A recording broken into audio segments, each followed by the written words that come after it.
Sam?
How are we doing? Happy Friday. Hope we're well. I'm doing alright. Over this way. It's been a little bit of a sluggish day. So we got absolutely showered on with rain. For the first time in a little bit now.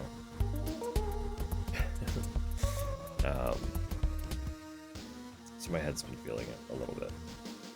Good morning, Sam. Alright. Good morning, Rose. Good morning, Topper. Hello, Cal.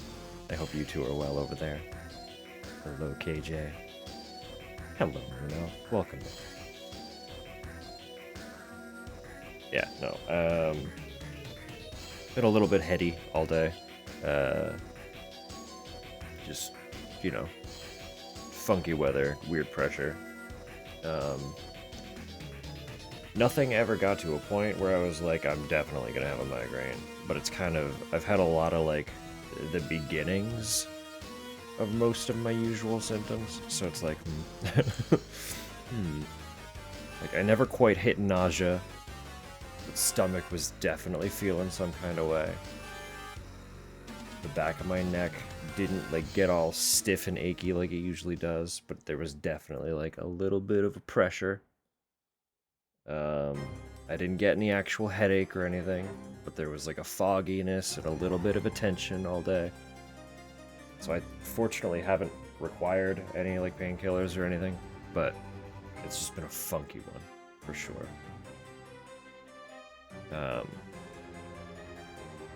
So all that kind of culminating with not streaming tomorrow. I was like, no, I don't want to jump immediately into New Game Plus for Silent Hill yet. I want to, but I don't want to. I want to be ready and dedicated. Because I know as well, if I jumped into New Game Plus today, and then couldn't stream tomorrow,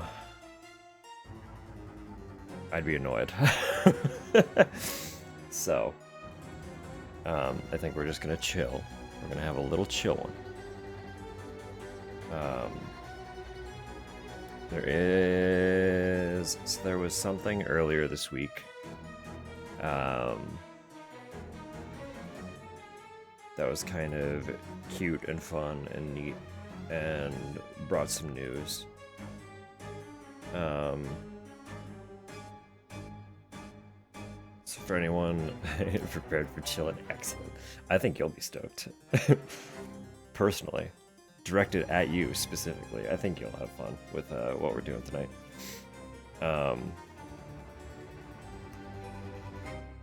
No, there was a...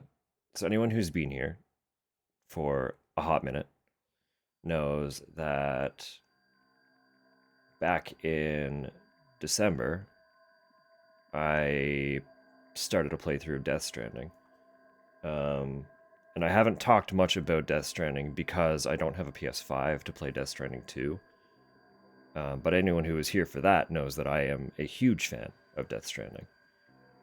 And Kojima Productions on, I think, was it Monday or Tuesday? I don't remember. I was distracted because it was right before I got my teeth into Silent Hill.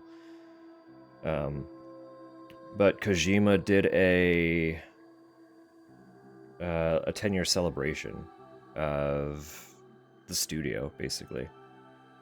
I only kind of skimmed through it. But the giant BB. Thank you for the bits.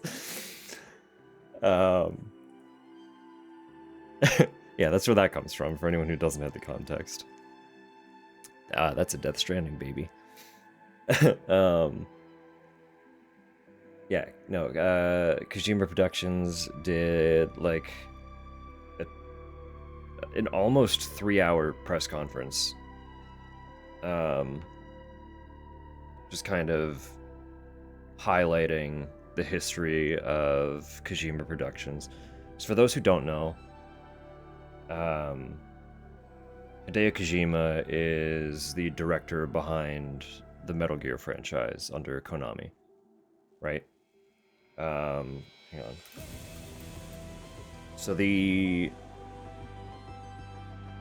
first Metal Gear, which is very different than Metal Gear Solid, same franchise but very different. Metal Gear came out in 1987. Kojima worked on a couple other things prior to that, but that was kind of his first, like, his breakthrough title, for sure, with Konami.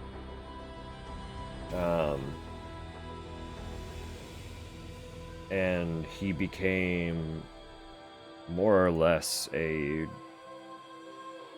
world-renowned director over the course of Metal Gear Solid's lifespan under Konami as well. But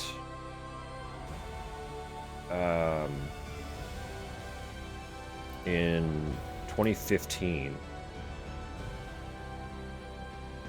there still aren't, like, there's not much detail as far as I'm aware. It, like, both parties have kind of kept the details under wraps. But there was some kind of falling out between Kojima and Konami. And he either quit or was fired. I don't know if that has ever been fully disclosed either. But that brought an end to his decades-long relationship with Konami. And also kind of cut him off from both all of his resources under Konami's supervision, and all of his IPs, because Konami owned the rights to all the IPs. Of course, they're Konami's games, effectively, even if Kojima very deliberately tied his name to all of them. So what this meant was that Kojima was now an independent, and he kind of immediately went to work founding a new studio. And it wasn't terribly long after the studio's founding that we first started getting actual wind of what they were doing. So I'm pretty sure the reveal... while we're fucking talking about it, let me just pull them up. In 2016, I want to say, was the first trailer for the original Death Stranding.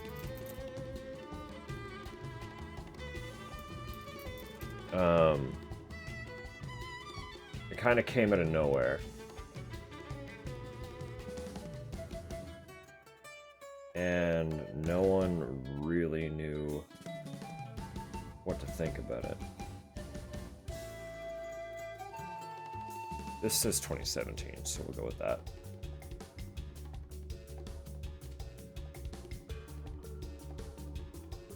Is this the right one? No, this is different.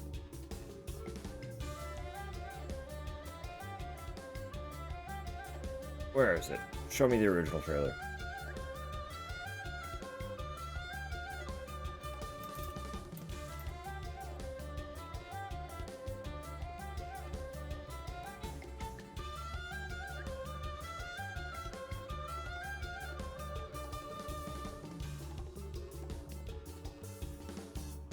Alright, yeah, here we go.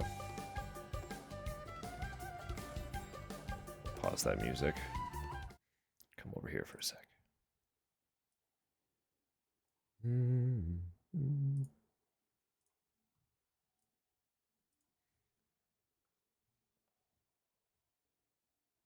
So, after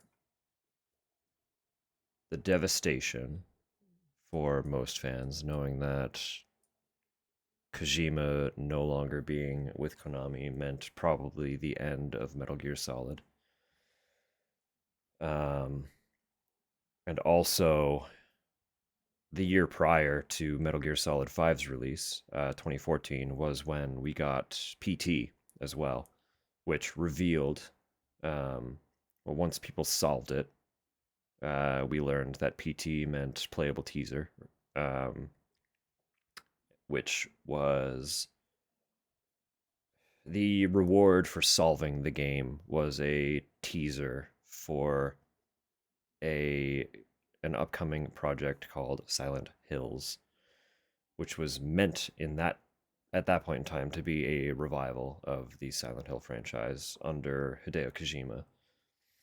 Um, Obviously, the following year, they had a falling out, and the project was canceled because you couldn't have a Kojima directed project without Kojima. Right? That, you know. Um, so we almost got some form of Silent Hill revival in 2015. The last entry being Downpour in 2012. Um, and then the franchise got reshelved because Kojima was no longer under Konami. So, and then during E3, if anyone fucking anyone who remembers E3, uh, he took the stage and revealed a new project under his new studio. Um, just technically an independent studio at that point. Um, it's hard to call him explicitly an indie because he had a lot of networking to some like major support. Um, like this game was basically made possible because he had ties to folks over at Sony, who were willing to allow him usage of their studio Guerrilla Games, Guerrilla, not Gorilla. Um, they have an engine that they call Decima, and Sony was basically just like, yeah, you can use our in-house engine. Here you go, build your game or whatever. Um, but in exchange, I'm assuming this was kind of the deal because Sony also had exclusivity rights for the first year of Death Stranding. Um, and then once that exclusivity lapsed, we saw the release of the director's cut, which brought it to other consoles and PC, as well as kind of expanded some of the content and stuff. So naturally, playing on Steam, the version that I played um, in December was the director's cut, of course, and we got to enjoy a few of the extra little tidbits that I was not able to access because the first time I played it was the standard edition on PS4. Um, so while it wasn't my first time with the story, it was my first time with some of the new content. So that was a lot of fun. But anyway, this is what we got randomly in 2016 after assuming Kojima was just kind of off the scene now.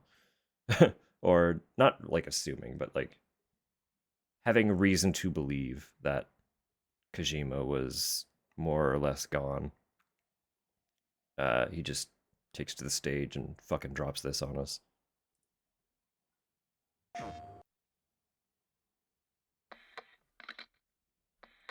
Also, my first introduction to Low Roar, who very quickly became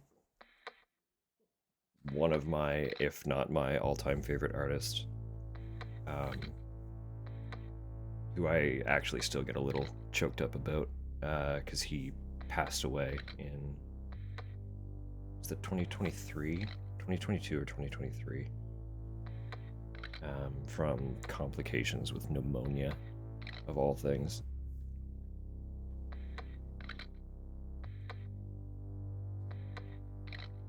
Faintly, I'll go.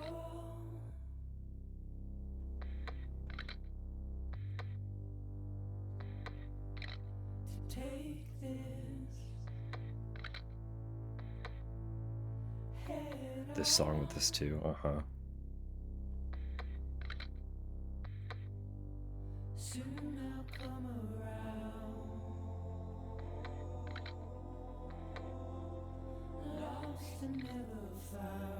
Also now, like, having played the game twice,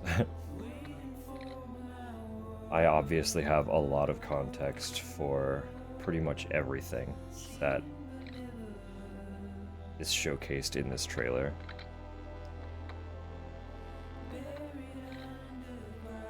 But in 2016, none of us knew anything about this project. And this is what we were presented with. Context free.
Just out of nowhere. We got that.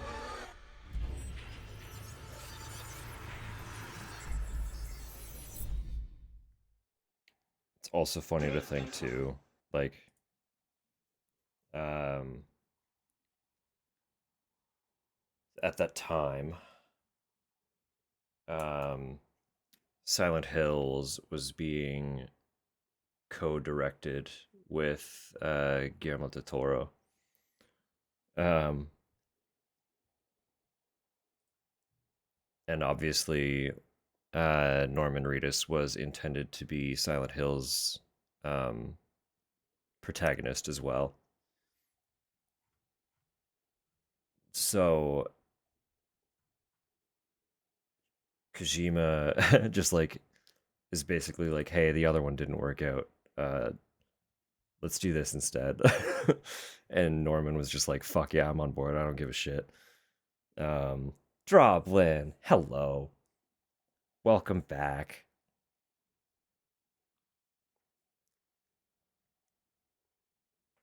Influenced indie FPS YouTuber. Good morning, Sam. Good morning, Droblin. To play Silent Hill F. Now he streams first 3 hours on Sunday. Beautiful. Does that have his own free will? Did not threaten him. No, of course. All exclusively his own volition. Surely.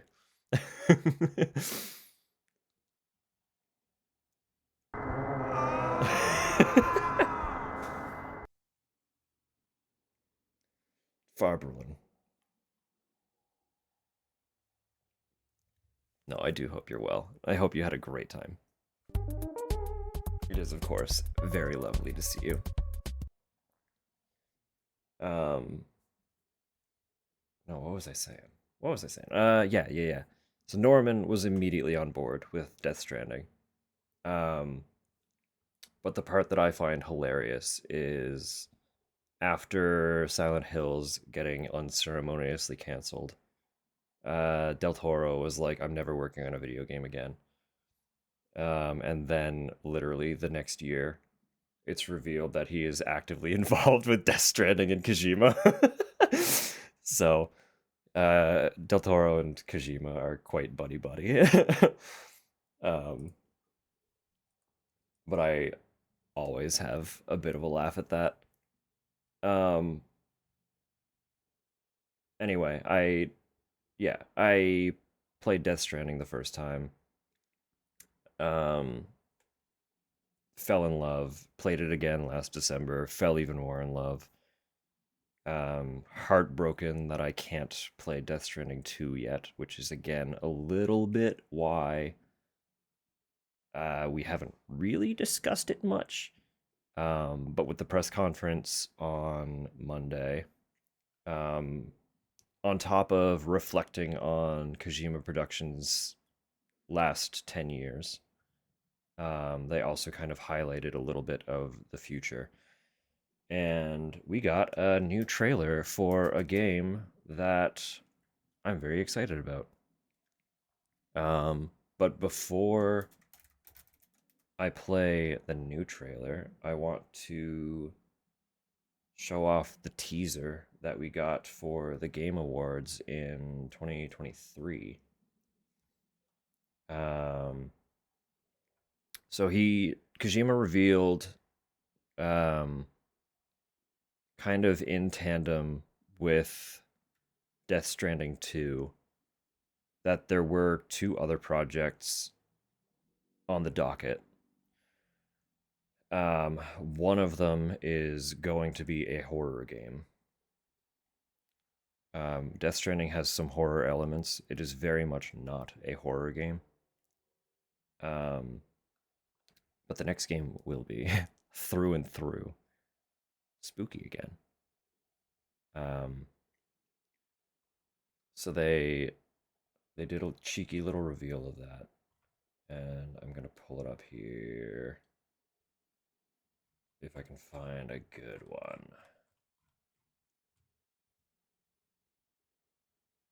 Fine, I'll watch the IGN one.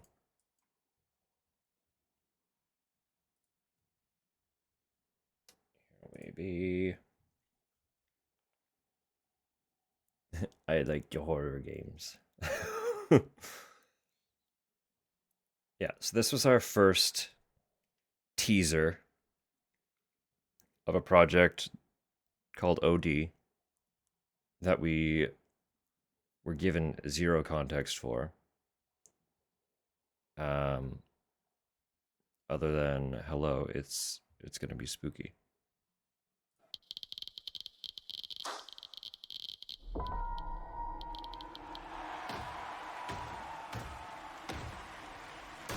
The hungry purple dinosaur ate the kind zingy fox, the jabbering crab, and the mad whale and started bending and quacking. The hungry purple dinosaur ate the kind zingy fox, the jabbering crab, and the mad whale and started venting and quacking. The hungry purple dinosaurs ate the kind zingy fox, the jabbering crab, and the mad whale, and started vending and quacking.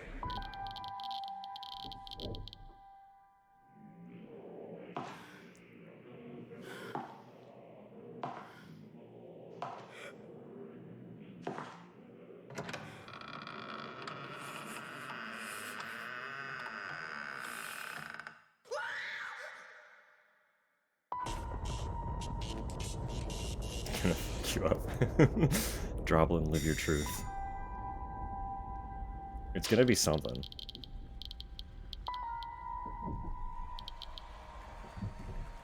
May actually scream. See, the thing about Kojima's reveals is that we still. Oh, great, cool. Actually, Good morning, Sam. just,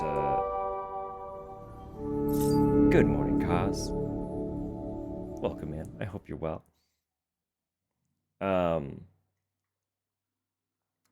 The thing about Kojima specifically revealing games is that we're given so little context. The reveals, like the trailers for Death Stranding 2, showed a little more kind of right off the get go. But they almost had to because we already had context for Death Stranding as folks who played the first one, right? But then he comes back with OD, and we are once again completely in the dark as to any aspect of what might be happening. So I'm showing that last trailer because just earlier this week, we were hit with a brand new trailer. Hello, hello. I do very much hope you're well. Hope you're having a lovely day. We're just going over some trailers at the moment. Just shooting the shit, as it were. um, yeah, no, literally just earlier this week, this fucking trailer dropped, and we still don't know a lot about it, but we were told that this trailer is allegedly 100% in engine, and is apparently not a cutscene. So this is supposedly a brief teaser of what the gameplay should look like. Bear that in mind, but also it doesn't necessarily bear any significant weight because we still don't really have any fucking clue what's going on. But we do have a little more to work with this time around in that we can start formulating some theories. So that's kind of fun. We like theories. But buckle up. Here we go.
Frame rate dropped to keep me from reading. A bunch of key info was redacted anyway, so.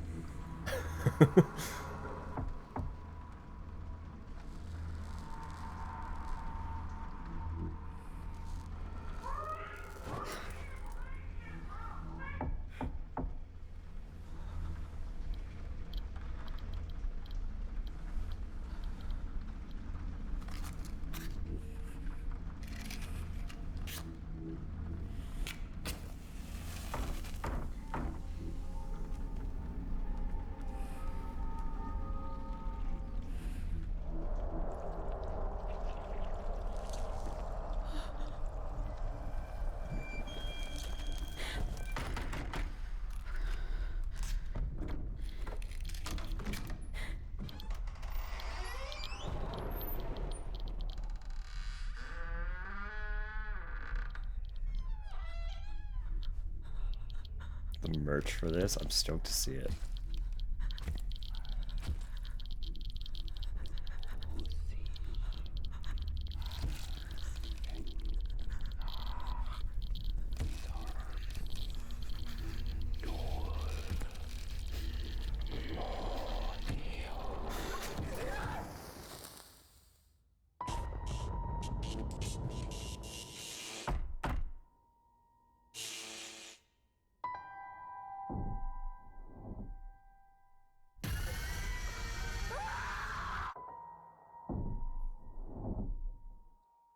So yeah.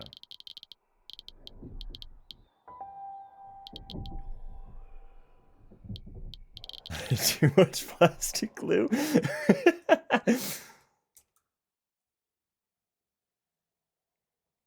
Still very little context. Also, the merch will be wild. Because Kojima Productions absolutely leans into making merch for their titles. So, um,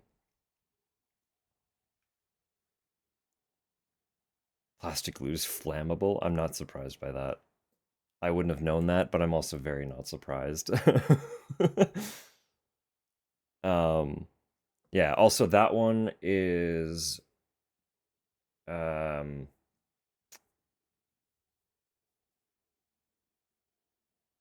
it's not a it's not tied to Sony this time, so it should be launching universally. Instead of having to wait a year like I do for Death Stranding 2. I can play that one immediately, so that's fun and exciting. Um, but then also completely out of the blue, uh, he also revealed a mock-up poster for Physant. Um, hang on. I'm just going to type it in chat. People are believing that it is a play on physical intelligence. I don't know if he stated that specifically. I don't remember when he announced it. But basically, it's a new take on the whole like tactical espionage game, which Metal Gear Solid kind of founded, right?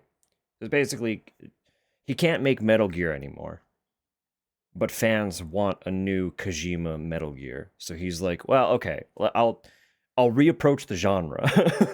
How about that? We make a new one. It can't be Metal Gear, but we can do something in that style because it's just a game at the end of the day. We can still make something similar.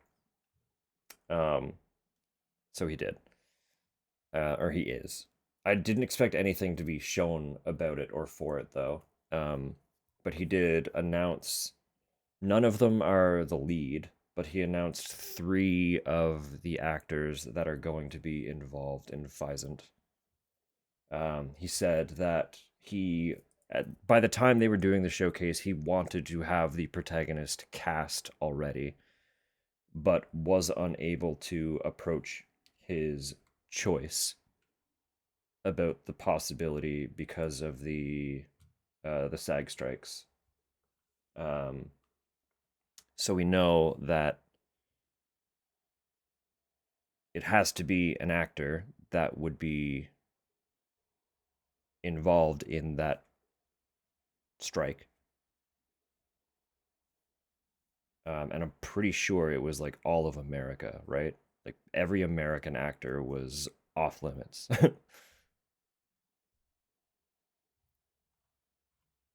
Or anyone who worked through agencies in America and XYZ, right? That would be the assumption. Um, but I'm trying to find a good one. He showed the poster anyway, and people immediately started looking at the silhouette and were like, I think we know who this is. I think we know who this is supposed to be. So let me come back here. Maybe I can fuck with this a little bit. Really get in there.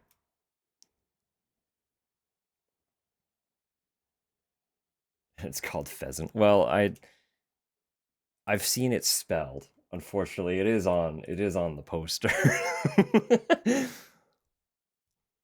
But the captions seem to think that it is indeed pheasant. Every time I try and say pheasant, so um, yeah, I'm trying to see if I can get in any closer, but I'm terrible at OBS. That's just gonna... No, I don't know how to fucking manipulate my windows on the fly, so you're just gonna have to deal with this as the close-up, unfortunately. But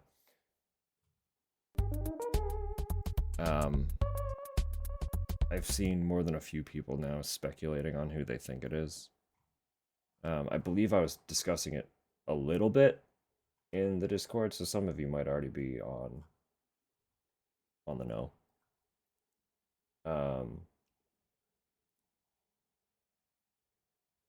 You can take Leon. Is that your guess? Are you locking in? You can take a guess if you desire, but then I will talk about who people have been speculating it might be. John Brushwick himself. It's him.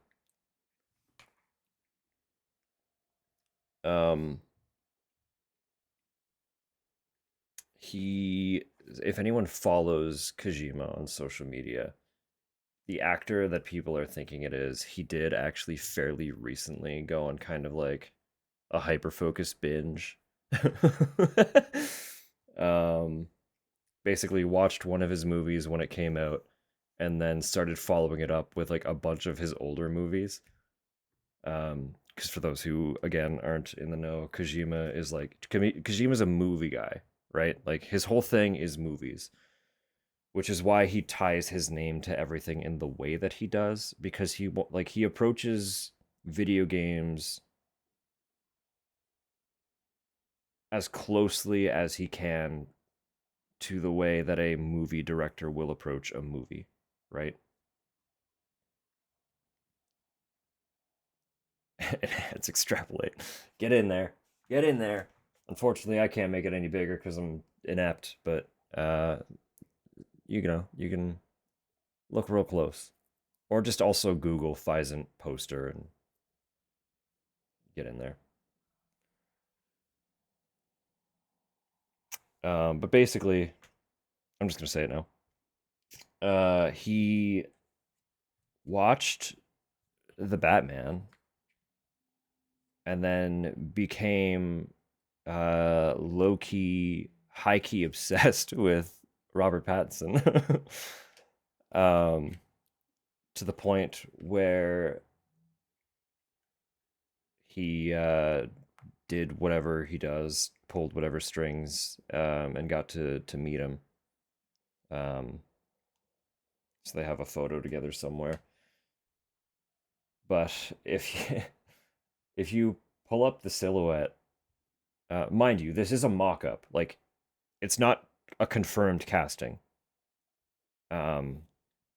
Because again, he was unable to follow through with pursuing any casting for the protagonist at the time that he wanted to. But he still did this mock-up anyway. But if you pull up the silhouette side by side with some photos of Robert, you actually can really quite see the shape of his face is quite similar. Jason Derulo.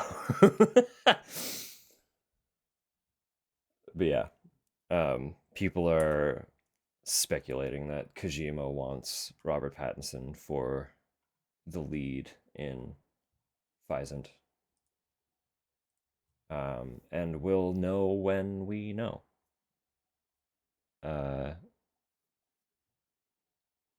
Again, he was unable to confirm that casting.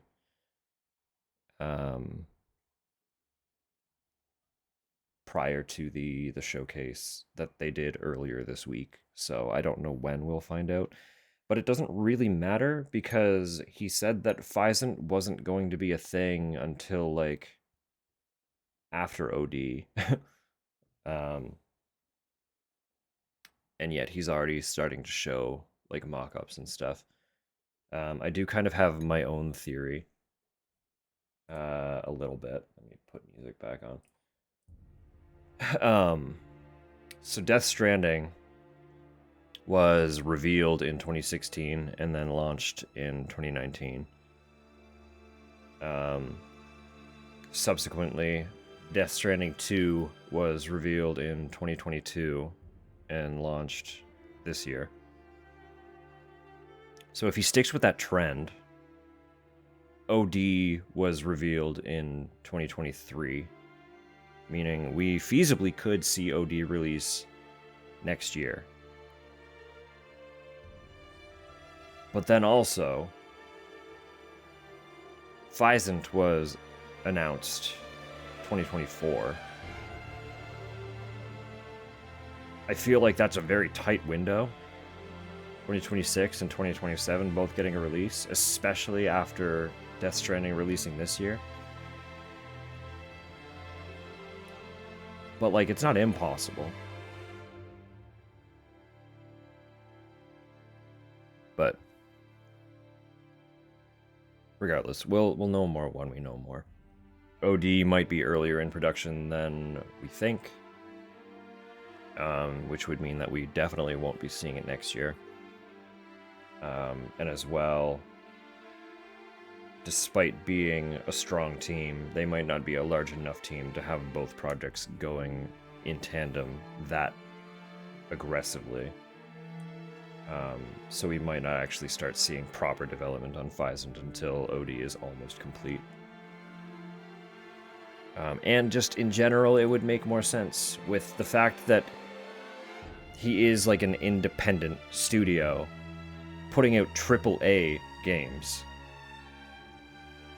expecting a longer time frame is reasonable between the next handful of releases. But other cool things is we already kind of knew this one was in the works, but they discussed that Death Stranding is getting a live-action movie through A24. But as well as that, it's also getting an in-universe animated film. I forget who the studio behind that one will be, but we're getting 2 Death Stranding movies, which is kind of fucked up. As far as I'm aware, the A24 one is actually going to be more of a, well, as direct as reasonably possible. So I've discussed this while talking about the Silent Hill movies. You can't fit the entire story of a video game into the time frame of a film. You watch the first... I love those films. They're so fucking over the top. How'd you like it? Did you enjoy it? The first one is genuinely a classic. Like it or hate it, it's a classic. It was terrible. It's so fun. It's such a fun movie. Yeah, but the laser scene, the laser room scene in that movie was so impactfully iconic that Capcom took it and put it in RE4. That movie did it first. That concept was done in the movie before Capcom put it in a game. Yeah. The RE movies are all RE6. Yeah, kinda. No, yeah. That movie did that room first. So we got to see Leon diving through lasers because they put that in that movie. Isn't that fucked? What was I saying? Yeah, no, the games have a lot more. Leon dives through lasers? Yeah. Hang on, let me pull that scene up. Ada did it. Ada was the only one to do it in the remake. But in OG, Leon has to deal with the laser room. But in the remake, it was exclusively in the DLC. Leon does not encounter that room in the remake. I agree, Ashley.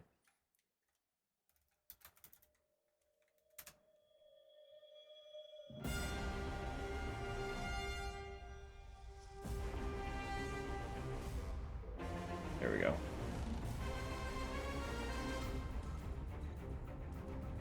Pause that again. Speaking of Metal Gear.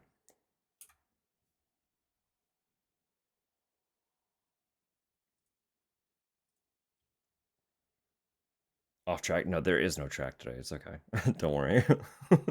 This is the Hangout and Tangent stream.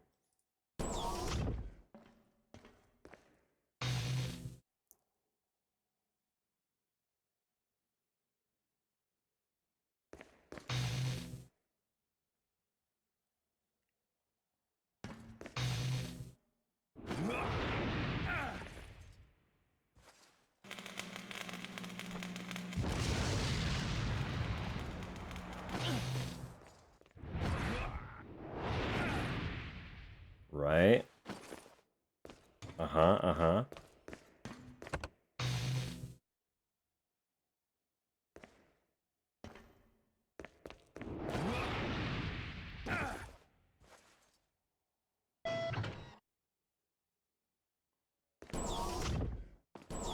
And then we get the throne. I forgot the throne was immediately after that.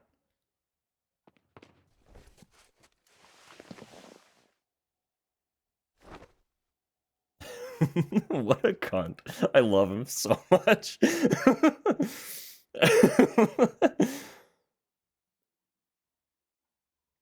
Such effect. Absolutely. No. Especially in original OG. Like, OG Resident Evil 4 Leon is, like, definitively peak fucking Leon. Through and through. I... I love that man so much. He is really such just like a little shit disturber the whole time. He survived the traumas of Raccoon City and then went through the military training.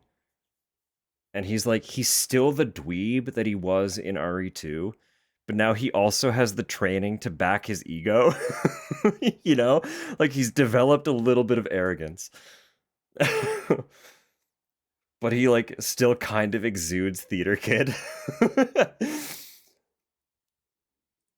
So he's gotta be showy with everything that he does, even though he absolutely doesn't. He's just such a dweeb, absolute dork. There was something else completely irrelevant that I wanted to talk about. Just because I think it looks cool. Yeah, here we go. It wouldn't have been... I wouldn't have really discussed it much at all here because it's not horror at all.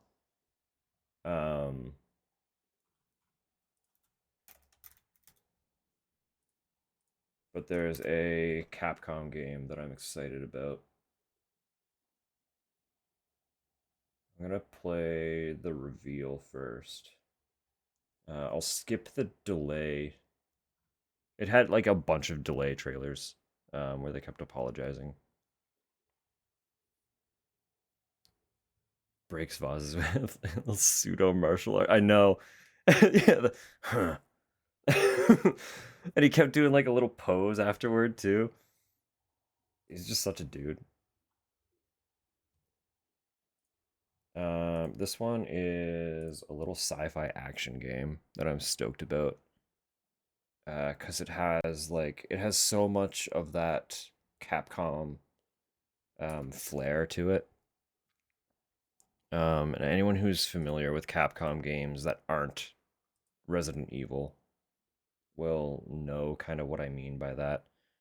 It's just very specific. Capcom is very good at like a very specific energy. And I love it. I love it very dearly. But the reveal trailer won't have as much of that. It just kind of builds up the what the hell is this factor. So we're gonna get in there.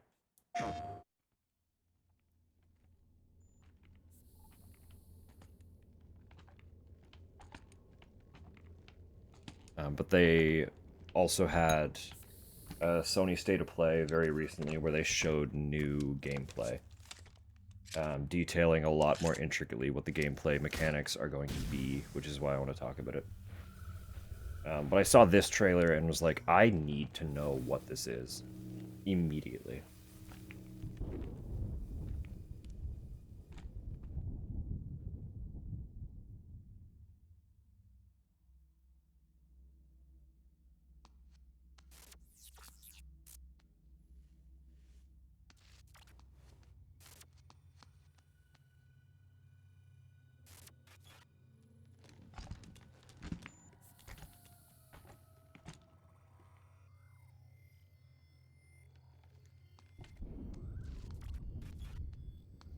I also just adore a good sci-fi helmet, and that's a pinnacle design. I'm so into how he looks as a character.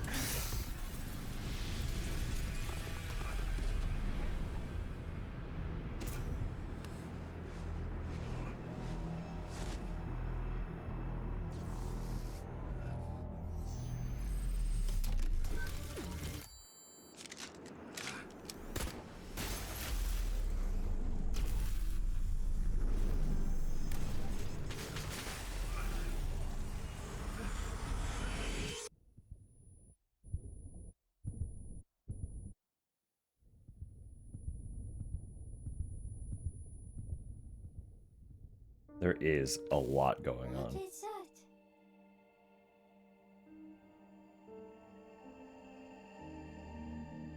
Freedom. Our freedom.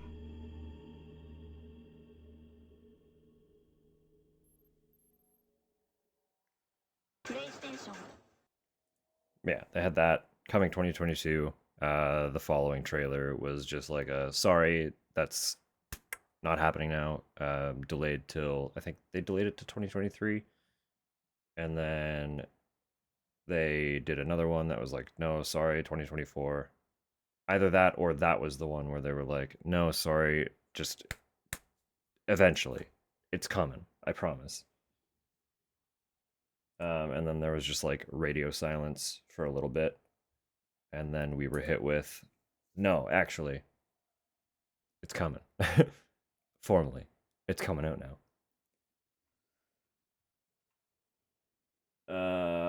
But we just got.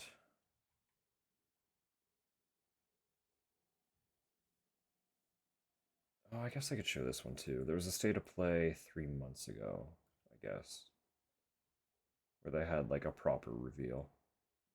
Yeah, I'll pull that one up. Why not?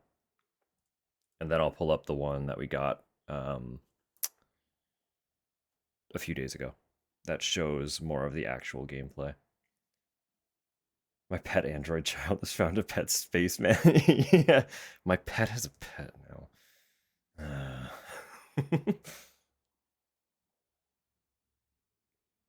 Um, want to. I wish to pet the spaceman. We do have fucking ads coming in about a minute. I apologize. But it wouldn't be a bad idea to do a little stretch break.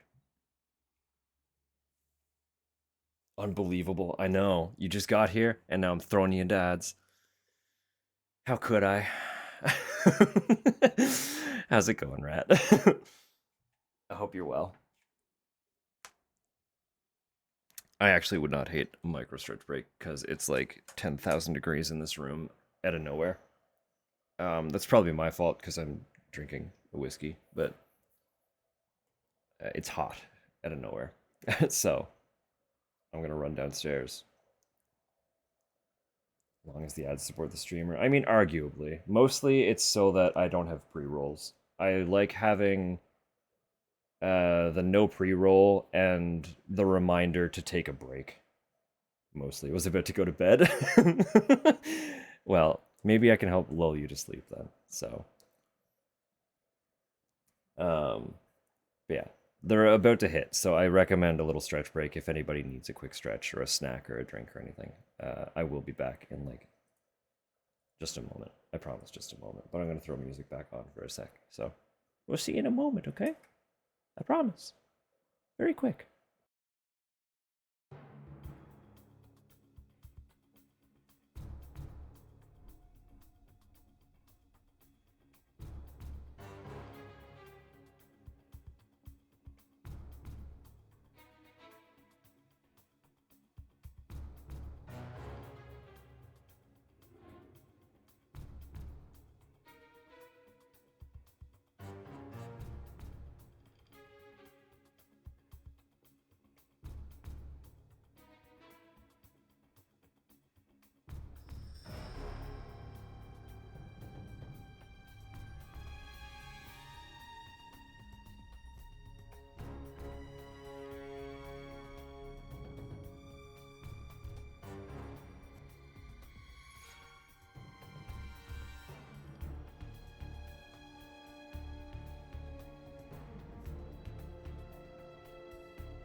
see that Samu has amassed an arsenal.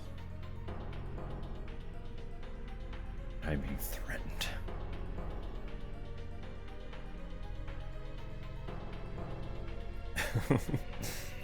I hope dinner was nice. I hope you enjoyed it immensely. We are back. We're also watching trailers. This song is fun, so I'm gonna actually just keep that. I'm gonna keep that stored.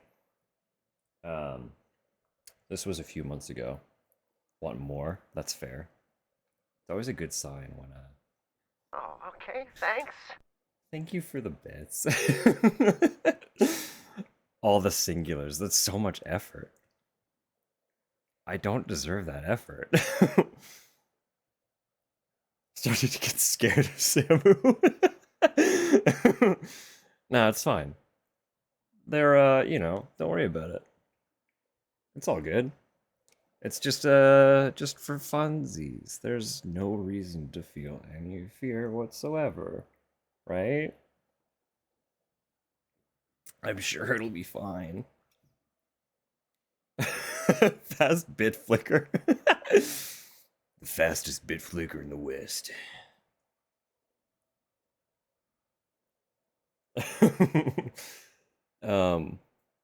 Yes, for those who are joining us, I have been yapping.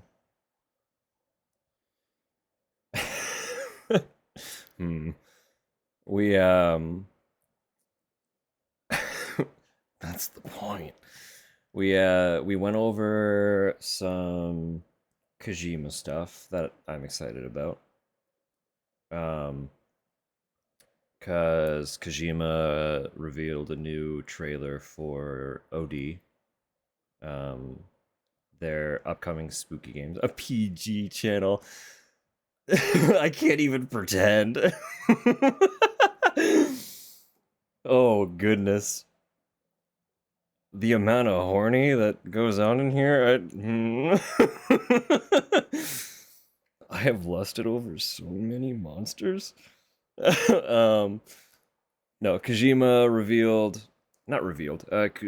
we got a new trailer for an upcoming horror game from Kojima Productions that I am very excited about. But we are also just kind of looking at some other stuff that I'm stoked about, and Pragmata is one of them that we got a brand new trailer for earlier this week. So I'm just going over some of their older trailers. This one was a few months ago now. The official trailer, as it says. So we just looked at the reveal trailer, kind of teasing the game without really giving us any context for what the hell was going on. We just knew that it was some kind of sci-fi. And then we got this a few months ago.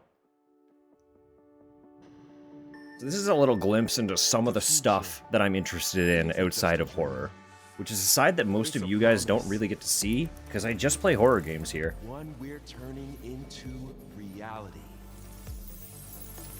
I do like things that aren't just spooky. With our third generation of Luna filament and advanced generative AI, It's in your twisted mind. Yeah, exactly. Shaping the line between dreams and reality. Horny shaming. Life. For our future, Delphi Corporation. KJ, I feel that to my core. Ad for a really cool car. Through to Earth. And why are these things trying to kill us? Why are they trying to kill us? What the heck? There you are. All better. You patched me up?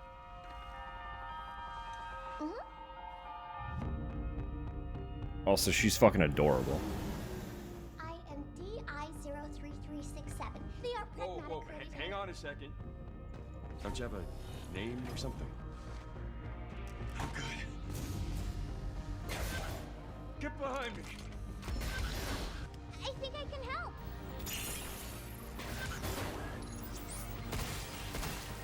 Targets identified. Neutralizing threats. Neutralize us? Looks like we're gonna have to fight our way through. What the? Bypassing first and second firewalls. Hooking control protocols. Initiating hack.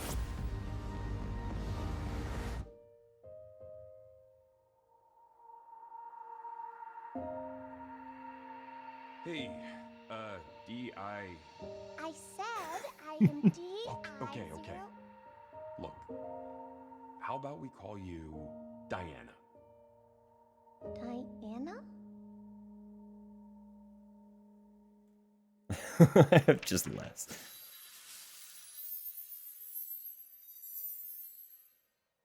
Yeah, so that's a cheeky little play on the fact that, like, we got the reveal, and then we got a delay announcement, and then we got a second delay announcement, and then we got radio silence. Because the second delay announcement was like, we don't know. We don't know. The first one was like, yeah, we're pushing it back a year. And the second was like, we're pushing it. Until... So... then we finally got that one a few months ago that was like, yo, it still exists! Which is awesome. We got a little glimpse of the gameplay, which is cool. So we were like, it's definitively a sci-fi third-person shooter made by Capcom. So it's going to have that little bit of Capcom flair that a lot of their action games tend to have. And then we got this just a couple days ago, which details the actual gameplay in much more detail. Details it in much more detail. Yeah, I speak English. In fact, it's the only fucking language I know, and that's the best sentence I could come up with.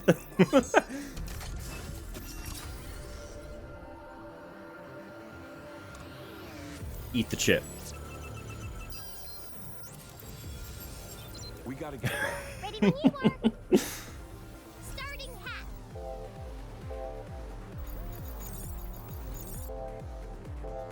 Crap.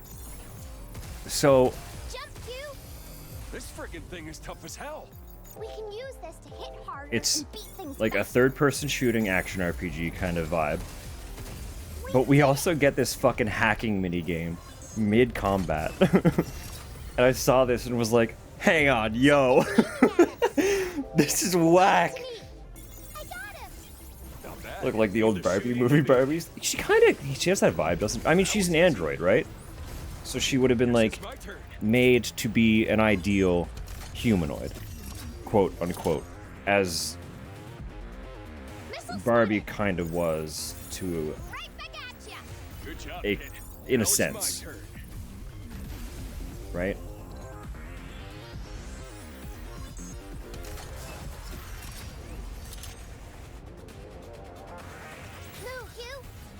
She's the mage, he's the ranger. I love it. You're going down.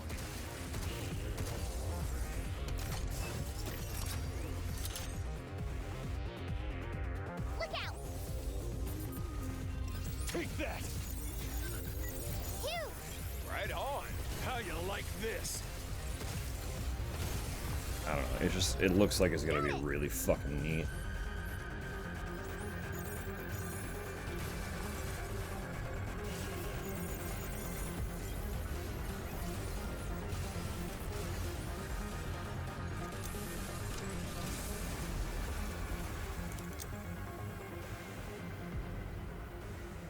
And I was noting too that there were like Diana. Diana? Yeah? What? See this spot? there are little aspects to You think we can Konami's get here game, in one Konami piece? to Capcom's games. Yeah. We'll go, and if you don't get hurt, that means it's safe. Let's go. Sounds like a plan. where even though they are a AAA developer and they also lean into that like games with a realistic higher fidelity style, they're not afraid to lean into the fact that it is a video game. And you see that a lot with the fact that we get like the damage numbers, or just this little tidbit here, seeing a video game that still has an enemy drop a bunch of little consumable cores or whatever these are. I assume experience or currency.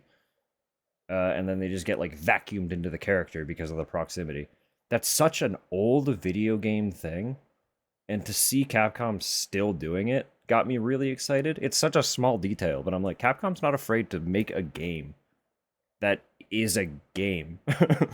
When you see so many AAA devs trying to make like action movies exist as a playable media. It's like, just like, let my game have game aspects. Things don't have to be fully like in universe. It's allowed to still have components of a video game, you know? Oh, the model in his backpack? Sorry, hang on. Let me go back. Just close that. One second.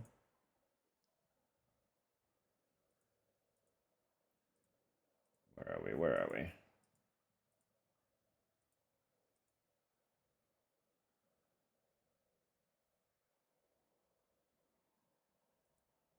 There we go. Is this what you're talking about?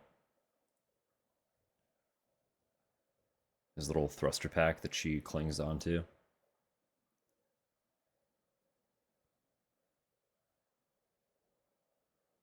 That's what I'm saying. Like,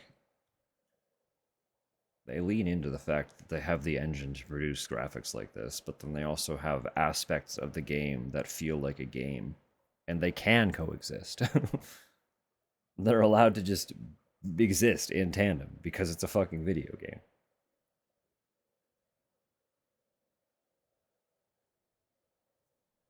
I don't know, stuff's neat. Video games are cool. I'm glad to see that more and more we're getting back to a point where developers are willing to make a game rather than just something that's going to consume every aspect of your GPU's processing power for the sake of doing it. You know? But anyway. That was the yap hour. So we are playing a game tonight. That is the actual definitive plan. And if it wasn't apparent to some folks from the initial tangenting, I wanted to dive back into Death Stranding a little bit and just have a bit of a chill time running some deliveries.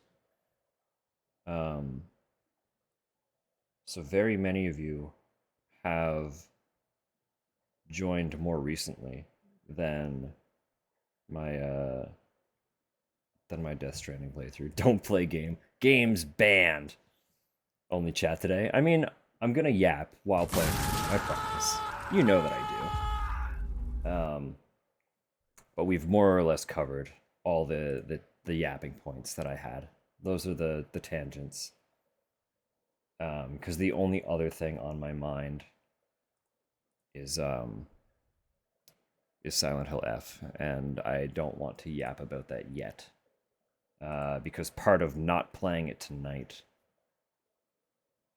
was just like setting it aside entirely, so that I could exist partly with folks who are actively playing it themselves, and partly so that there isn't a gap between this stream and the next one that I'm able to do, which won't be until at least Tuesday. So, game's scary. Death Stranding's not scary, I promise. I promise. I'm just gonna drive around and bring people packages. It's a delivery game. I know it has a scary name. Gonna give you nightmares. No, I promise. Just think about the people getting their food and their underwear. There's a baby in it. It's okay. I have the baby. The baby's here. The baby lives in my room. We've got the baby. This is the baby. It's okay. We have it. The baby can't be in the game because the baby's in my palms.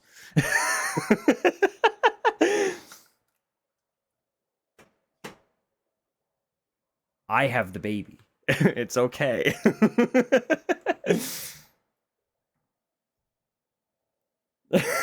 I took his baby. I had to protect it. He went on vacation. Baby stealer. Yeah, but like the baby lights up. Like, look at this. Hang on. If I push this button and then turn off my light, glowing baby. Baby glows.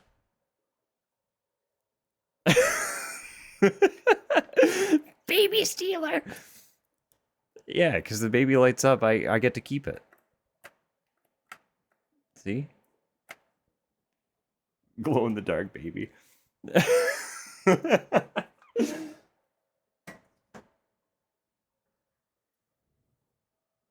There is Norman Reedus' butt, truly. The first thing I can do is make Norman go into the shower if that'll make it feel better. Will that make things less scary? The first scene being butt. Yeah, I just wanted to poke around. I do have like a very loose goal in mind. I don't know if it'll be achievable in one night. Yeah, hand it over. All right, let's go. I have 12 achievements left to get. Just the butt. Okay, heard. I'll do what I can.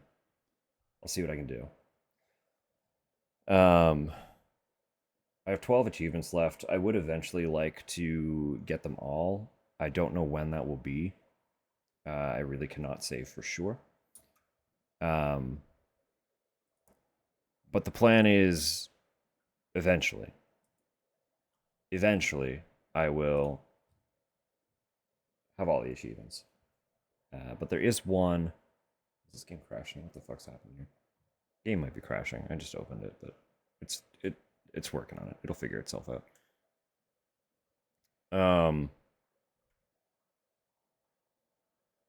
So anyone who's familiar with the game, also if you're not familiar with the game, I've finished it. So spoiler warning.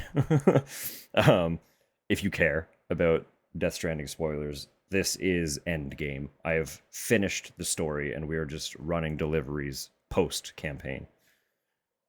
But I have the entire map open, so that is a thing to be wary of if you wish to play this game for yourself with no context. That's your heads up.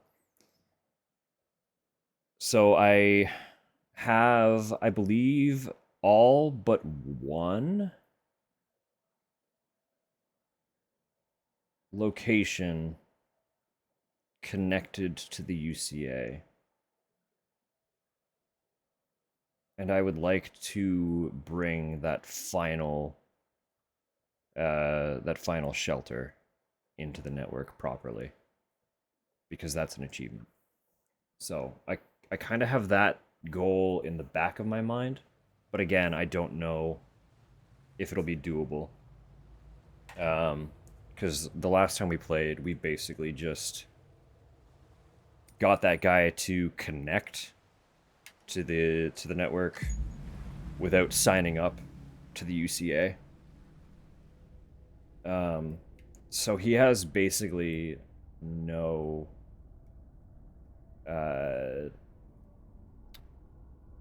like he has no points in his like for us. He doesn't like us. Doesn't like us yet. So we need to build up a reputation with him. Baby's radium. I cannot confirm nor deny. Because I simply don't know. I don't have the answer to that. I just exist.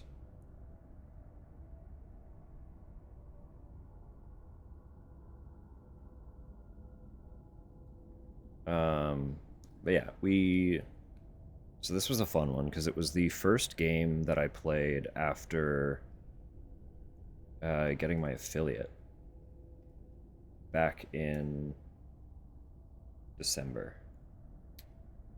And we played it into like mid-January, I think. Like every stream was Death Stranding. and it took us like almost a month and a half. And a lot of those streams ran into like the 11-hour territory. Like I could not stop playing this game. I love it so much. I genuinely adore this game to pieces. So I am baby lighting up the room right now. God damn. God damn. That's a bright baby. How that baby get so bright?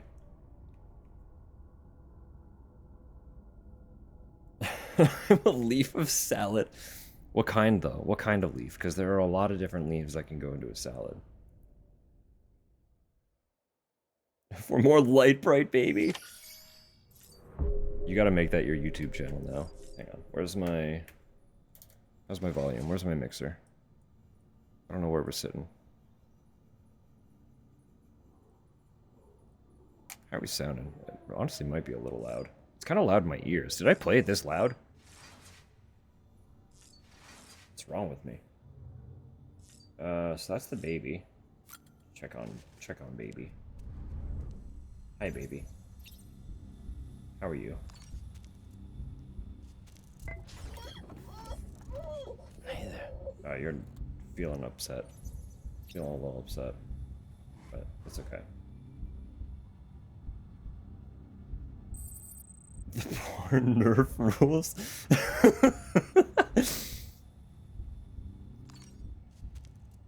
Stop pissing off the baby. But baby loves us. The baby loves us.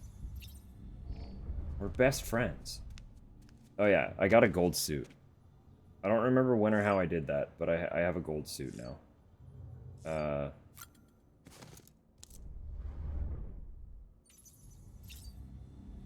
So that's what we're wearing. I forget when I did that.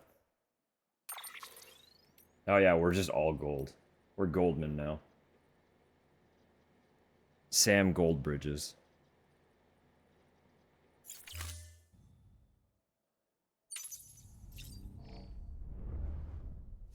I think I was trying to record something in this game a few months ago, and then discovered that after finishing the game, you can customize your suit. Because usually the color of your suit is tied to the type of delivery that you're doing. But after you finish it, you can kind of change the color to whatever you want. I did promise a shower scene right off the top, so we get a little bit of Norman butt.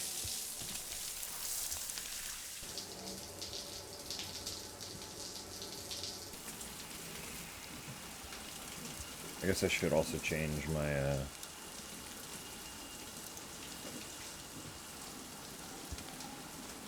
stream info, huh?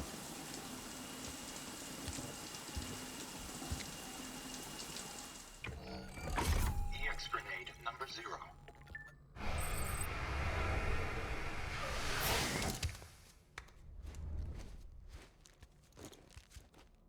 How was that?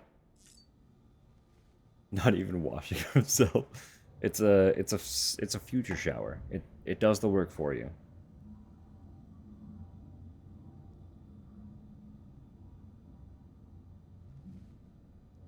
Lies. I don't listen. I don't know. Gotcha. Strike the designer of the shower glass. Is just enough to really cover stuff, huh? Not let us see anything. Use toilet? Yeah. You want to take a shit? We can take a shit.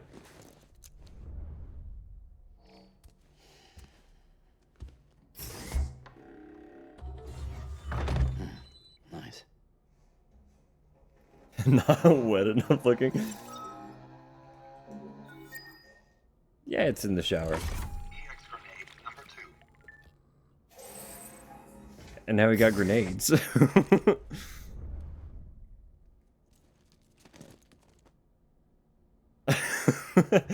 See, the toilet is concealed within the shower. He's not shitting in the shower. He's shitting in the toilet that pops out of the shower.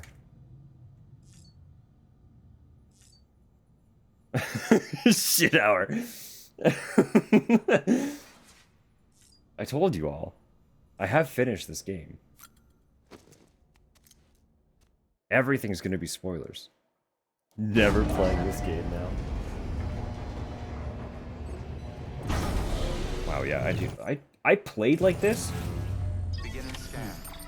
What is wrong with me? This game is so loud right now. What the fuck? What was wrong with me last year? What happened?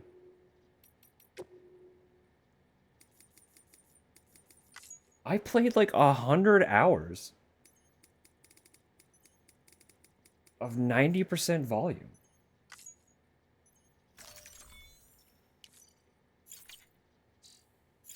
Scanning bridges ID. What was I doing? Clear. All weapons will remain locked until departure. Cargo verified. I have so much shit on my back. When did I get all this? Some of this goes here. What was I doing? I don't remember what I was doing.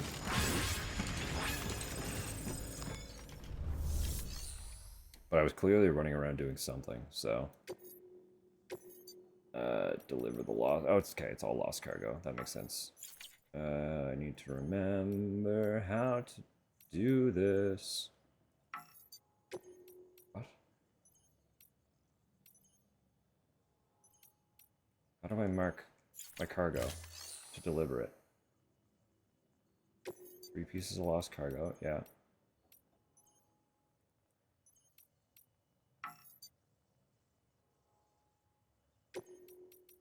Do I just... Oh, okay. I don't mark it. That's fine. Where's the shit stored? The shit got turned into a grenade. Did you miss that part?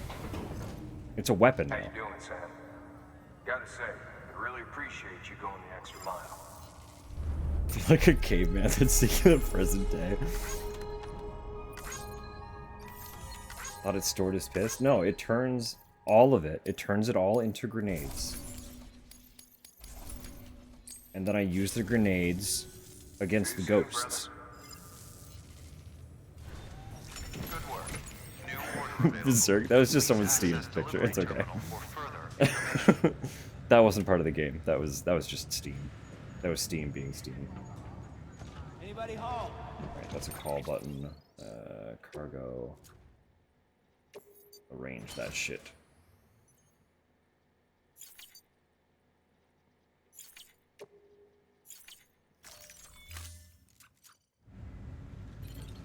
Dropping bombs gets a whole new meaning.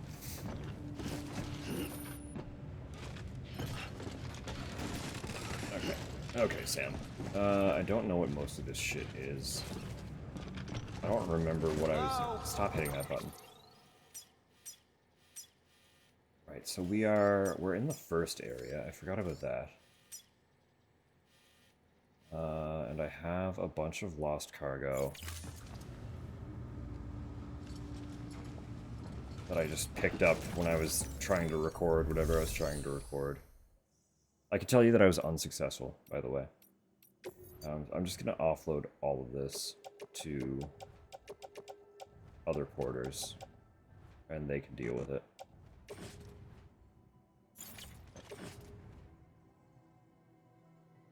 Yeah, right? Just place in share locker. That's fine.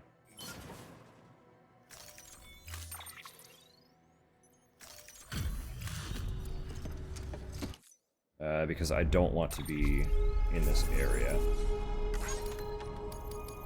So. Why no car? I have a car. I have a truck. I have this big guy. This big golden truck.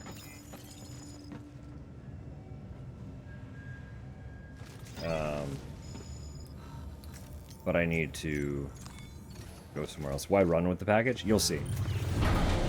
We use the truck for as much of the traversal as we can, but some places you just can't get there in a vehicle.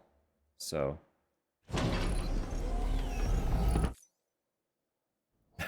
You'll see. It'll make sense. Actually, the way that he carries his parcels is literally based on there are Japanese couriers who literally stash the cargo on their backs in a similar format to bring necessary supplies to like small towns and isolated citizens who need them, but are not in like major centers and can't receive standard deliveries. That's kind of the whole basis of the Been a while, Sam. gameplay loop. It's good to see you. Remember how to do this? You need to close your eyes and picture your destination.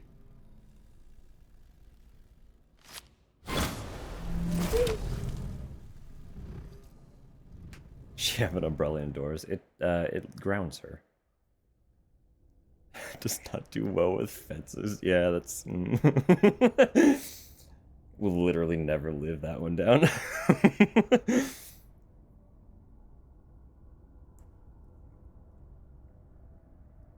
Drone? No. Well, like, you might be able to do some of that stuff in our reality, but in this reality, things like planes can't operate anymore due to the atmosphere.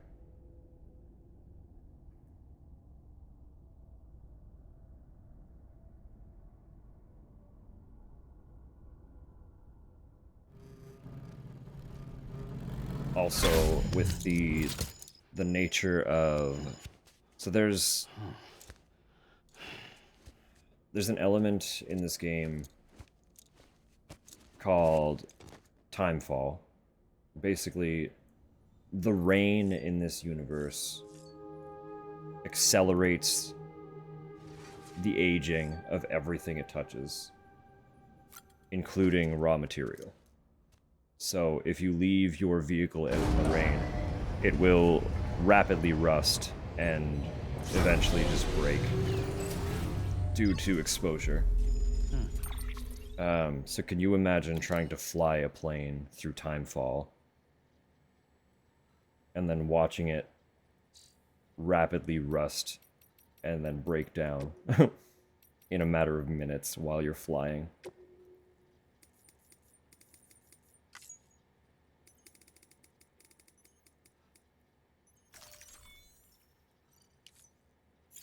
So no, there are no planes.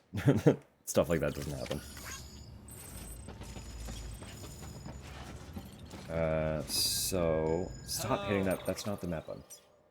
The place I want to go is somewhere. This guy. This guy with 1.5 stars. Also, it's a familiar face. But he's the one that I need to build reputation with. I'm pretty sure he's the only one that is not a UCA member. I might be misremembering, but I think he's the exclusive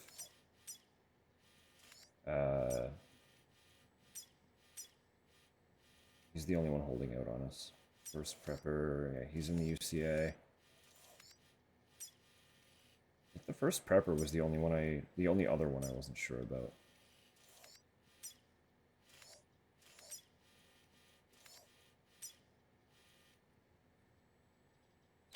What? Relay. UCA. I don't know if there's a better way to check. There is also an achievement for maxing out your reputation with all of them. I would like to eventually do that as well, but the priority right now is just get this guy into the UCA, which is going to require taking on a bunch of deliveries. So chiral artist has one, geologist is in his apartment. Oh, and I have an order on the go for him already. I forgot we took that on, but it's one of those, like, retrieval orders. So it's like, go somewhere, get stuff, bring it back. So I didn't have to actually, like, worry about it on the spot. Oh, but I've already done those two, so they're not going to help at all. Okay, I need to do this one first, then.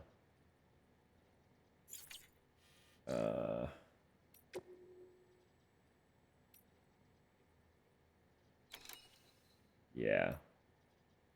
Also, this is... I can't do this one. I fucked up. And permanently have this fixed to... Like, I can't do it. It's there forever.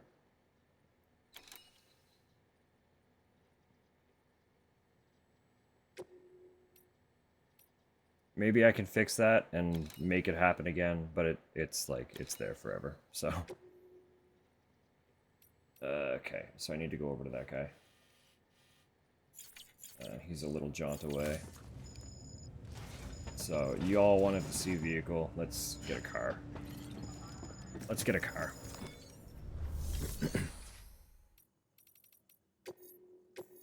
Someone might have a vehicle for us already.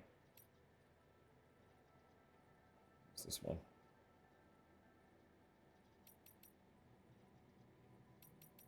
Do we want truck? No, we want long-range truck. Level 3, don't we? Or I could just make one. I can make my own. If I just fabricate my gold truck again. How's that sound?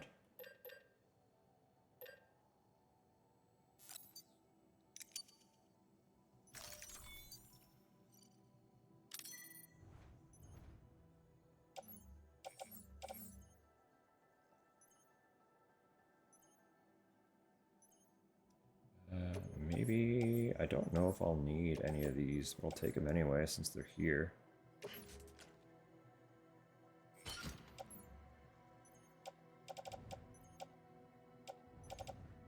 I should make more boots. That would be smart. Hang on.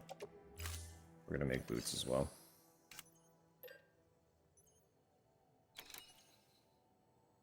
Actually, end up skeleton would be smart. I probably need an all-terrain. Since we're kind of going up into the mountain. We'll make like 3 pairs of Bridges boots.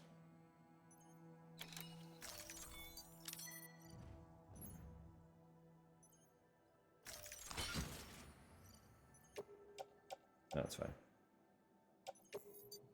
Auto sort, those get loaded into boot clips and such. This should just be equipped.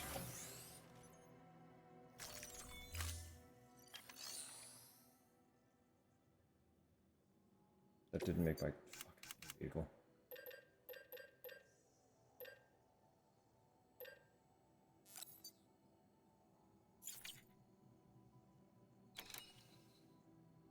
What the...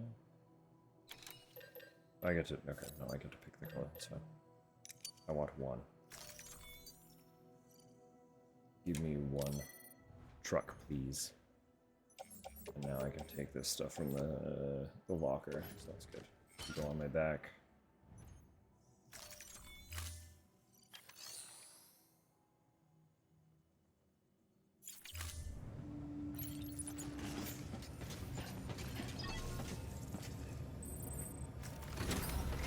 I don't remember how to customize the truck. That's not great. I was gonna make it gold as well, but that's fine, whatever. We're good. I need to remember how to... I don't remember, like, any of the controls.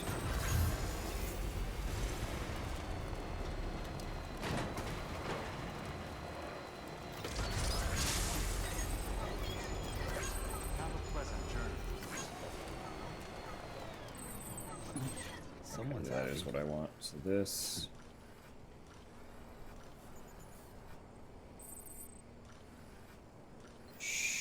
should tell me where I'm meant to go. Oh, there we go. Yeah, so this is what I want. Weapons restrictions lifted. Good morning, Sam.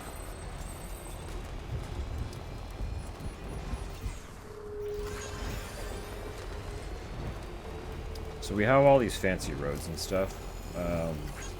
None of this exists when you start the game. That's also part of the reason no vehicle. It's like a lot of places you do have to get to before you have access to, like, cars and stuff. So. Or before you can easily get cars to them, I should say. I still can't believe how fucking loud this game is. Did I really play the game this loud the whole time?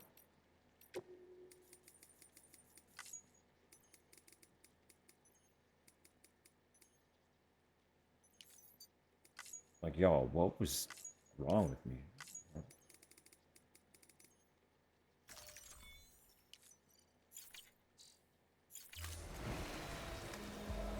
I mean, I'm sure I had it more balanced in OBS, and I will still do that if I need to, but...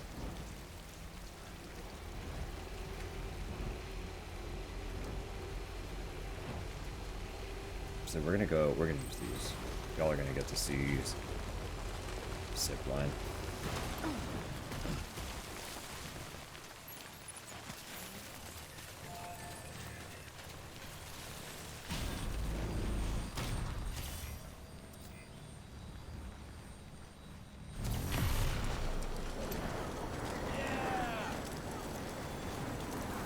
Future. The future.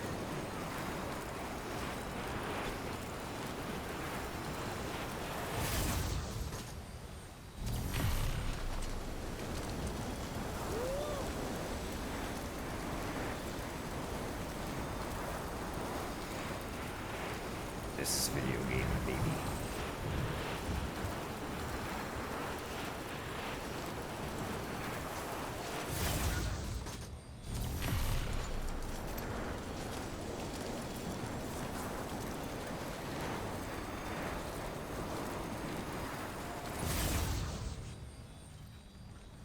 Yeah, we'll stop here.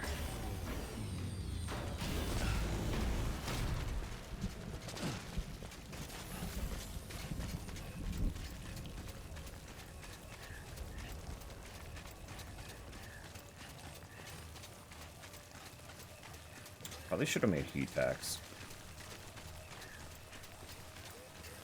Forgot we're kind of going up into the mountain a little bit. I'm sure it's fine.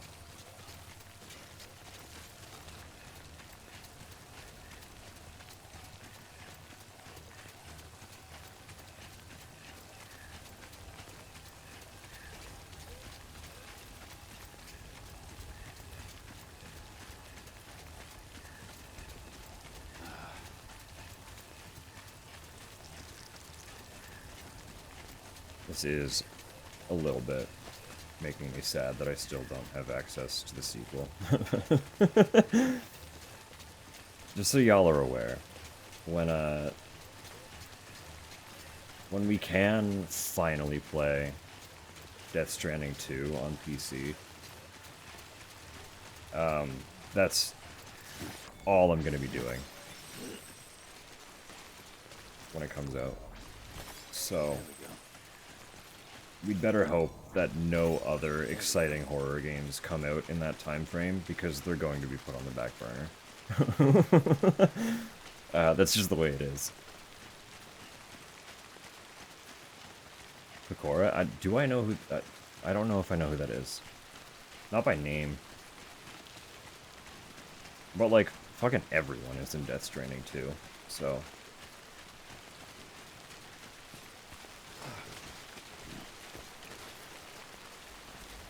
A VTuber from Hololive? I mean, that's probably all it took.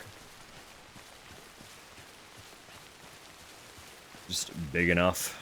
A big enough personality. Kojima likes a lot. Just, that's the quote. He likes much. I wouldn't be surprised if he is to some capacity, or if someone on his staff is a fan.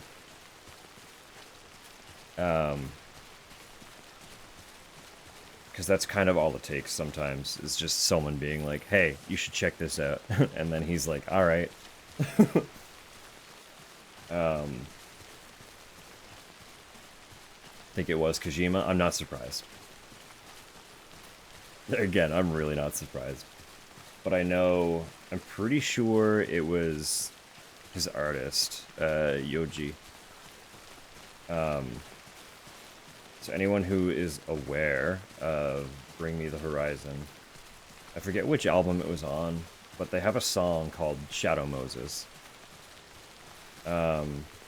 Shadow Moses is a location in Metal Gear Solid.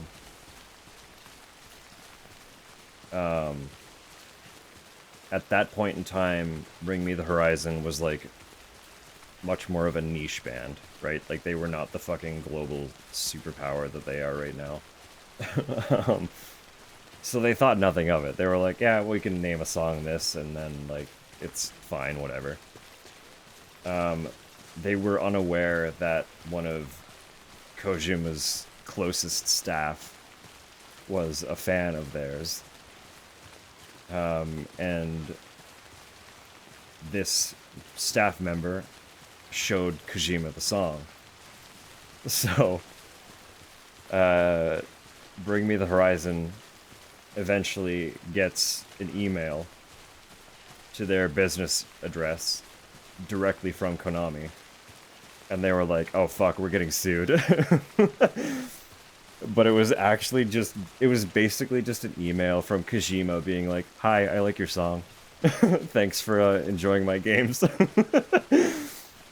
And then that kind of opened up a dialogue between these parties, and they wrote one of the credit songs for this game after forming that relationship. So let me have that song. He doesn't do anything with Shadow Moses, but he does take the band. So they also have a song called Ludens. And for anyone who is not aware of this either, Kojima Productions has this astronaut mascot that they state as being the next evolution in humankind, referring to it as the Homo Luden, right? Like, we're currently Homo sapiens. And then this astronaut character is the follow-up. So Ludens is like a concept tied in with Kojima.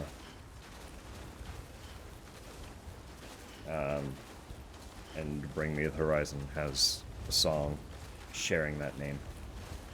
Because Kojima directly commissioned it, more or less.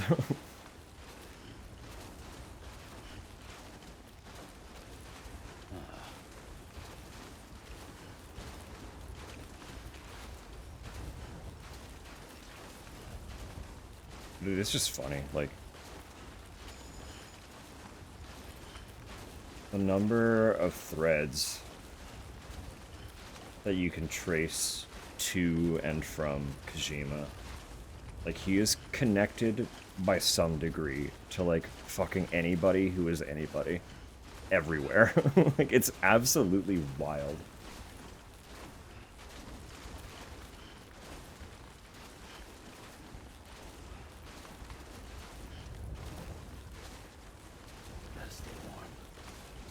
I know, buddy. I'm sorry. I forgot your heat packs. We'll rectify that ASAP.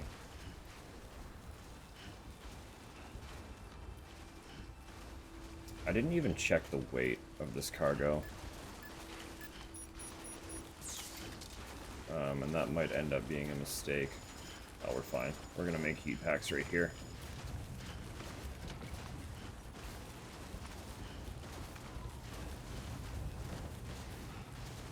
I don't remember who you are. The roboticist. But you're going to make me things. Beginning scan. Scanning bridges ID.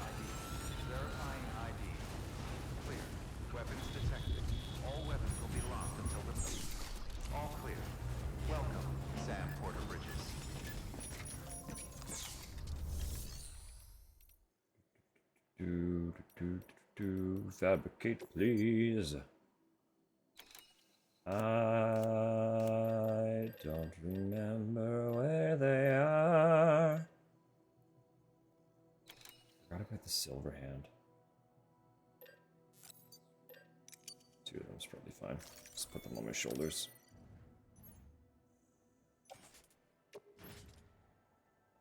One. Two.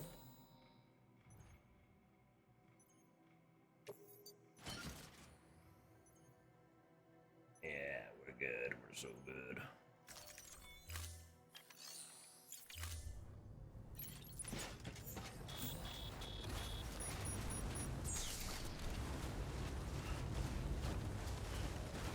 That's a path. It's like, are we just gonna scale the mountain? It's probably been too long. I don't think I have retained the the knowledge of playing this game. To just start climbing up sheer cliffs, that's probably unwise. Have a pleasant journey. Weapons restrictions. No, there is, like, genuinely just something, like, very zen about this game. And I assume the second one kind of retains it. But, like, the gameplay loop of just picking up a delivery from one location and figuring out how to get it to its destination. It's like, I find it to be so much fucking fun. But in, like, a very relaxing way. I know, like, there are moments like this where it's slightly less relaxing, but also it's totally fine. Let's do this. That little hand there. They're not close. That little hand there is going to tell us when the BTs, which are little ghost creatures, start getting close to us. There's one there. He's just vibing. He's so far away. He doesn't even know we're here.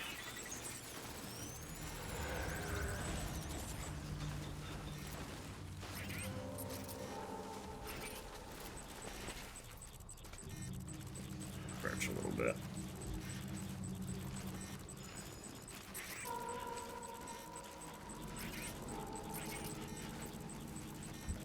That's not great. So, the gun that I brought to take care of the BTs just got destroyed by the time fall. But it's okay. Because also I can do this. How do I hold my breath? That's not what I need to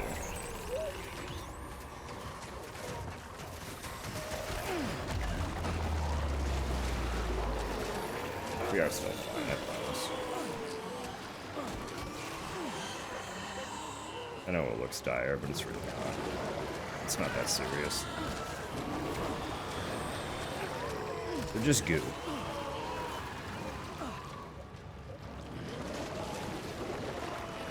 And now we're fine. We just say bye-bye.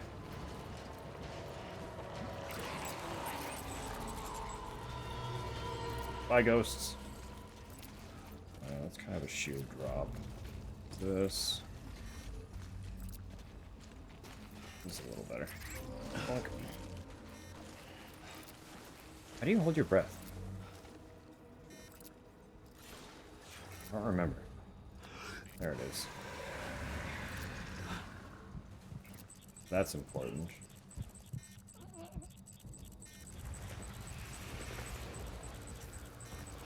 Where even is it? No, it's up there. No, it's fine. That's fine. Not even close.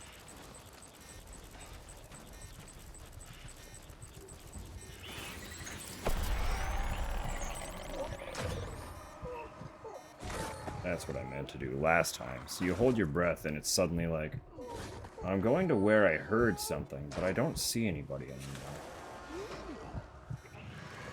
And then you just walk away, and it doesn't know where you are. We have ads coming in about a minute. I apologize, but...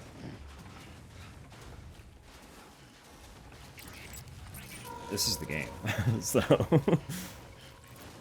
all you're gonna miss is more of this.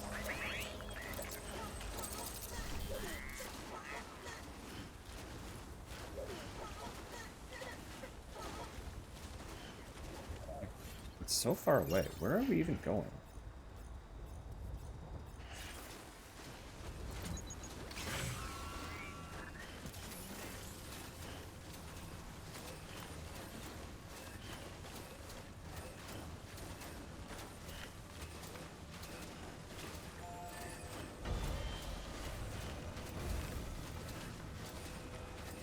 Would like to find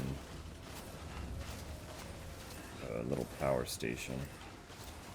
One of their big charging towers that just kind of zap you. And all your batteries get rapidly charged. And I want one.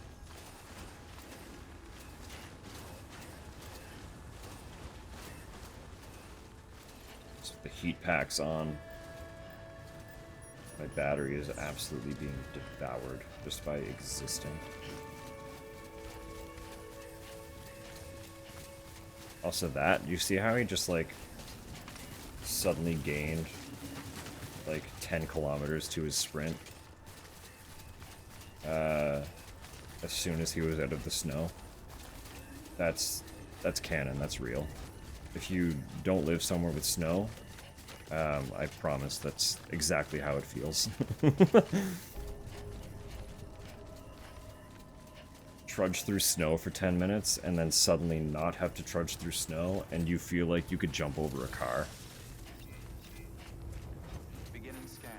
Scanning bridges ID. Verifying ID. Clear. Weapons detected. Superman dash. All clear. Kinda genuinely though, like, it's unbelievable just how much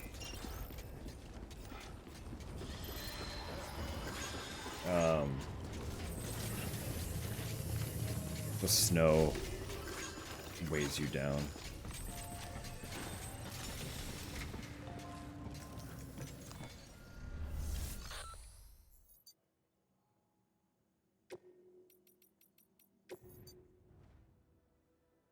Oh, it's not even heavy. Yo, this is a piece of cake, man. Look at, why do I have so many guns? What the hell? There's so much shit in here. What happened? Where, what? Why? Did I teleport from here? I must have warped from here at one point, because this is a lot of stuff. I have blood bags, those are important. I should probably take some blood bags. I forget how many I can have on me, so I'll start with 3.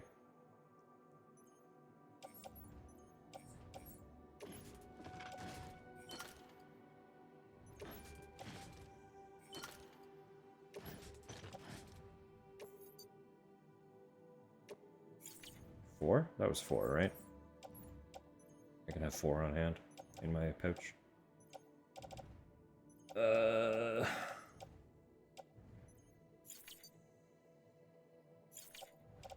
I need to, yeah. Forgot, I have to actually confirm it. I have to confirm it.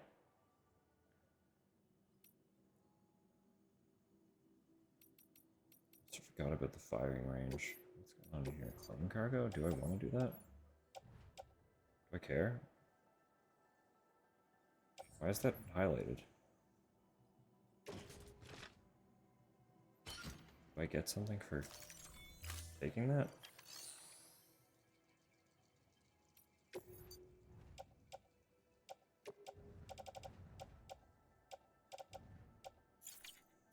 Not donate, I want to recycle.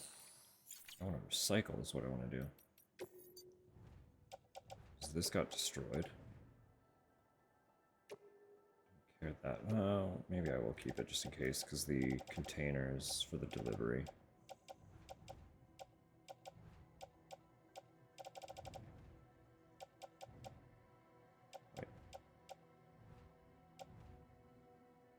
Wait, where'd they go?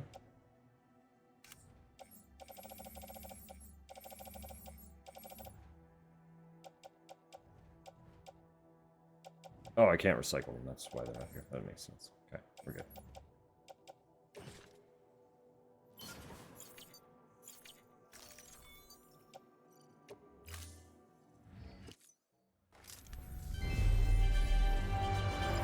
Thank you. Thank you for your contribution.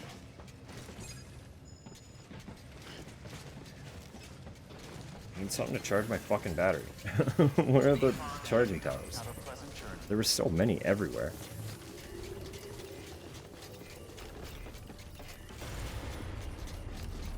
People usually set them up right outside. There's one. Okay.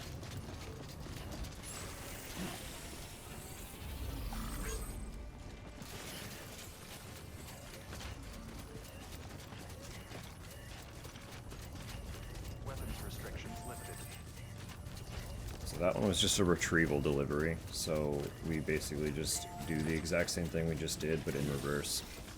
And we did actually pass by the roboticist on our way here, so let's take that lost delivery as well. Why not?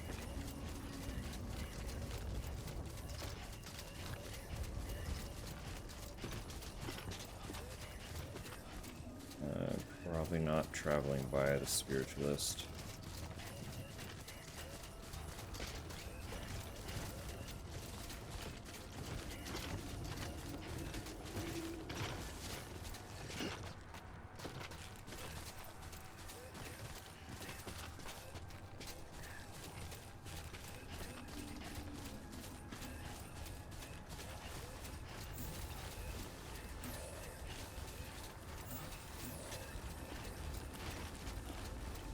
But I do remember I had a bad habit of looking at a path on approach and being like, that's absolutely traversable, and then while scaling it, realizing that it is very indeed not traversable.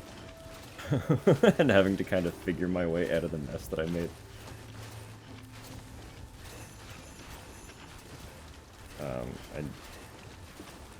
I'm sure some folks remember getting like halfway up a mountain and then being like, I don't know where to go from here.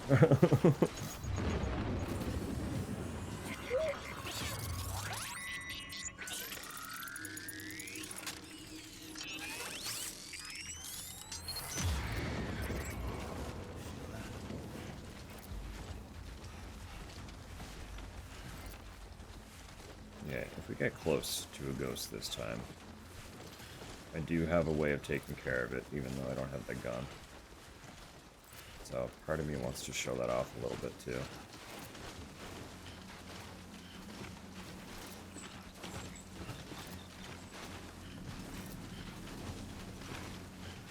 But I'm not going to deliberately put myself in the path of the BTs either. Just kind of, if they're in my way, you know? If they're in my way, I'll take care of them.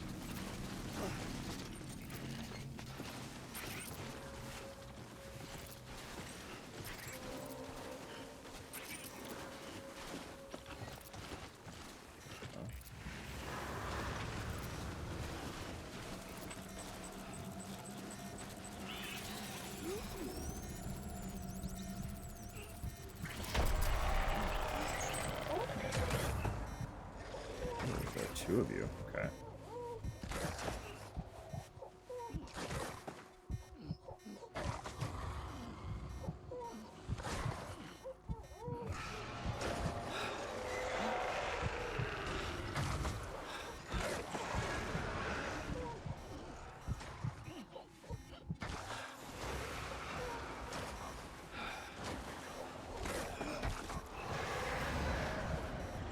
Come here, pal.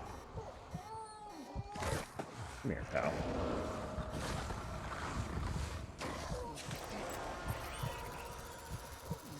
Maybe I can't do it because it's looking for me. Oh, they just disappeared. Why did they disappear? Hang on. Come on.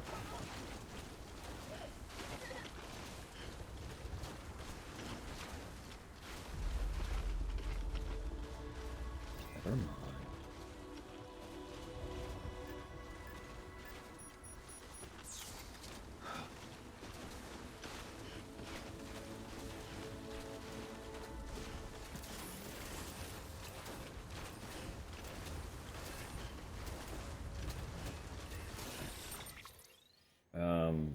Simultaneously extremely irrelevant, but also kind of relevant.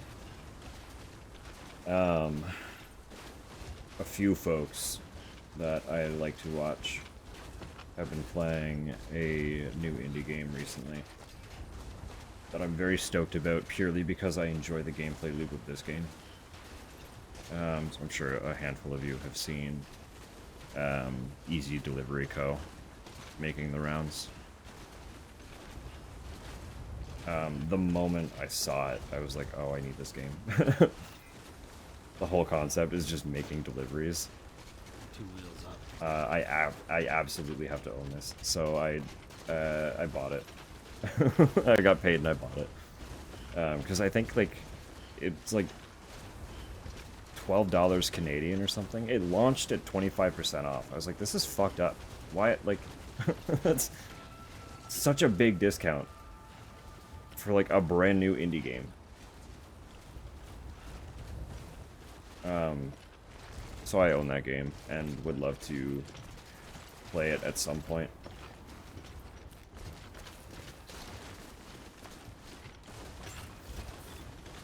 It's another one that's not quite horror, but kind of has that, like, slightly spooky, slightly melancholic vibe. So I can, if I was able to justify this game, I could justify that one on stream.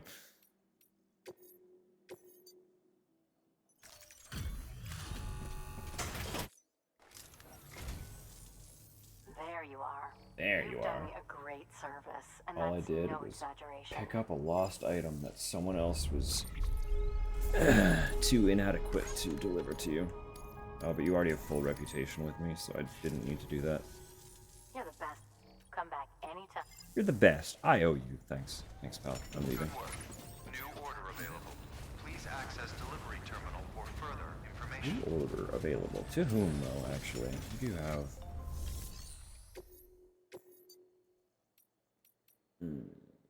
Fragile. To the weather station. Incomplete. I haven't done it. Oh, the Vogue. The Vogue is a whole fucking nuisance.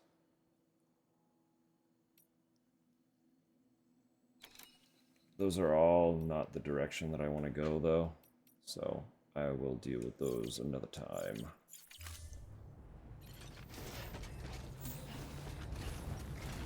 I could be wrong, but I'm pretty sure another achievement is to complete every standard order. Weapons restrictions lifted. With, either Legends of Legends or Legends of Legends of Legends as the delivery rank. And basically what that is, in standard Death Stranding, if you played on the highest difficulty and completed a special order with an S rank, you would get a rank of Legends of Legends. So instead of S, your delivery would be marked LL. The director's cut introduced a higher difficulty, but in doing so, it also introduced a higher special delivery rank.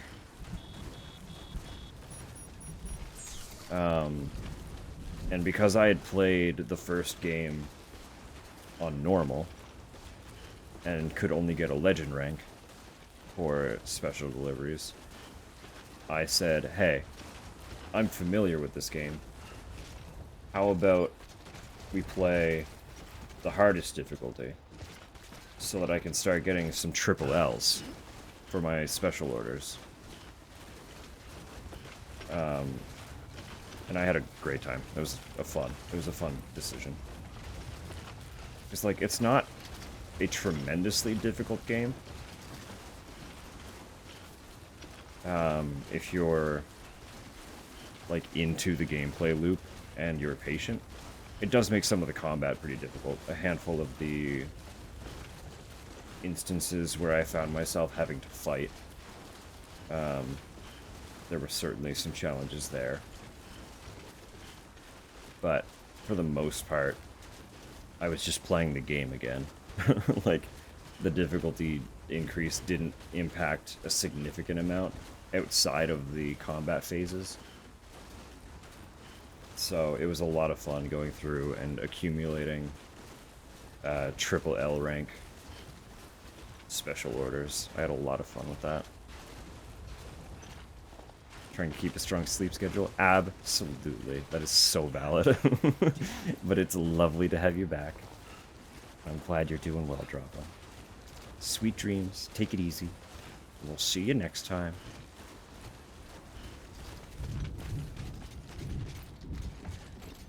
Oh, that's sketchy as hell. I'm gonna go up this way.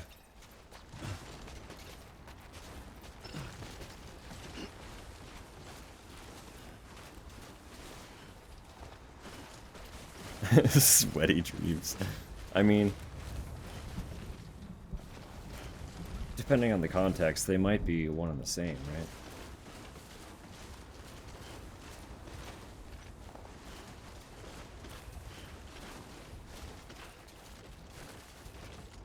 How did I get here? The path up the mountain wasn't this treacherous. Why is it so wild going back down? What direction did I go?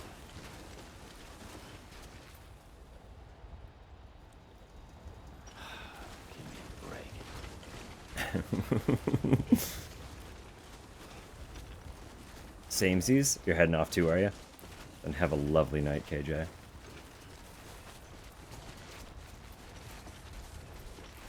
All the same sentiments. Sweetest of sweet dreams. We'll catch you in the next one.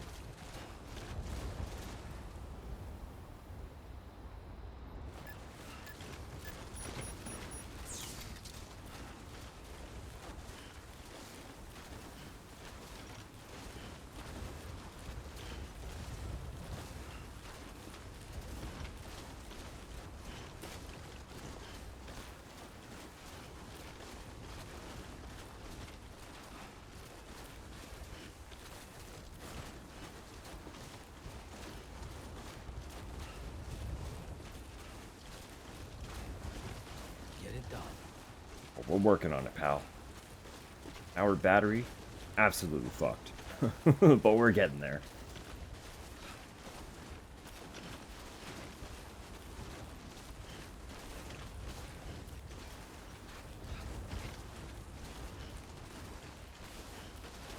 Oh, no, absolutely fair. Cat assumed old favorite position. Cute. Cute, cute, cute.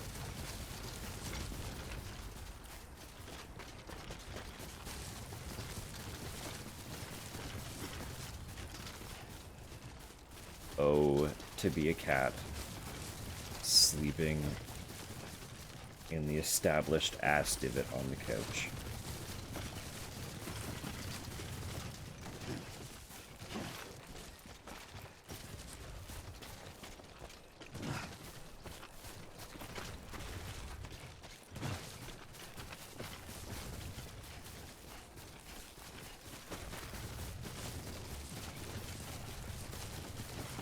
So the path up the mountain was okay. I don't know why the path back down ended up being like the most deranged route I could have chosen, but we made it. We're good.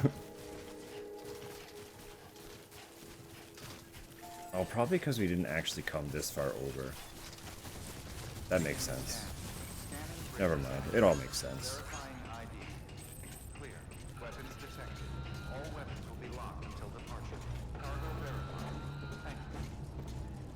Equitation class that you're invested in, that's fair.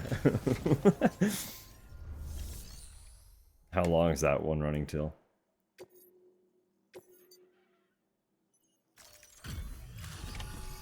I love you. I mean, it's just Death Stranding. You know the Death Stranding gameplay loop. It's just a lot of shooting the shit while walking from point A to point B. So Howdy, Sam. Ain't many porters that can carry a load this size. Wonder if it's all that Bridges issue gear that makes the difference.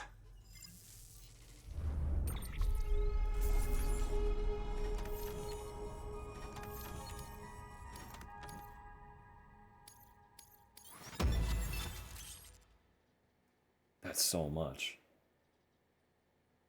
I forgot we have like emails and stuff that we haven't touched.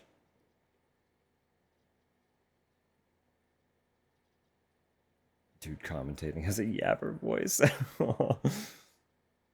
Him at 5%. I mean, you already know my stream runs quiet though. I don't know why my thing comes through so quietly compared to everything else.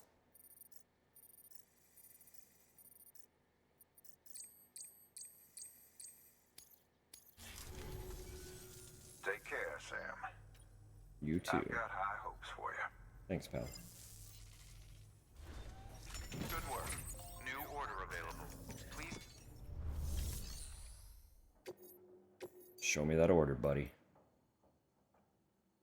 Ooh, that's a big one. That's a really big one. Hold up. I gotta bring it into the mountain. What else do we got? Could I handle both of those simultaneously? Hypothetically, absolutely.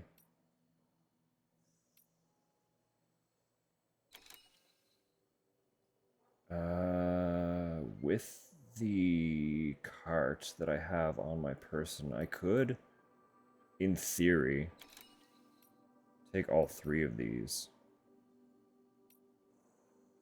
So I hit the geologist,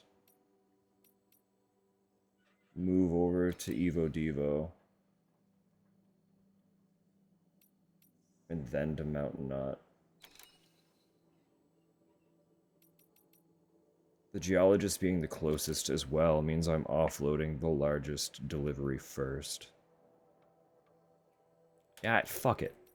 Fuck it, we're back. We're back, right? We never let hubris stop us before.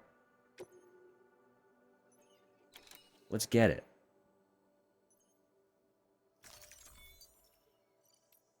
Return to form. You know how it be. Carry everything on back.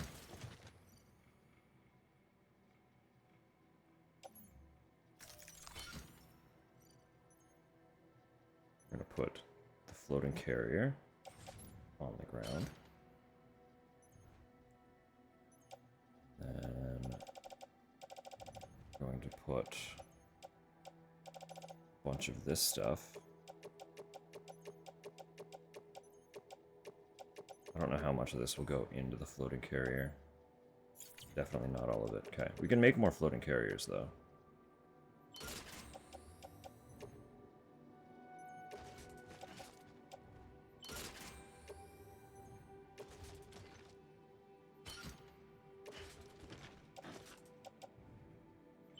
We are going to make this work.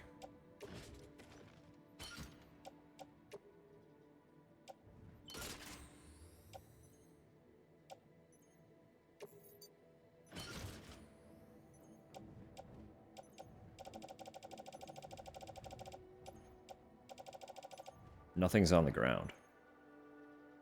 We have it all.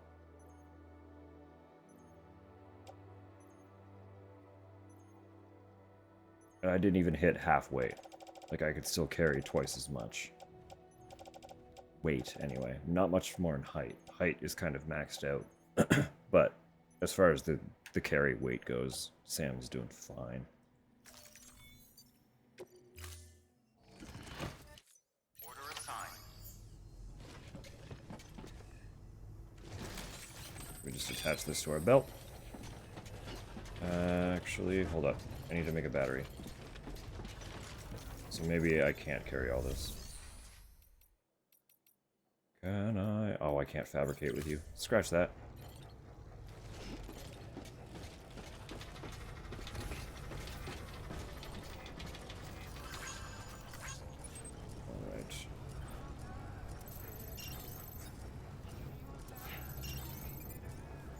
you first. Oh, but hang on. Will this get us there? Weapons restrictions lifted. Or you just go down? Ah, wishful thinking.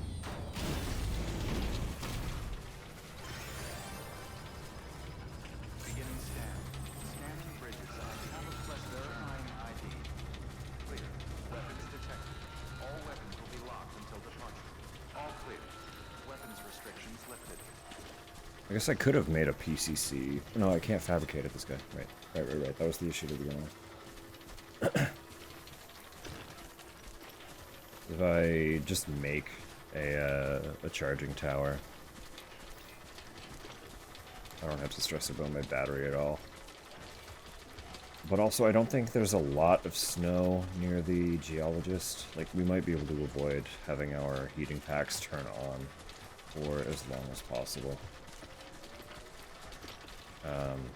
Which will also nullify the need for a charge. For a little bit, anyway. Until we can offload the heaviest part of the delivery.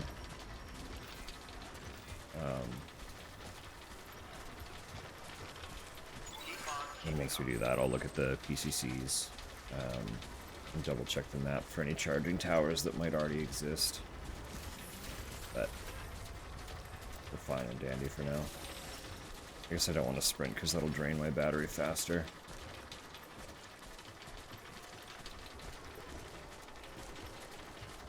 I think I am still under my maximum carry weight without the support skeleton though.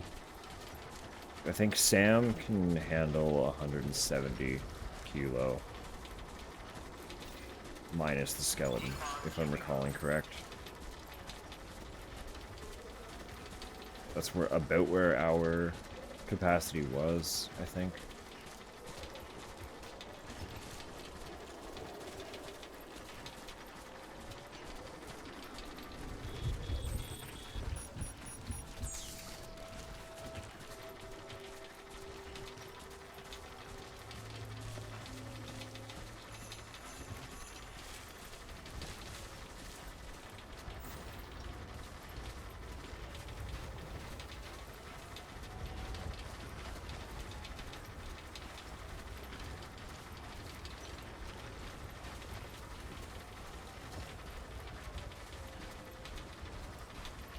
We might be able to just zip around once we're up there, too.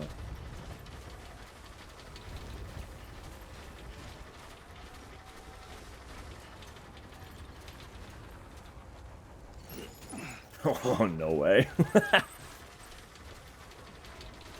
think that's a charging station right there. I could be wrong, but I think that is a little charging tower. So bless whoever put that there.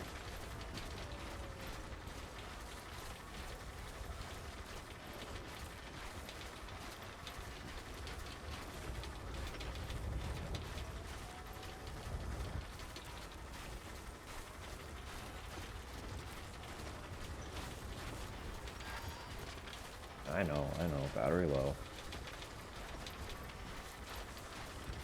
It's about to be a non-issue.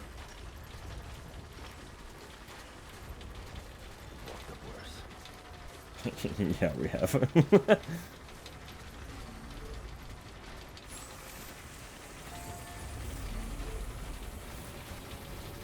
Boom. Max charge. Easy peasy.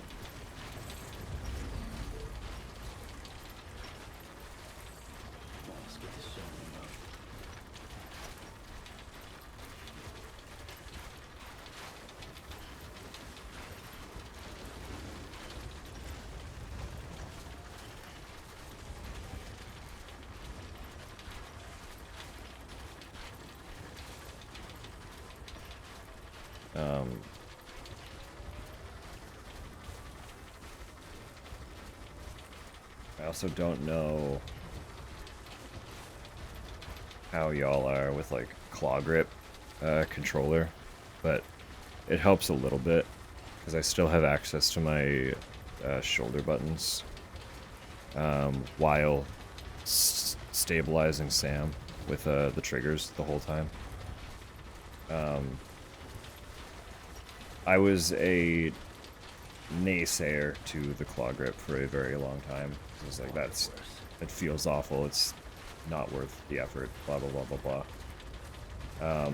But after getting accustomed to it, I would highly recommend, if you have the means to find a controller that you can comfortably do it with, learning how to do it is literally game-changing. And I emphasize the finding a controller you can do it with part, because I physically cannot do it with the controller that I use for the Switch. Can I pick this up, please?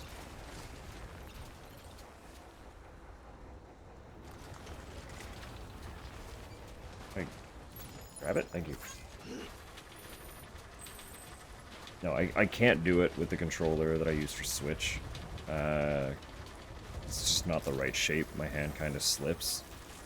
But for my hands, the fucking DualSense is like the perfect controller for the claw grip.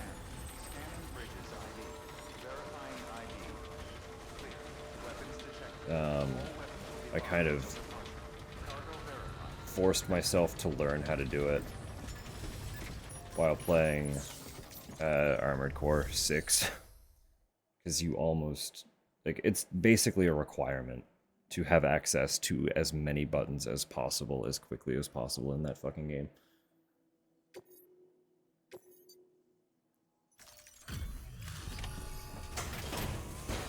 Got all that stuff. So many things. Sam Bridges, good to see you. Wow. I have to say, I'm in awe of what you've done. You have my utmost respect. Thanks, pal. I was told not to carry it by foot, and I kind of carried it by foot, so... Can I have, like, extra money?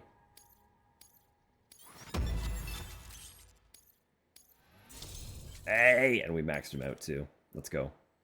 Mars red for the cap. Beautiful. Oh, speaking of the cap...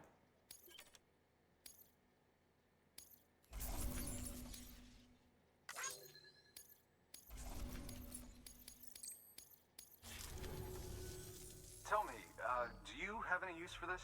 If so, it's yours. Another star for the belt. Another star for the belt.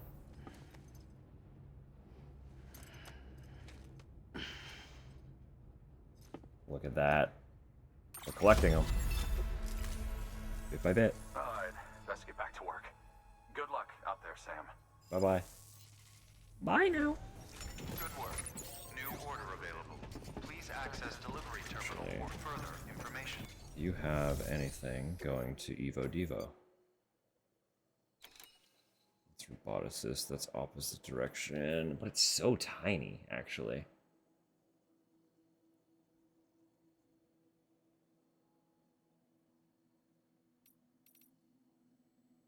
Time sensitive to Evo Devo.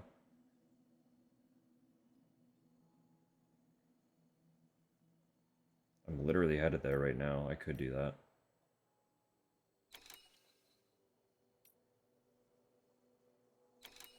Oh, and Heartman's on the way too. Oh, what do we do here? What do we do here?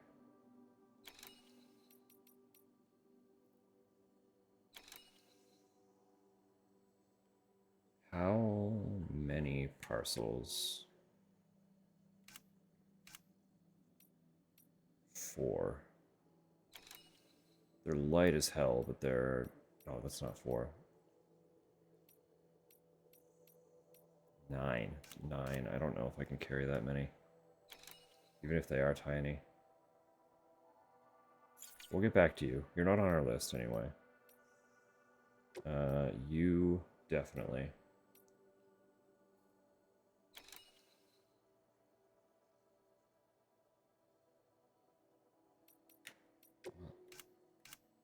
Just the 2. Okay.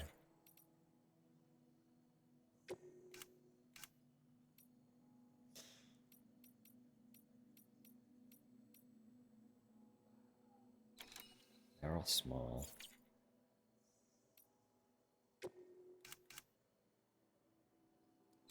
I could try.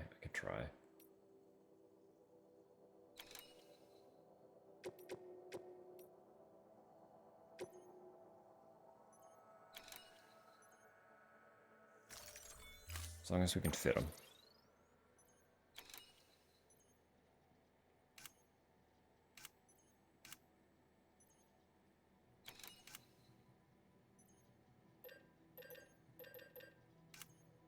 I think we're still good for tools. Not really a need for anything else.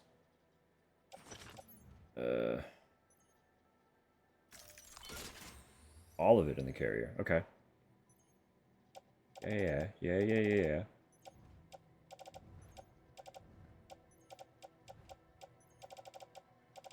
Maybe then I could detour to the roboticist as well.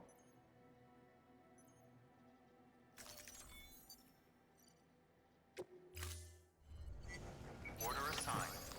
This is why I... like, just the task of strategizing your routes has me by the fucking throat. Like, this game literally tickles so many aspects of my brain.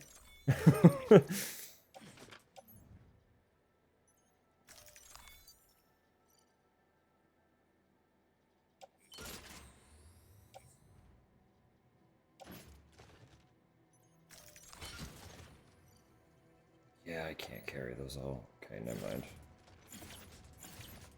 Never mind. I knew it. 9 would be too many. Why are they all contained in huge boxes? Why would you do that?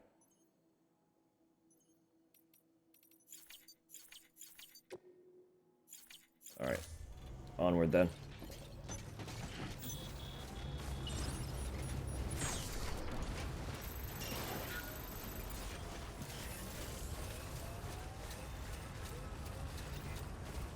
Weapons restrictions lifted.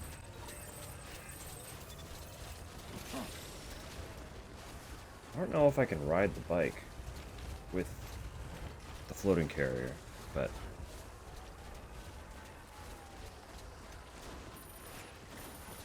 that would be useful.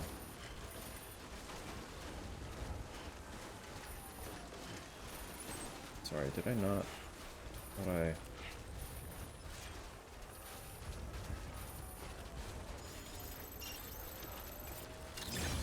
There we go.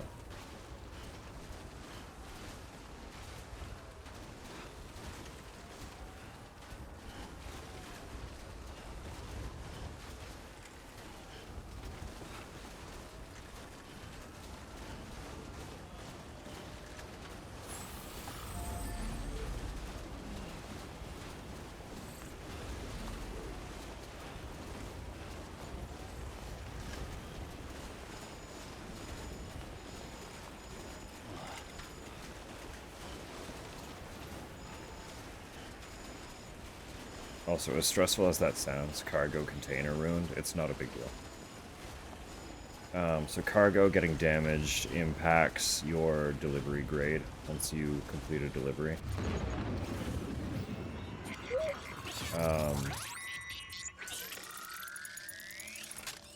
The quality of the container is not evaluated.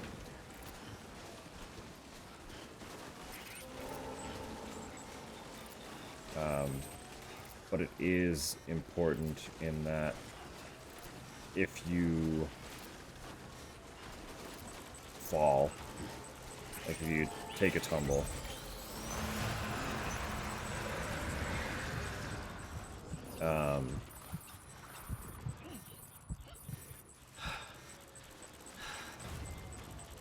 damaged containers will make the impact much harder on cargo. And the damage to the cargo directly is graded.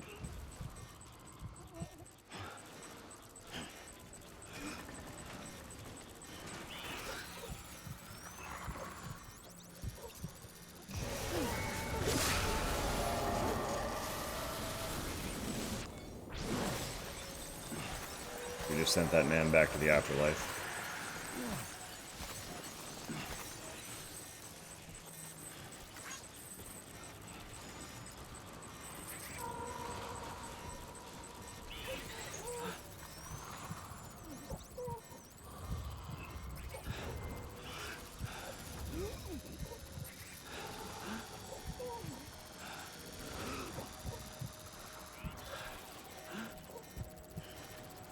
This do be a little sketch.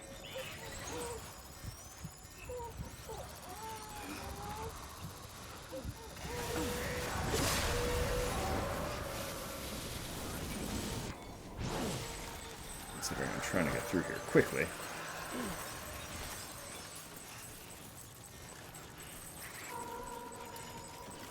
But it's okay because I have a knife that can send them back to hell. That's why I wasn't concerned about my gun breaking. I have a knife.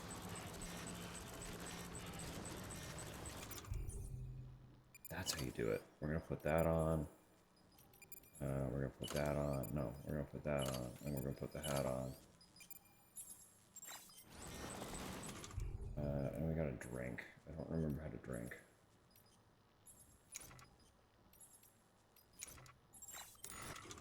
There it is.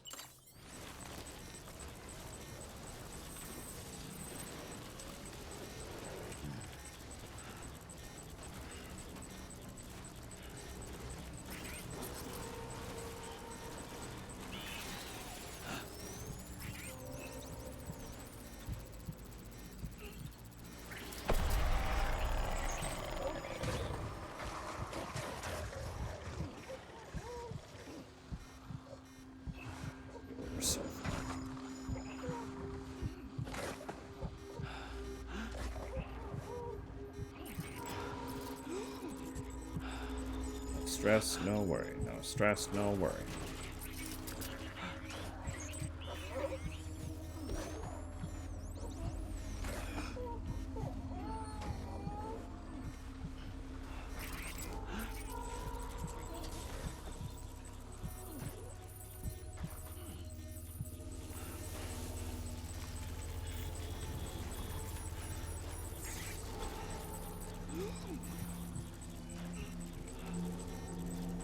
Traveling through this zone do be a little bit ass and piss though, because I have to be crouched.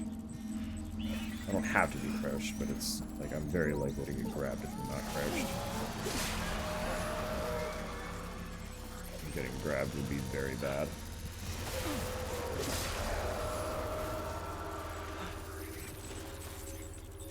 Sam, this is not the time. I know you're tired, buddy, but this is not the time.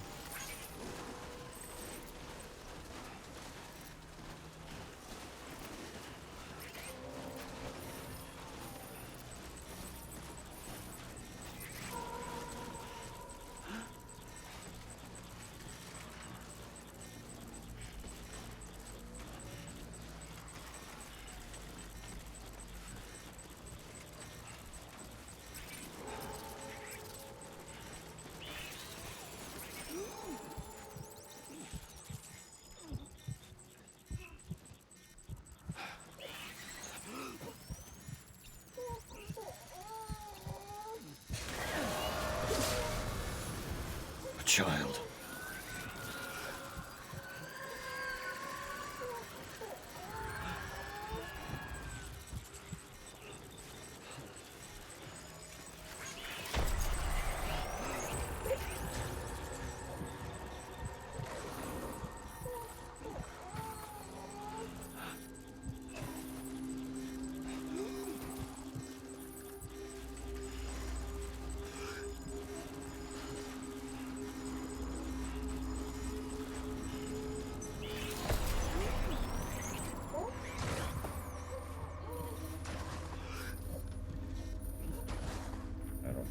Make it quickly enough. This territory is not ideal for this.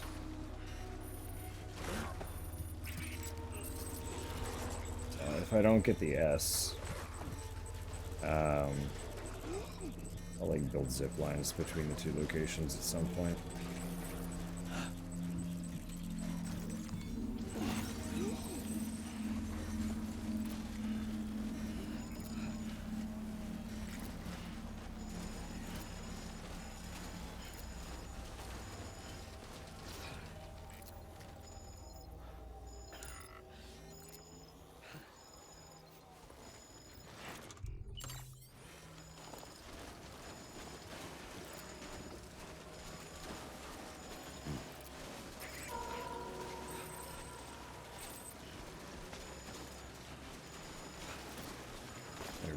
Really should have brought tethers.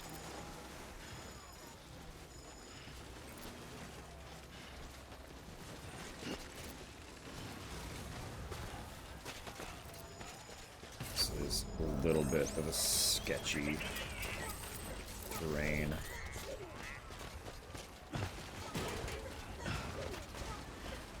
Have to walk down with a full-ass cart of cargo.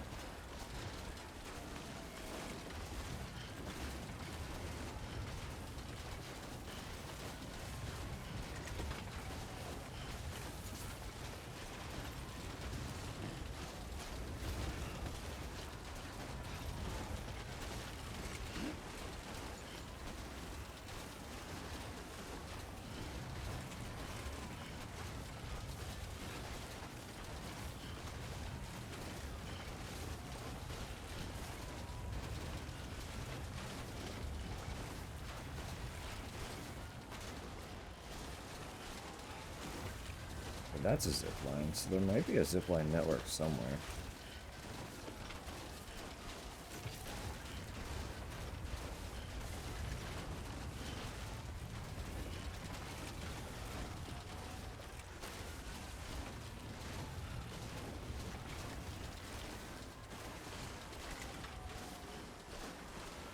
So the thing about a lot of these structures,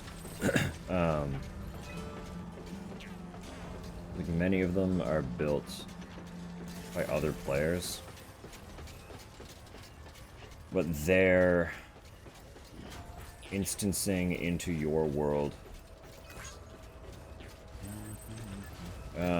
is not always like persistent or consistent. So even though one player might have built an entire zipline network in their play space, that does not mean you're going to see every single zipline that they built. So sometimes you do get incomplete like zipline networks and stuff like that, which you can then go and decide how to complete in your play space. But that's basically just to say, like, just because I see one, that doesn't mean there is a path that I could have taken via them. If that makes sense. 10 minutes. If target time is what I need to get S, then we made it. But I won't know until we actually deliver it, so.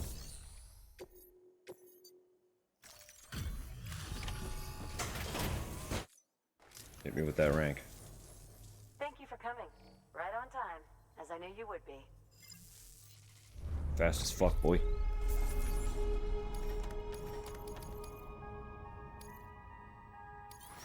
Oh, we got it. Alright. Wait, hang on. Casual multi-rocket. Don't worry about it.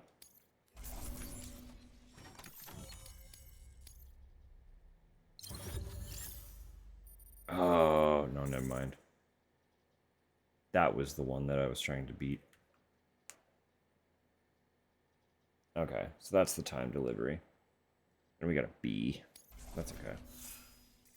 Like I say, that's one we'll eventually make a zipline network for. What are you giving me? I forget what you... High density chemicals, right. That can live in my private locker. Thank you so much for that wonderful gift. I appreciate it so much. I will definitely come back for it ASAP. care, Sam. And not at all forget that you give me chemicals. New order available. At all.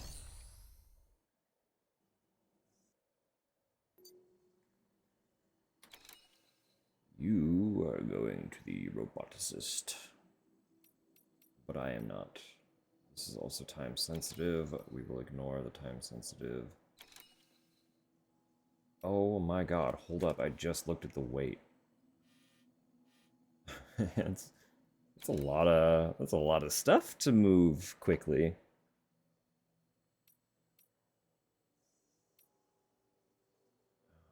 We are going to Hartman.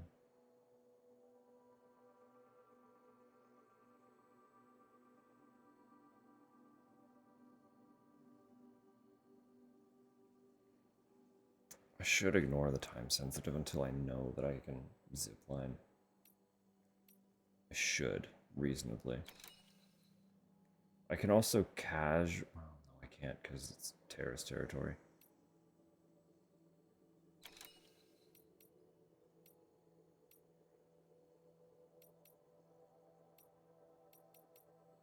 I guess there's kind of fuck all for me to do here then.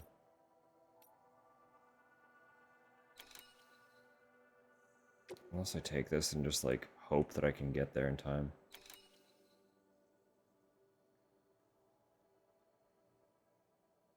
Oh, it tells me the conditions, so I need to get there in under 4 minutes. For the S rank.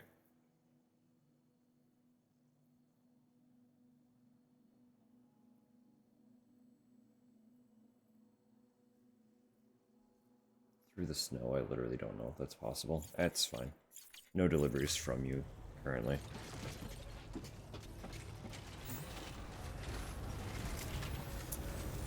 Next was...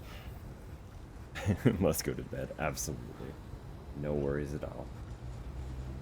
Have the loveliest of nights and the sweetest of dreams.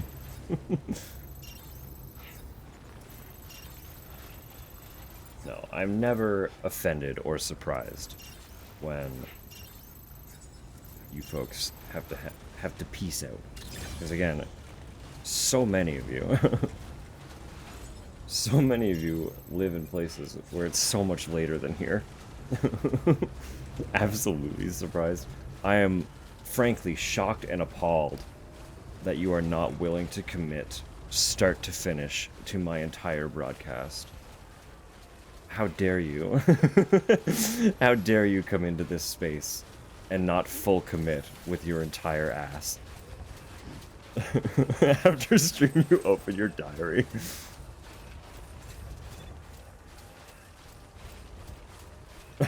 You won't believe the excuses I'm receiving today. They said that they're too tired to watch me any further. What the actual fuck? Can you believe the gall of these people who call themselves community members in this space that I built for them? Everyone knows time zones aren't real. How can they possibly be that tired at 10 to 9? It's appalling.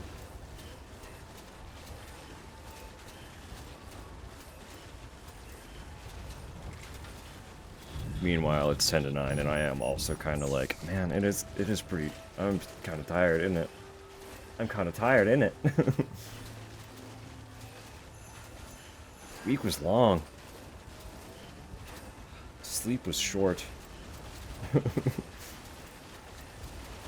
Streamed for 6 years straight? Yeah, I did. Yeah, but I'm built different, so it's fine.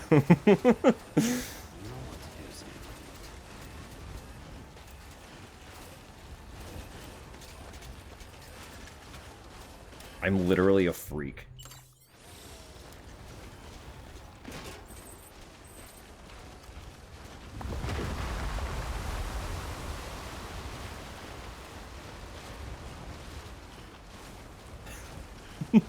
Good night.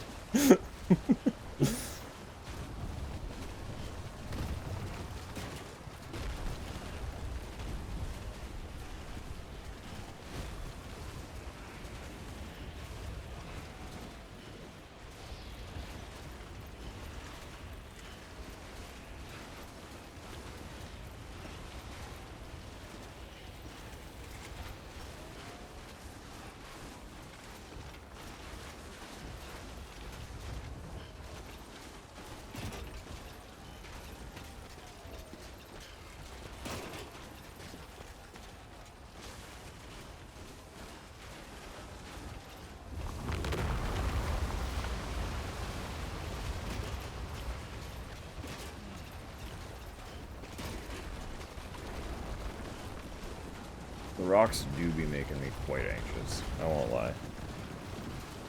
Fuck this. The random landslides and rock falls sketch me out more than like anything in most games. Every time they happen, I'm like, oh god, I'm gonna die. I'm gonna get hit by a rock and fucking lose all my cargo.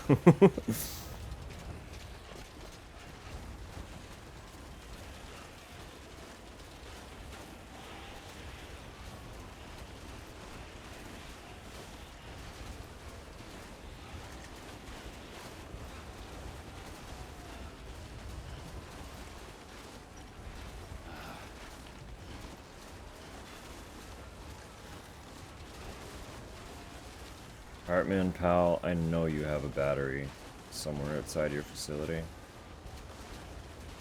Bless, there it is. I was gonna say, I really need you, buddy. I really need you to pull through here. I know it's not you making them, but like, you know, it's in your approximate vicinity.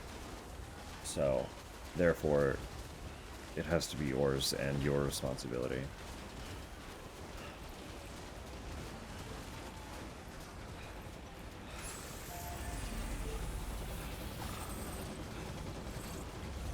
Thank you.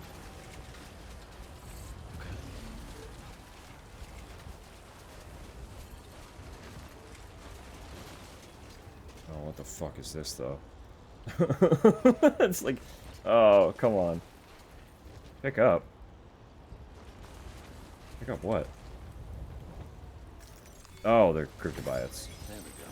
No, it's really? Chiral crystal? It's like hiding under the snow. I don't like this drop. This is sketchy. Oh, we're good.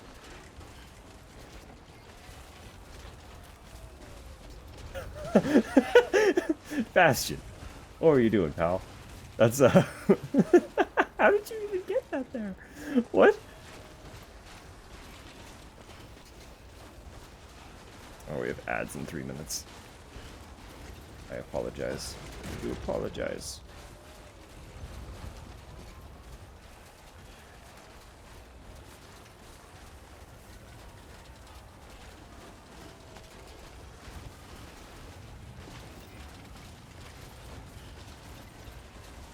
I mean, I know it's kind of habit at this point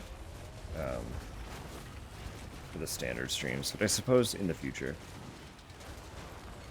That is not my truck.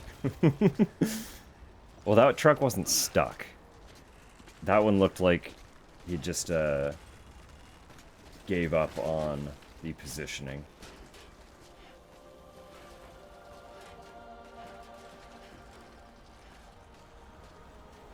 It's like, I guess it's not going up the side of this mountain, so I'm gonna leave it on the side of this mountain.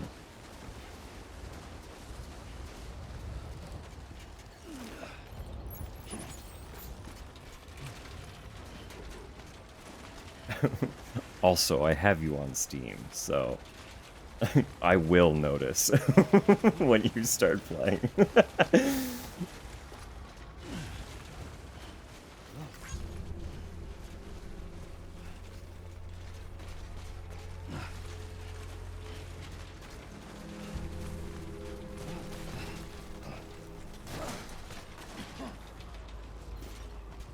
I'm not somebody who actively, like, watches my friends list for activity.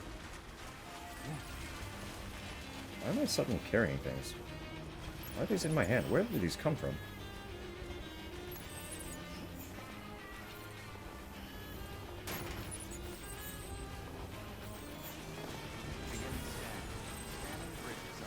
Okay.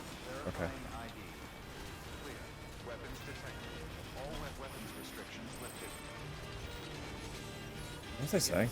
I got so distracted by the fact that Sam was suddenly carrying cargo by hand.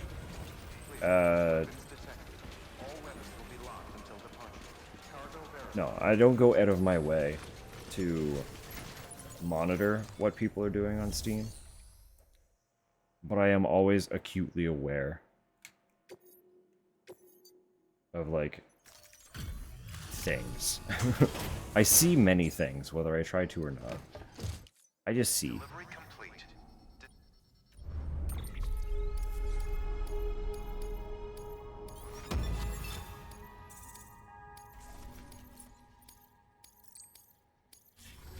Thank you for your good work.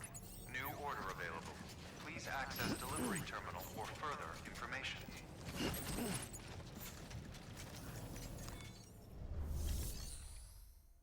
There's something else I was gonna say. I don't remember what. I don't remember what. It's fine. It's fine, I guess. Whatever. Whatever. Can't be that important. Two things to geologist. More time-sensitive stuff.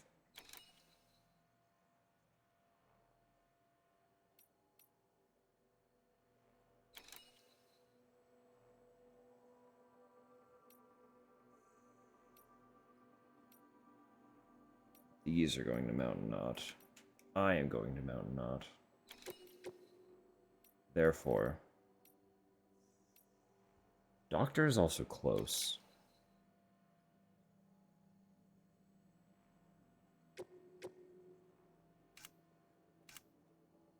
Only two.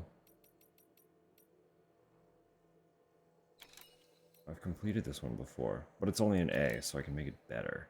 I can make it better.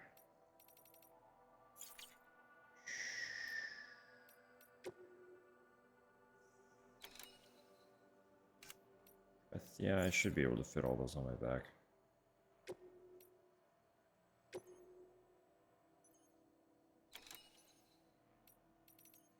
Not like directly on my back, you know what I mean? I should be able to... That weapon is equipped with an advanced targeting mechanism. If you lock on and fire, you'll see exactly what I mean. Huh?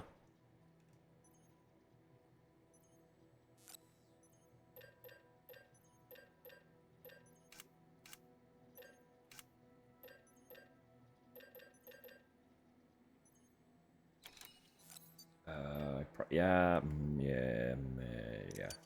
Sure. Sure, yeah, sure. Uh-huh, yes.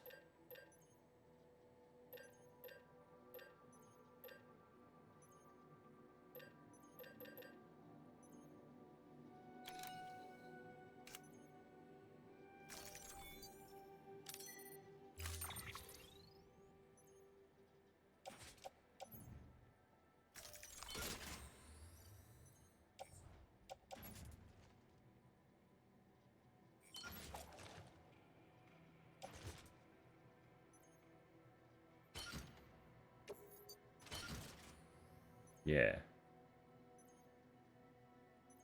My bola gun is about to be destroyed, so I might as well recycle that too.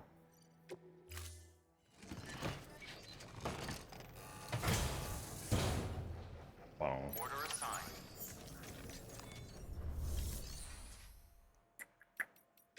Get rid of the bola gun and the repair spray.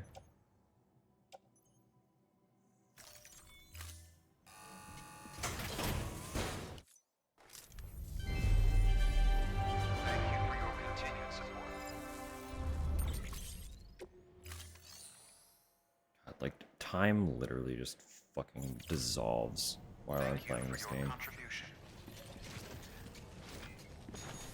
Like, I feel like we haven't done anything. And it's been 2 hours since we started playing this. Like, what the fuck?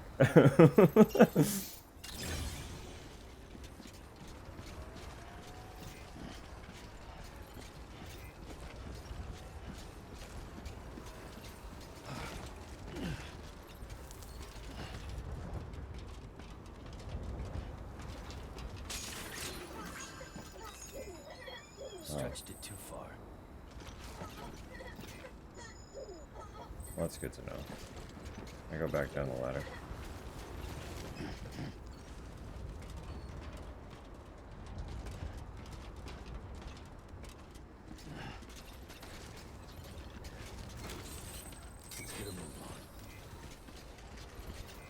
I guess that makes sense.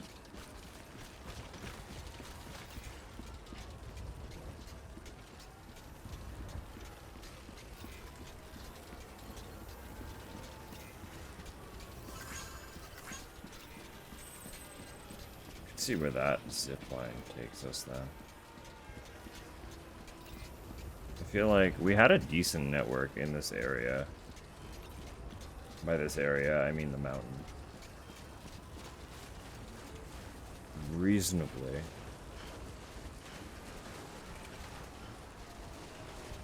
Weapons restrictions lifted. Beginning scan. This should be able to get us there, even if it's a little bit roundabout. Right?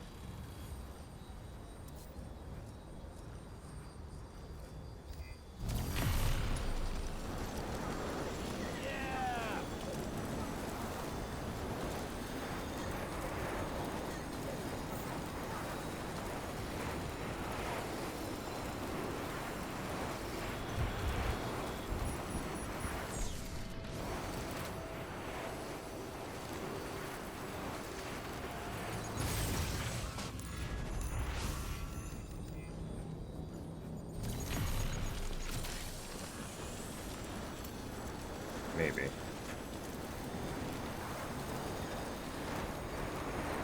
Hopefully there's one down there that's take us to.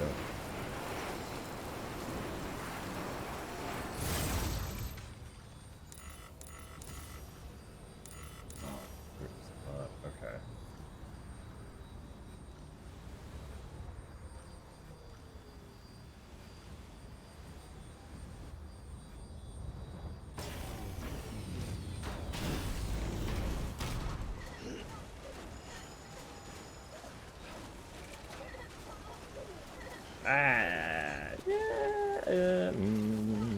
It should be fine. We'll get there. This is fine. Oh, yeah.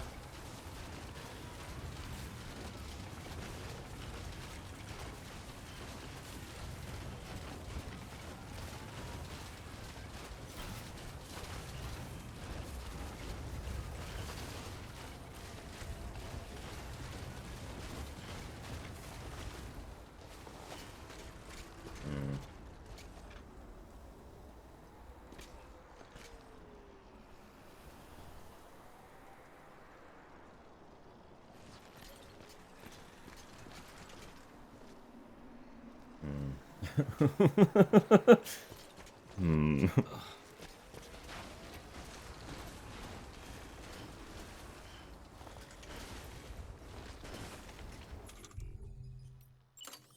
Maybe. Maybe it'll be okay. I'm worried about the carrier, but...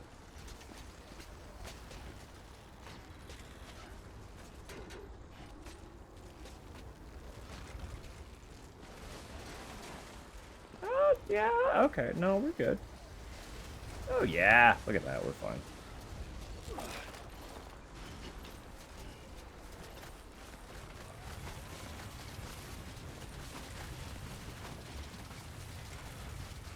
Not even worried. Nothing to stress about.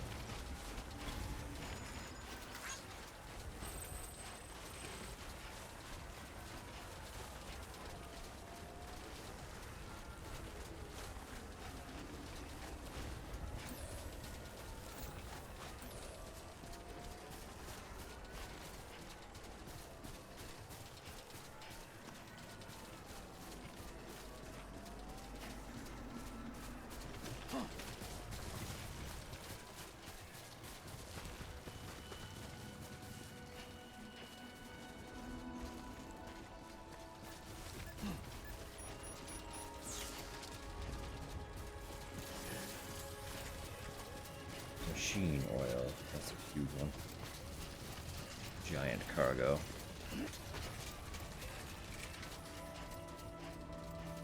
Mr. Funman.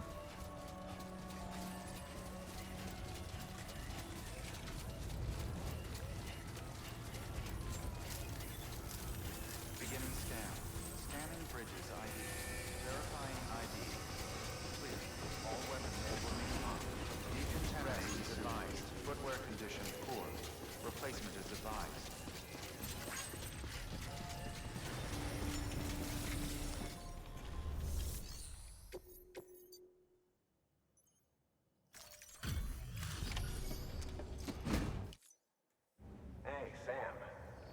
Thanks. Tough journey as always. Nah, that's fine. Well, this is way more than what one porter ought to be able to keep. Nah. Nothing. It's nothing for Sam. Dear old Sam carried the world on his back.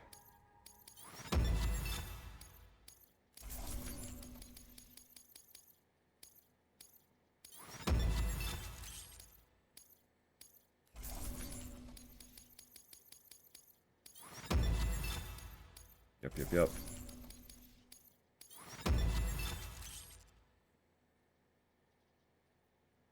Ooh, okay.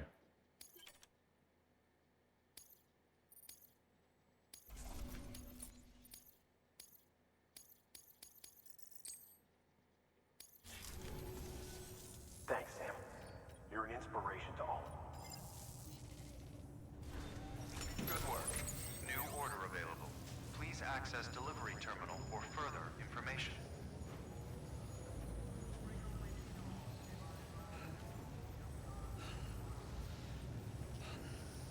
Who the fuck is that for? What do I still have on me?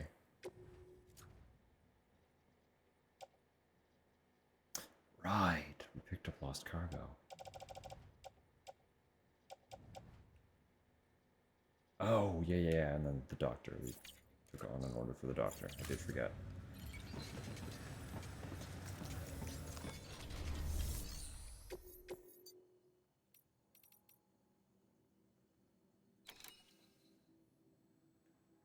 Could take that to the photographer. This is also going to the doctor. Geologist. You got shit for fucking everyone everywhere, huh? South Knot. First prepper.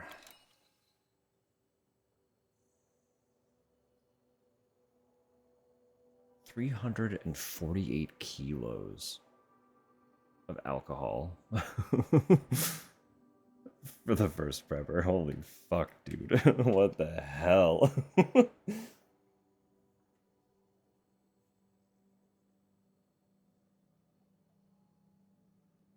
Alright. Something to get you through the winter, I guess.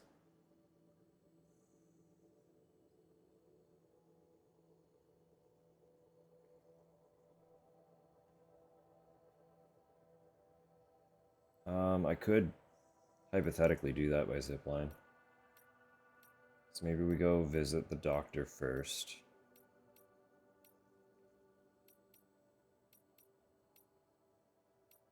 I've already done that one, so it's just the one. Right? It is just the one?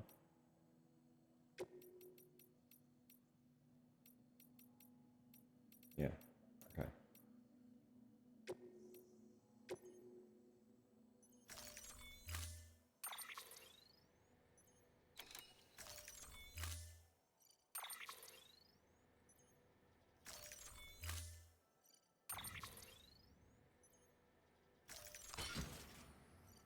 Yeah, like, that's it. It's cake. Easy fucking peasy. Pop these on the back as well. And then we can put the carrier on our back. And just... be gone. Order assigned. We ain't even that heavy. Beginning scan. Footwear condition poor. Replacement is advised. Rest is advised. Safe travels.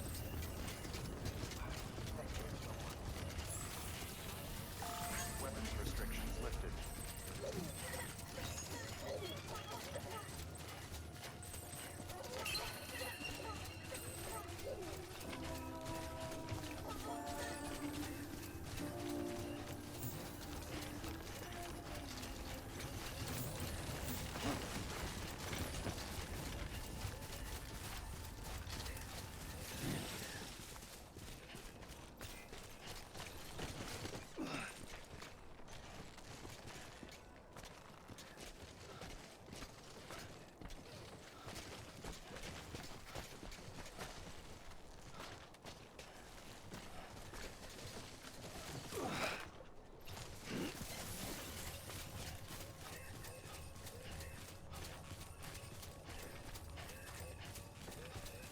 No, but like I had like a whole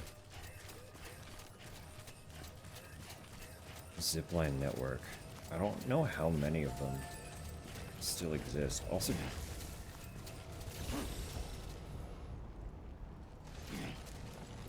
look at my little star. I never fully processed what it looks like. You remember early on when I was looking at the full purple stars with a whole bunch of triple L deliveries, and I was like, man. There we go. Imagine that. The amount of work that you'd have to put in to get there. And now people can see my little star and think that.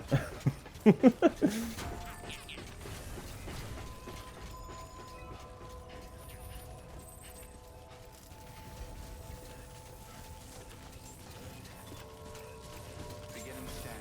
Scanning bridges. Good morning, Sam. Verifying ID. Clear. All weapons will remain locked until departure. Cargo verified.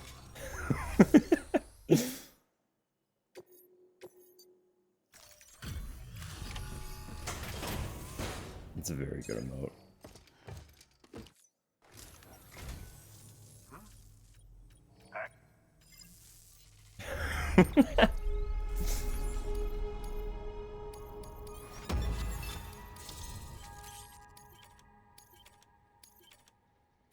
Olive drab.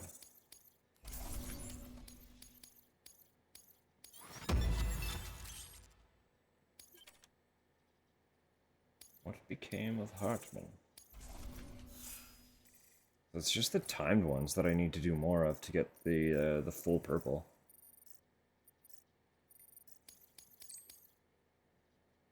But even then, it's close. Like, it's really close. Oh, by the way, I came across something I thought you might find useful. You're more than... Thanks, pal. Here's a couple super blood bags for when you're really bleeding. How about I give you these ones? And then I take those ones.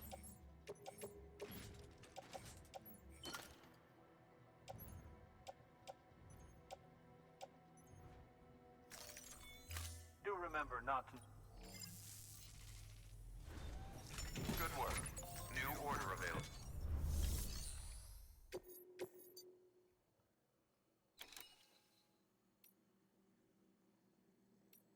Urgent.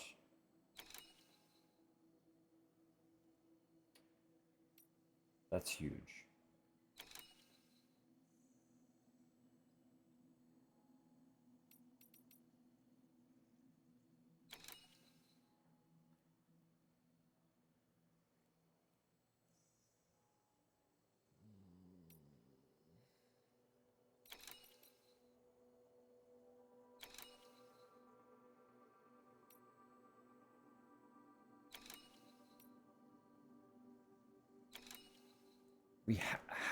We had a zipline network up there.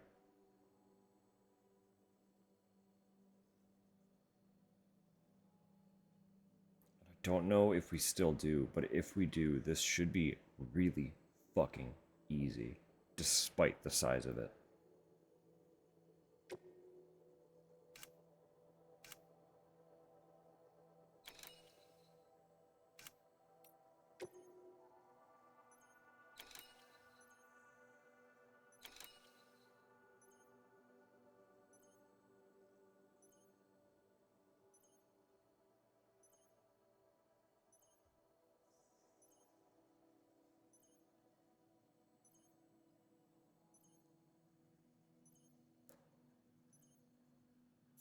Let me check that. Let me check that the network is still in order.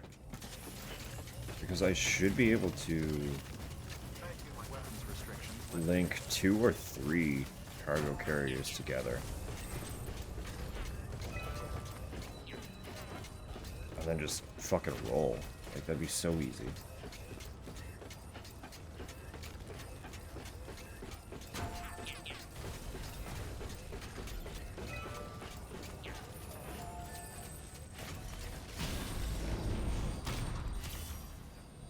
I I think I think we're still good.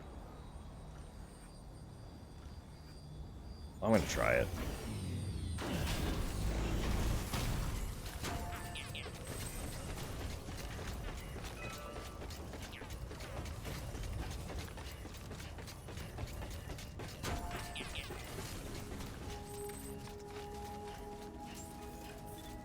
Beginning scan. Scanning bridges ID. Verifying ID. Like, it is in an enormous order. It's huge. It's spectacularly magnificent. I think we can do it. So I want to make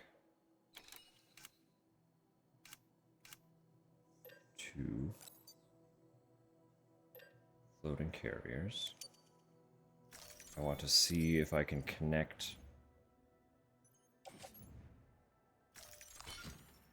3 of them. I can definitely have 2 connected. I want to see if I can have 3.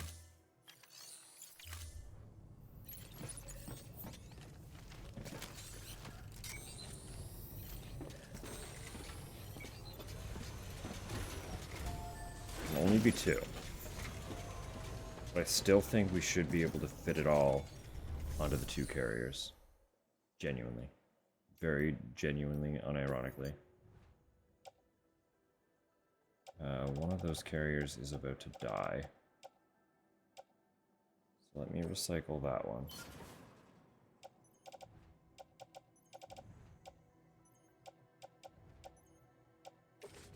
No, I can't offload in the recycle menu. It's fine.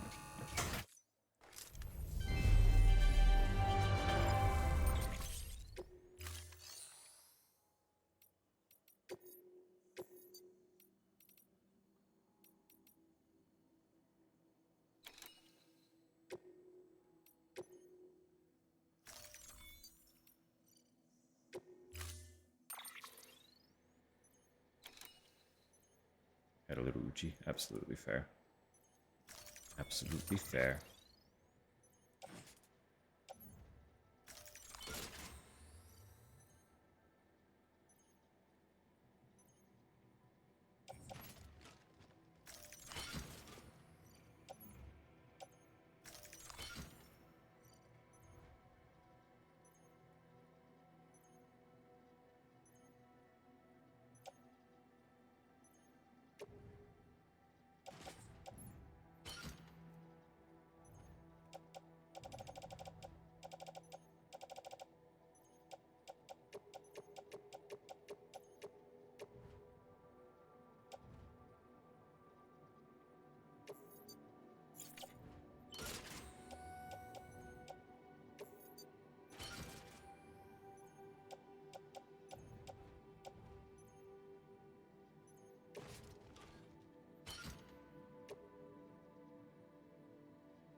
Oh, that does make things more complicated.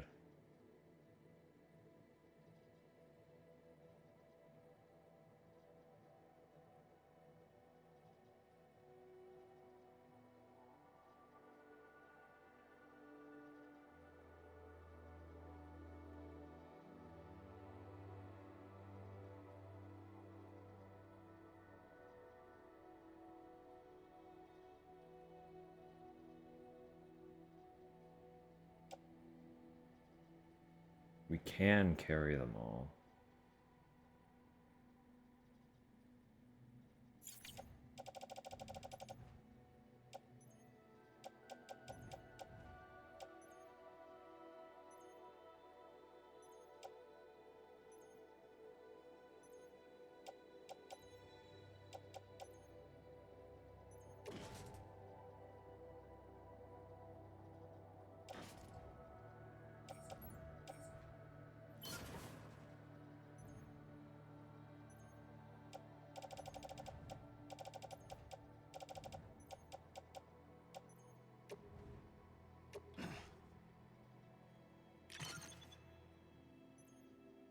But we are heavy as hell doing that.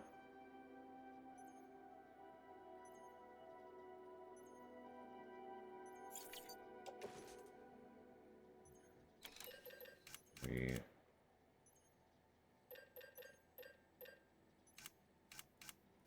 Can't make a vehicle here. Can I bring a vehicle over? Thank you for your contribution.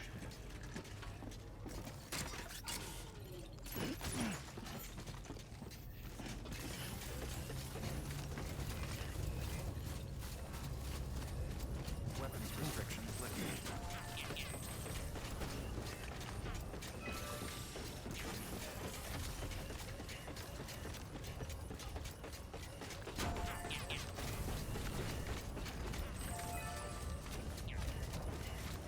They really just barely made that one too heavy.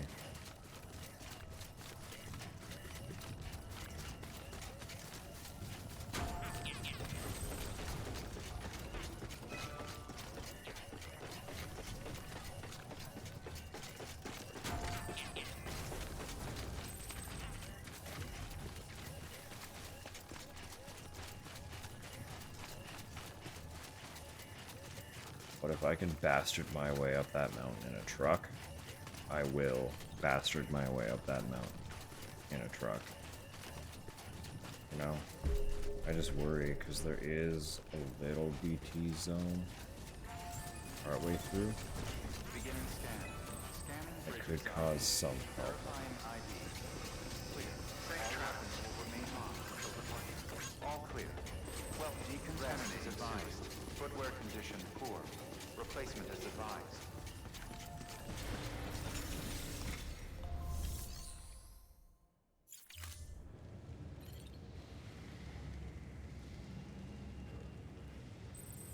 You're in rough shape. Never mind.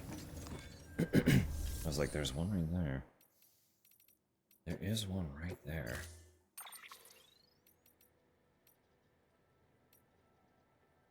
You're long range. You are a golden long range. Taking you. Footwear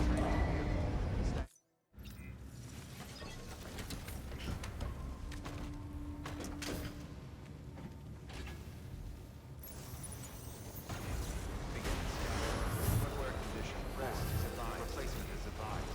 Safe travels. Weapons restrictions lifted.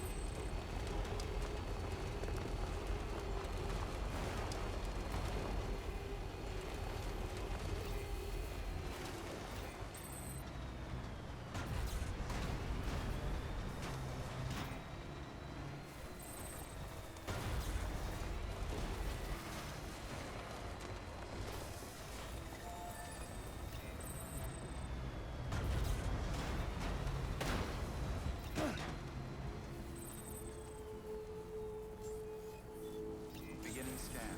Scanning bridges ID. Verifying ID. Clear. All weapons will remain locked. All right. All clear. Welcome, Sam Porter Bridges.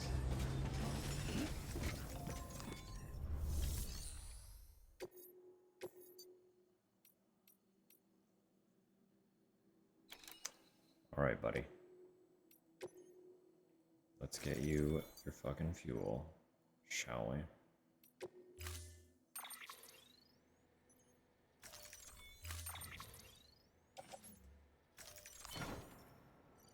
All loads in the truck, like literally nothing. Absolute cakewalk. Then the truck has to get there. Delivery parameters updated. Time limit set.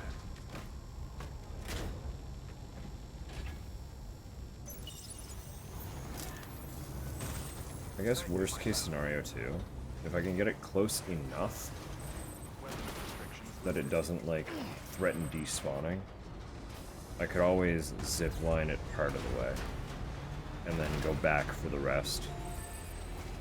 You know what I mean? Like make 2 zipline trips with partial cargo.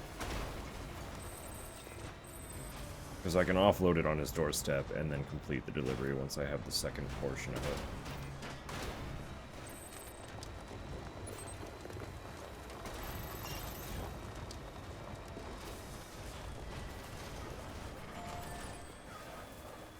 I feel like the road might... the road doesn't even get close to him. What the hell am I talking about?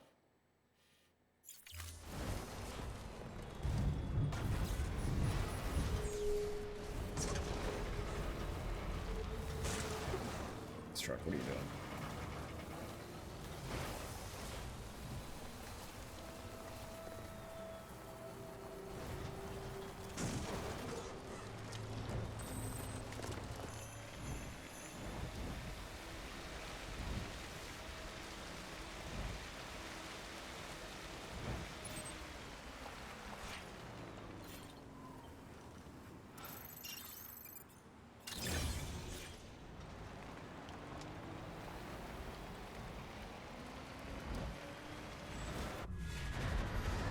Say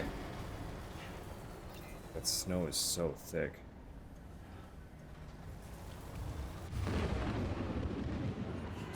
Will this get us through? I'm hitting that ramp.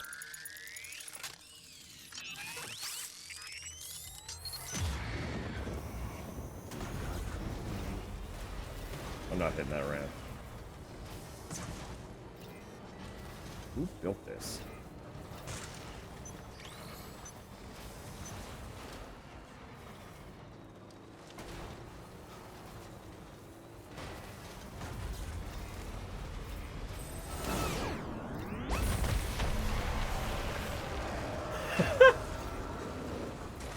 Dog shit ramp.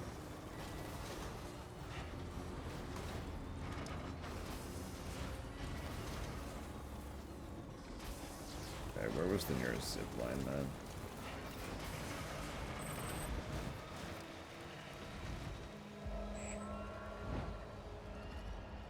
There. I don't think we can completely get there though.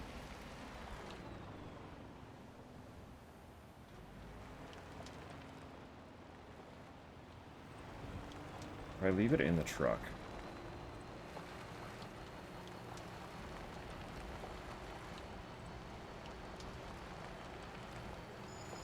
It's not going to take damage from the time fall, not immediately. So I'm going to hit that zip line right there, but I think we will still be close enough.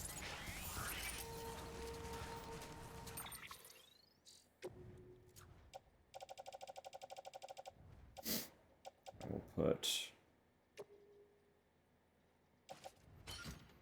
both these on the ground.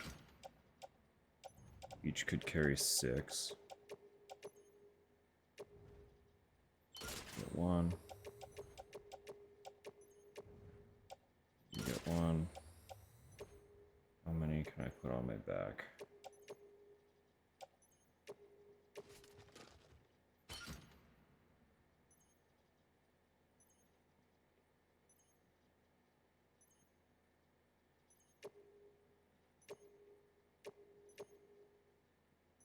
No, the zipline basically drops us off on his doorstep.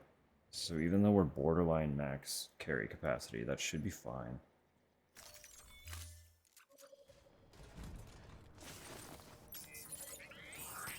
And I attach the carrier. And I link the carrier. And I crouch.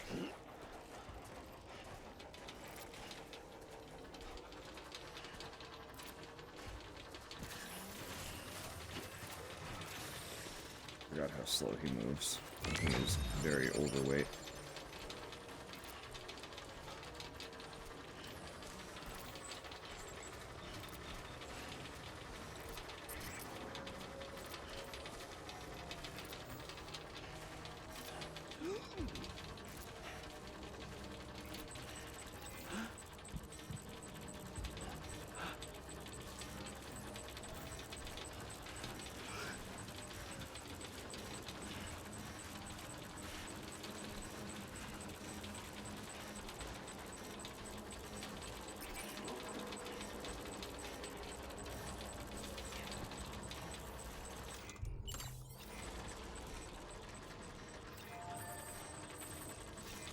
Gonna be fine. Gonna be fine. Everything. Gonna be fine. Never mind.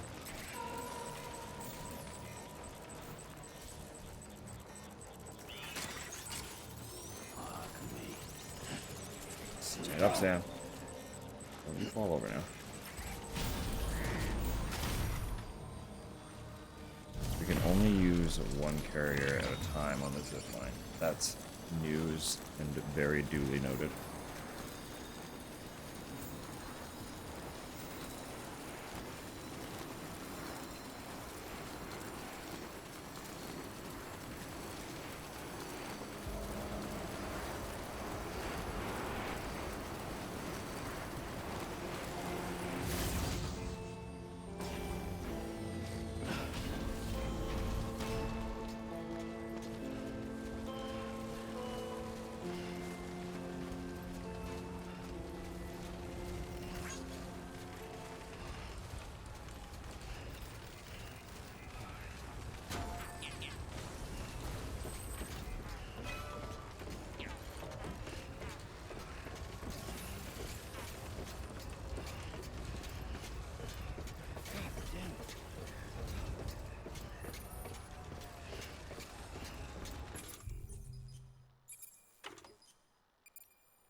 About how late you're about to be, buddy.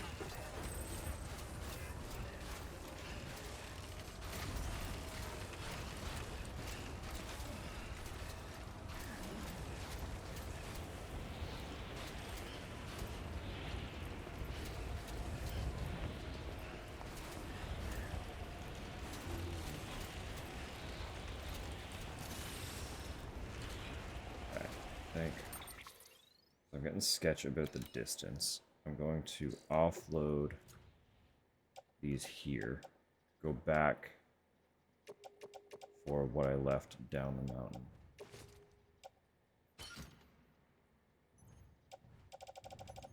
Just so that the distance is tighter.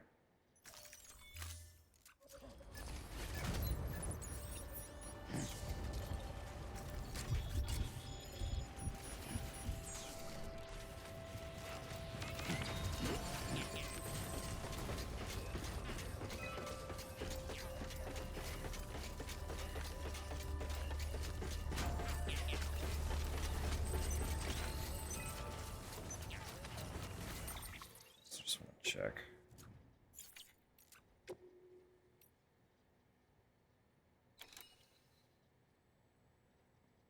I forgot to double check what I've already gone over my conditions anyway. Sure. We'll cancel it then. Failure.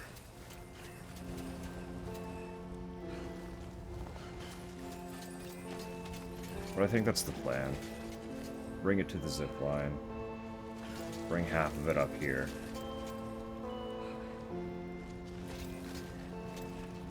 So I can't retry that one for a while, but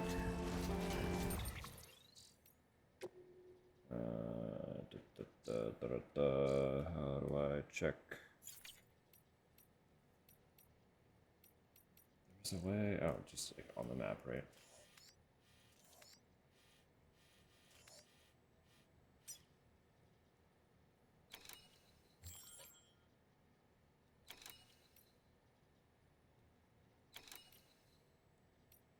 Perfect. So we've opened up some new orders for him. Timefall Farmer has 1. Weather Station has 2. Well, 1 currently, but will have 2. And he's going to have more.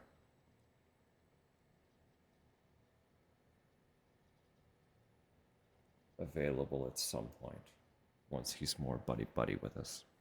So, I should go to the weather station. I could, hypothetically, pick up an order from the Timefall Farm, then go to the weather station, and then bring those to the veteran, since they're all kind of in the same region anyway.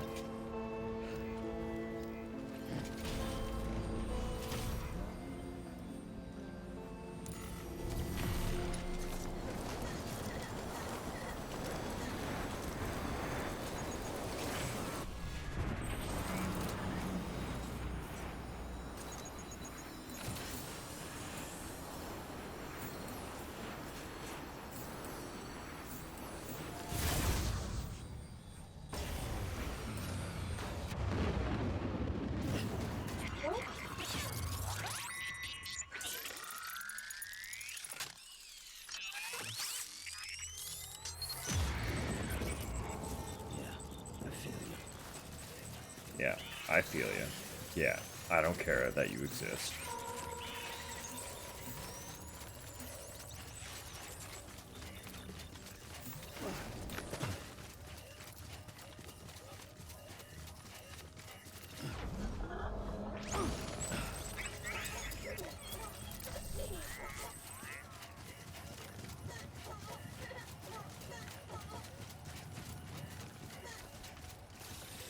Oh, I just realized. Hang on. I am going to take the truck, actually, and we're going to use the road. I forgot I have a lost cargo for the veteran. So I don't want to teleport. I was just going to teleport down to a destination closer.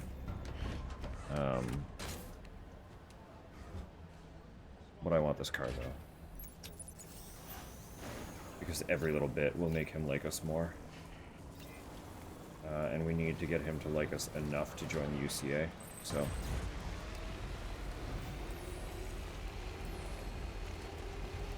It's car time.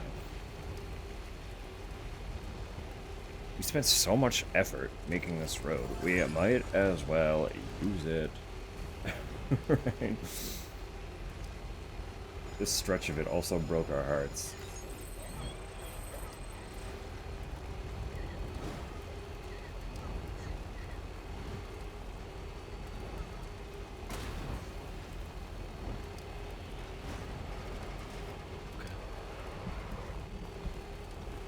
Safe travels.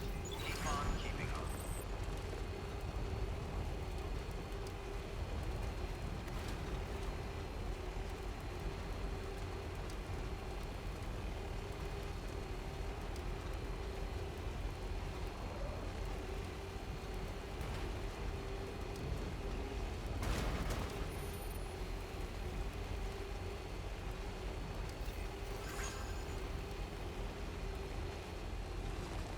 Reasonably, I should have checked if there was a nearby destination with deliveries to either of these locations, but now fully completed road.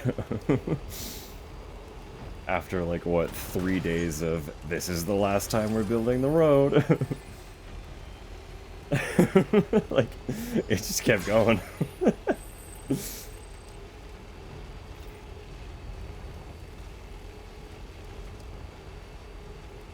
This one is definitely the last time building the road.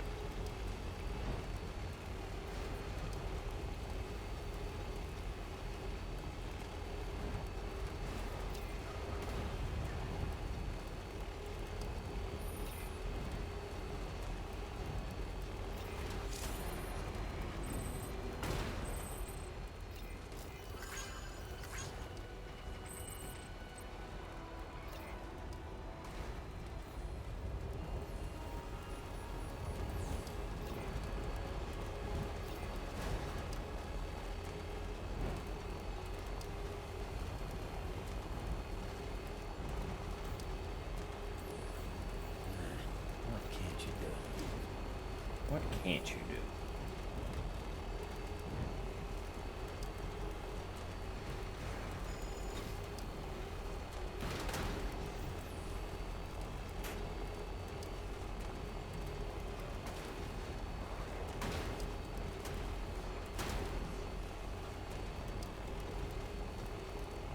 I was admittedly playing with the idea of logistically how high off the ground are we actually if I were to just jump off the side of the road there. Be closer to the weather station, but we were higher than I thought we were. So I did not drive us off the road. I thought about it very hard.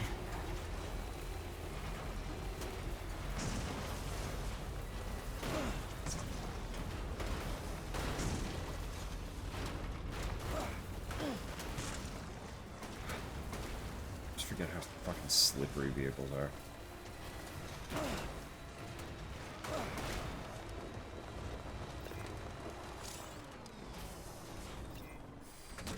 This bridge has seen better days.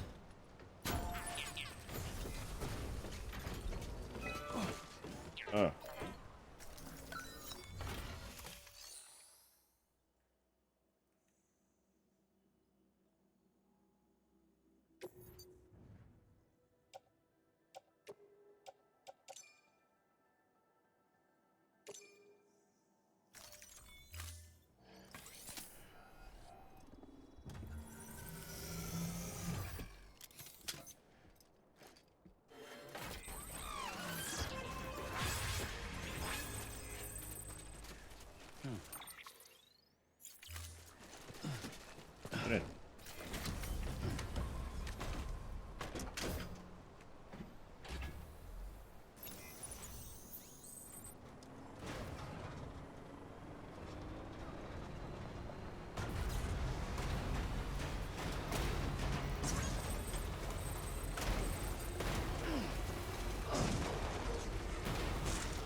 I know that the zip line would take us right there, but I don't know how large the deliveries are going to be. So logistically, I would like to try to keep the truck.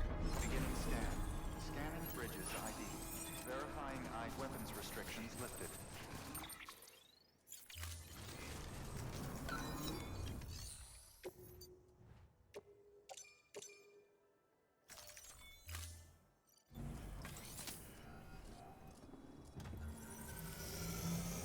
There are achievements for building one of every structure and upgrading to maximum one of every structure as well. I don't know when I will ever get around to doing that.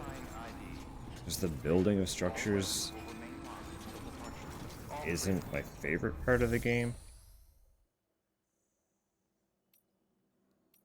I like helping to complete them, but like choosing to actively build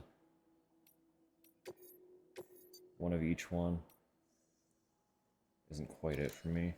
Yeah, see, look at that. I need to go down to the Timefall farm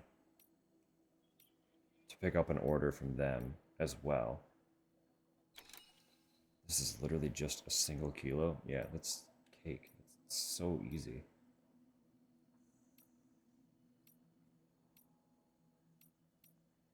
So, I take this, and I take this.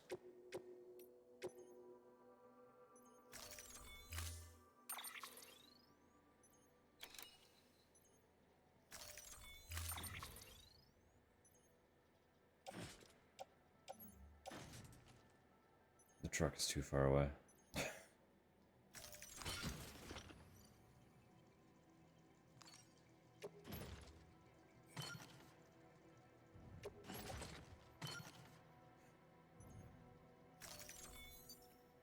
I love how fucking dopey he looks. He's holding big parcels.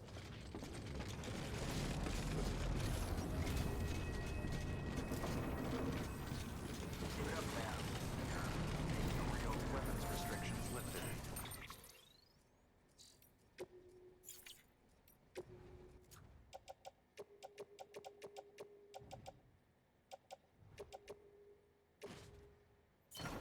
Truck. Beginning scan. Weapons restrictions lifted.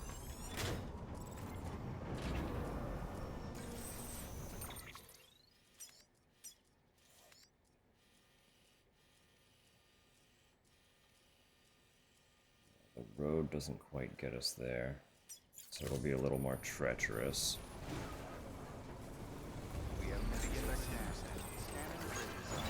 Keeping up weapons restrictions lifted. But feasibly, I should be able to get all that on a carrier.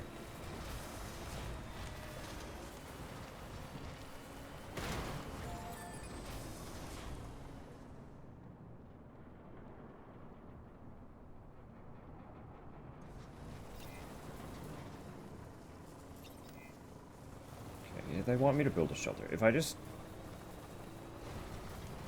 get a new PCC and build a shelter in that little hole, will they get rid of that? Because I'm sick of that quest marker being there. It's been there for like 60-70% of the time we played this game, hasn't it? It's been there for a long time. I'm tired. I'm so fucking tired of seeing it. I'm getting rid of it.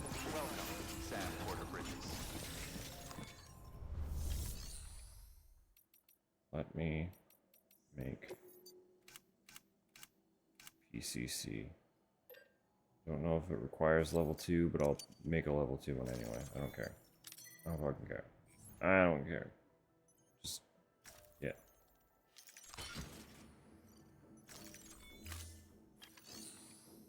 I'm gonna need material, and I don't know what it requires, but that's okay. Because if I set it up, it'll tell me what it needs.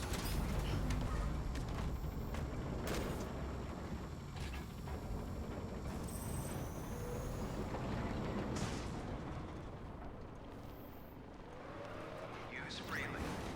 Keep on keeping weapons restrictions lifted.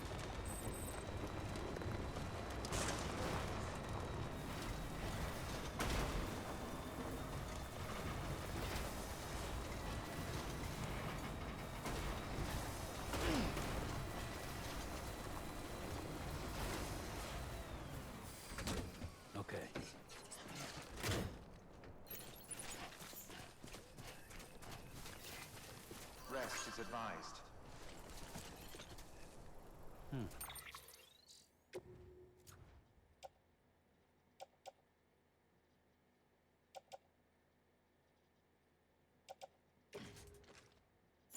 Oh yeah, I don't remember how to use the PCCs. There it is.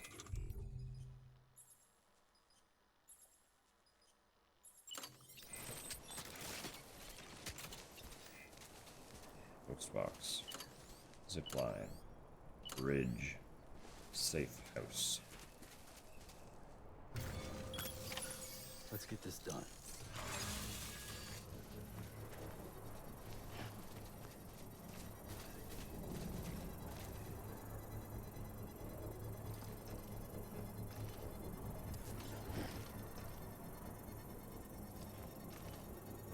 All because I chose to steal the PCC and build the safe house elsewhere. They were like, no, you can't finish this quest. You'll want to get those materials over to the safe house sooner rather than later. Sam, seems like you don't have enough resources to build that safe house. Sorry, Sam, but we're short on supplies at the moment. You're gonna have to scrounge up the necessary materials on your own. Keep on keeping on. Sorry, Sam. Do it yourself, Sam. What was it?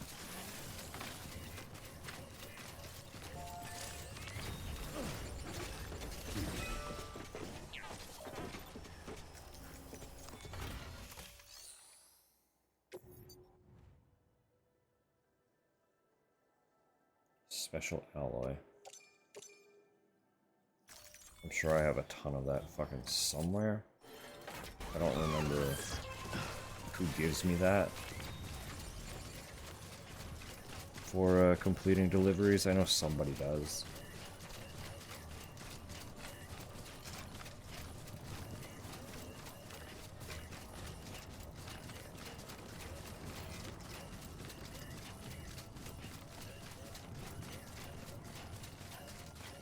It's 2400 special alloy.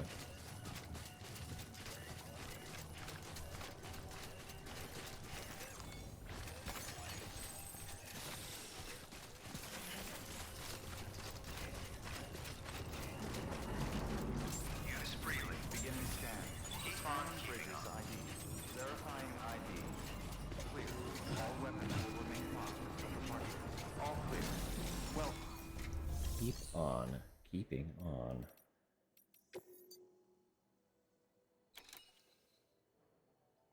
They have more than enough.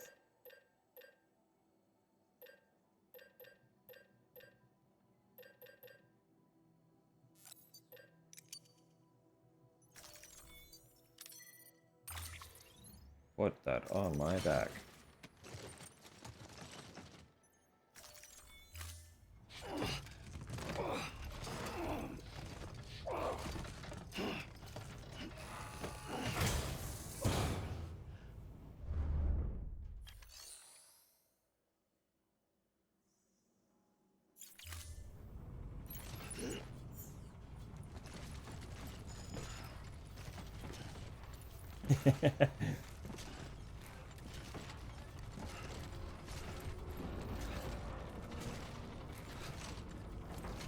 Just gotta get to the zip line, Sam.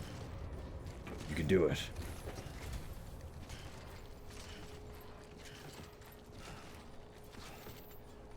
I should swap to a power skeleton if I'm doing this, but it's fine. It adds in 3 minutes. And at this rate, we'll probably still be doing this after the ads.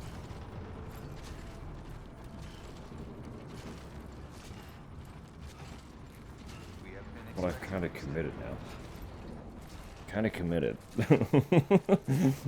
The bit has been established, and we are in it. We hope you are well rested. Weapons restrictions lifted.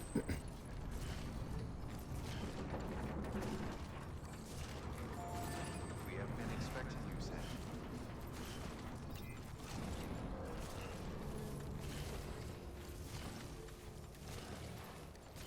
We hope you are well rested. You make your skeleton power through it, truly.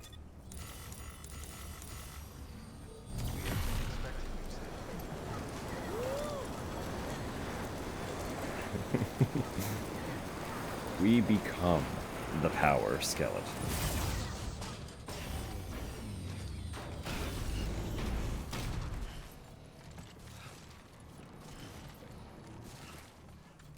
What is the equivalent of what he's carrying right now?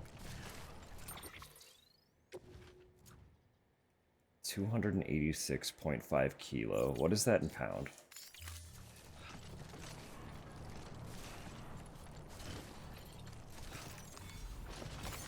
There we go.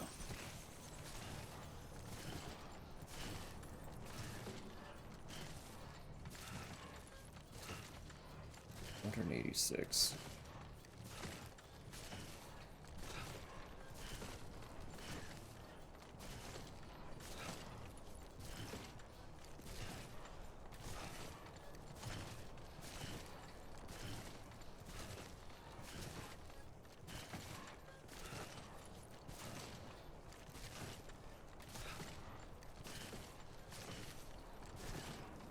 See, that's like 4 to 5 bags of green coffee that we get into the roastery. Well, better get it done.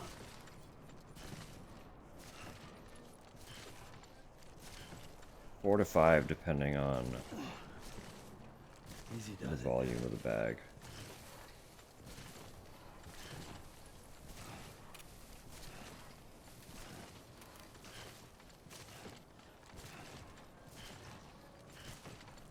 Just imagine, Sam, you're gonna feel like a fucking feather by the time we're done here. Fucking drink already. Keep on keeping on.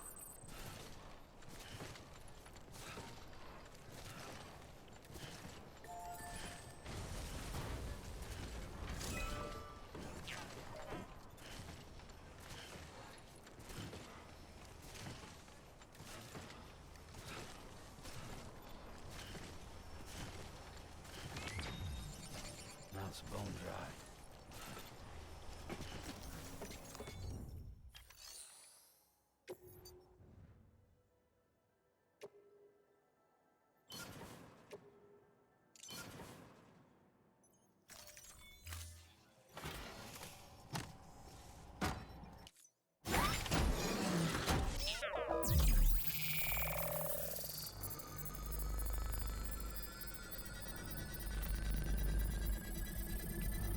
Ten 10,000 years later, it's finally done.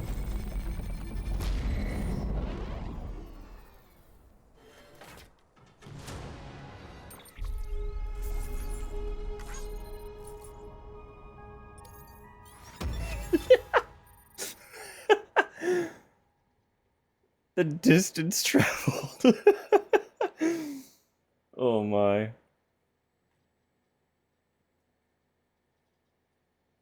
Yeah, that's a... that's a lot.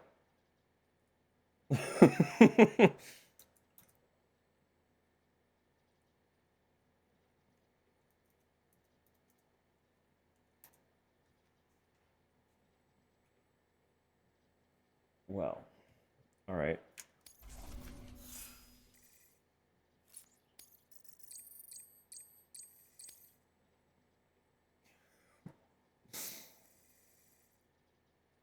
Goodness, that's, that's so funny. Thank you, Sam. This safe house will be a boon to countless others in the long run. I'm not just talking about the porters who'll use it as a stopover on the way to the weather station, but the people they help and the people they help. We're all connected to someone else, Sam. But you'll have the honor of being the first person to rest there.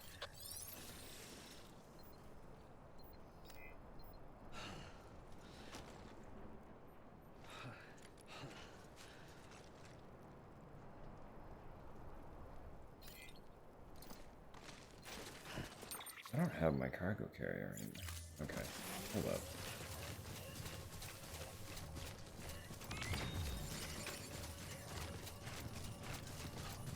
I do think as well, regardless of whether he joins the USAA or not, the 2 deliveries that I intend to get to the veteran porter will probably be the last deliveries I do, and then I will read some of the notes in the safe room, like tradition. Just like back when we used to play. Read the lore. I don't know if I'll read all of them, because there's a lot, but that's how we'll send it off, just like we used to.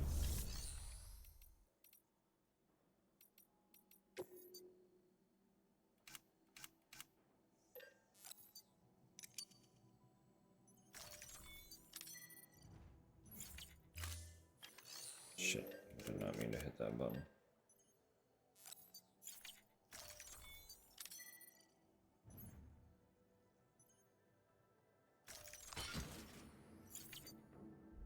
Hang on, I don't want that loaded on my back. I want that put in my hand.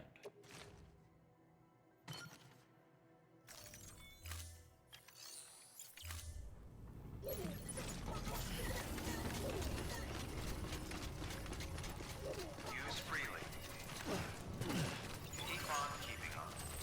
Weapons restrictions lifted.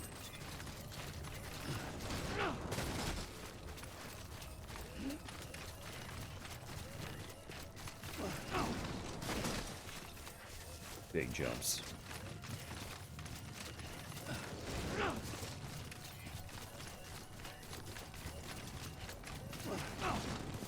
Imagine having legs so juiced. You could double jump.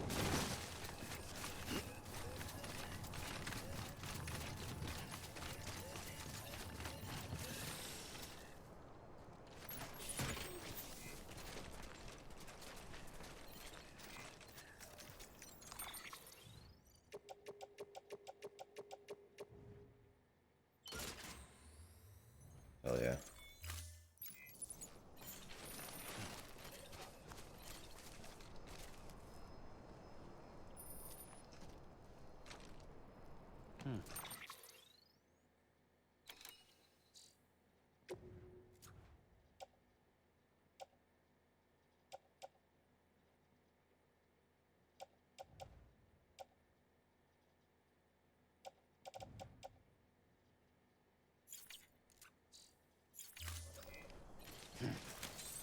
Right, I don't know what I was questioning there, but I was questioning something. Where?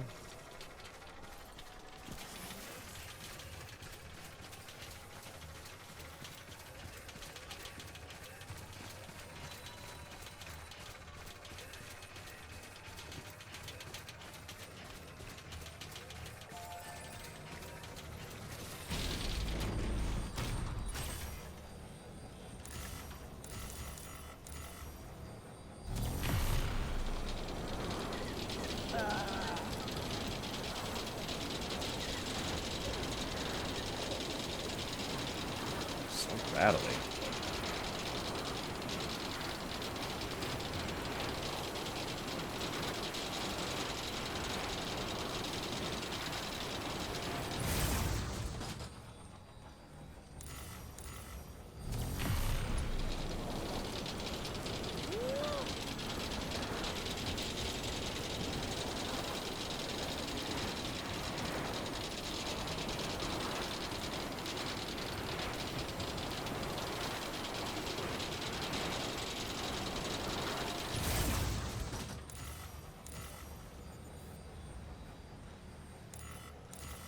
A lot of range.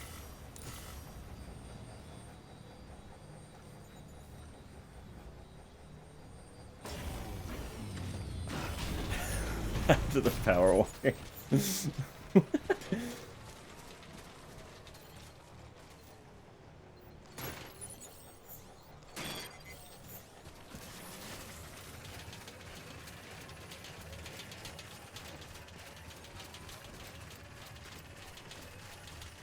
Sam, your spine sounds a little metallic there. You might want to get that checked out, buddy. Not to, like, judge or anything, it just comes from a place of concern. I care about you, pal. Stay focused. Human bodies don't sound like that.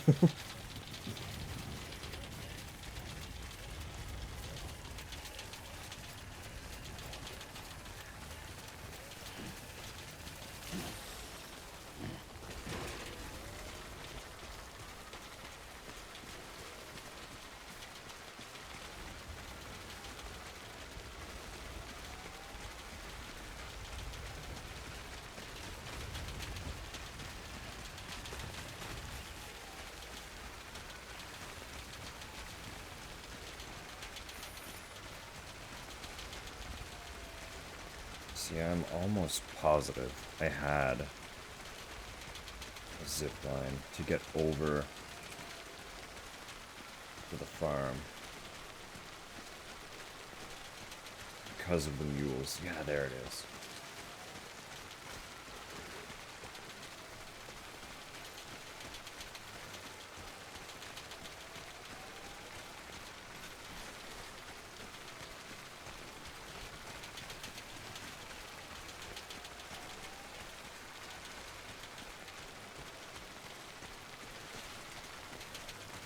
I was starting to worry that maybe because this area tends to be riddled with timefall, maybe they had deteriorated, but they appear to still be there, so that's good.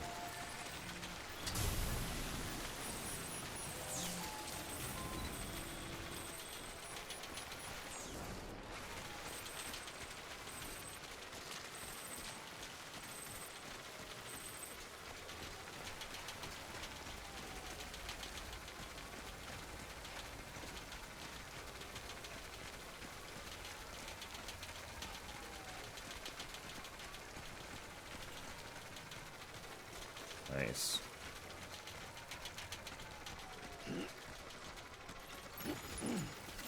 More stuff to make them like us.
Like, they're immediately like, what the fuck?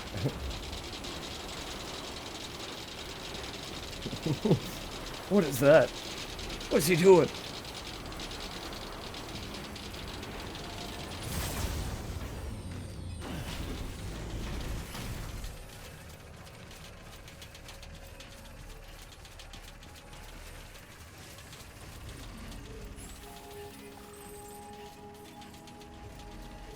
Beginning scan. Scanning bridges ID. Verifying ID. Clear.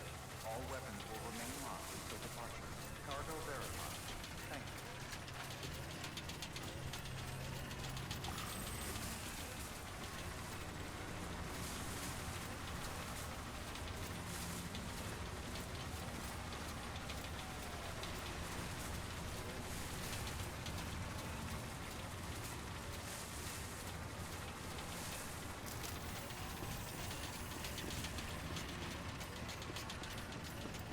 Good to see you again, Sam.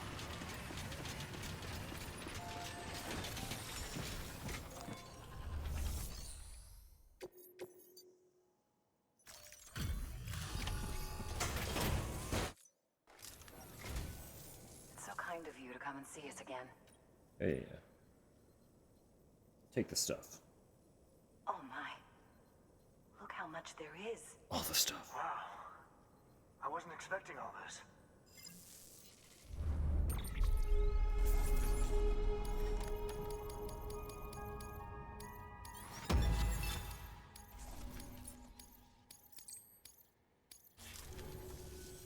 Oh, before I forget.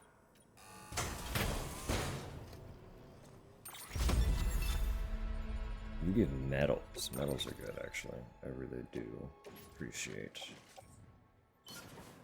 metal. Take care of yourself. Yeah. They're used in constructing so many things.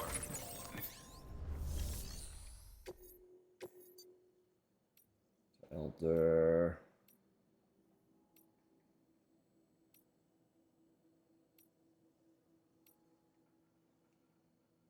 Additional vegetable juice drinks.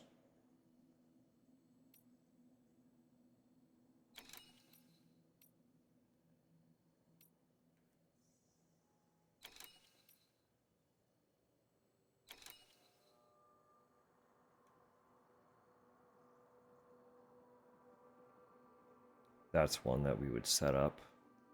A vehicle waiting for us after a zip line.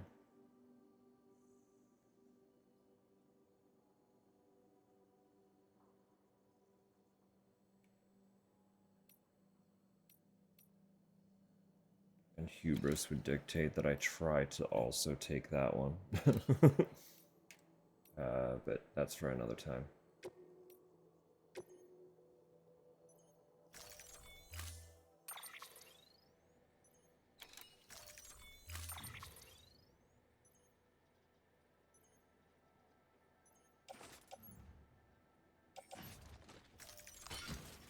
It's just that. It's super fine.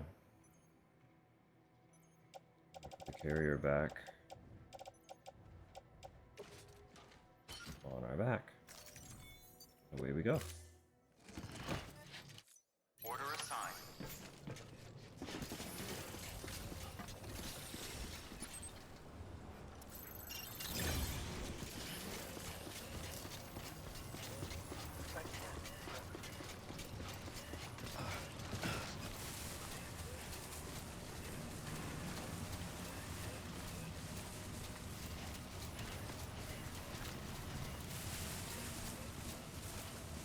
It is funny that he was kind of just there the whole time. Like, he's literally the last person we spoke to in terms of the preppers. He's just there. We were here, like, before halfway through the game. And he's just up there. The whole time. Just vibing.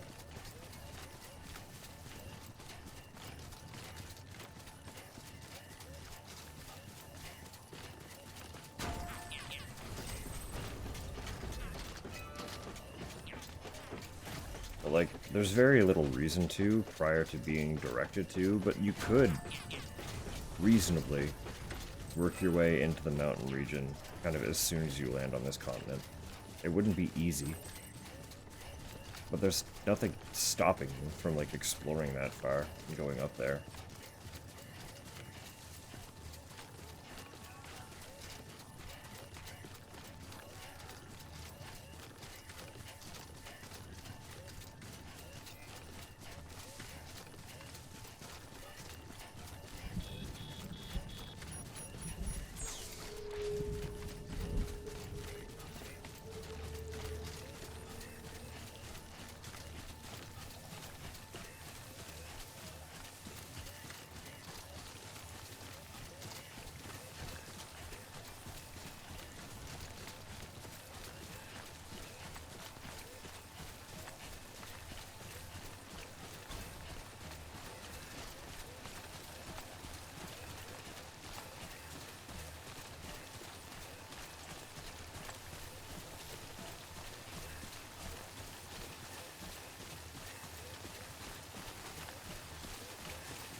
All the ladders.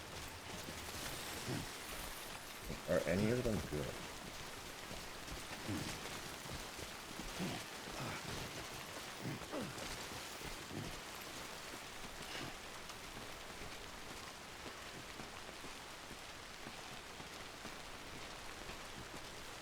I feel like we drew the short straw with that one.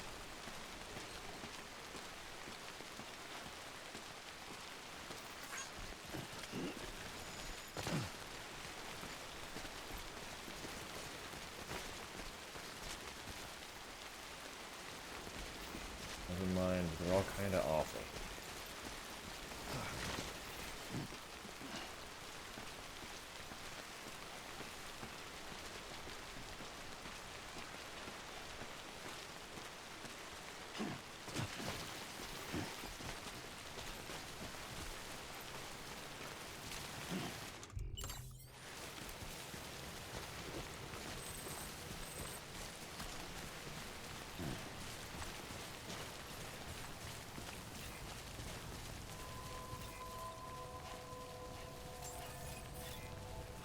Hey, pal. I got some shit for you here. Will you, consider connecting?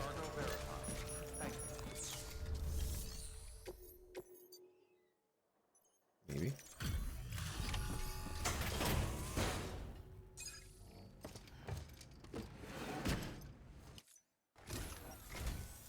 Still living the life, Sam? Damn fine work.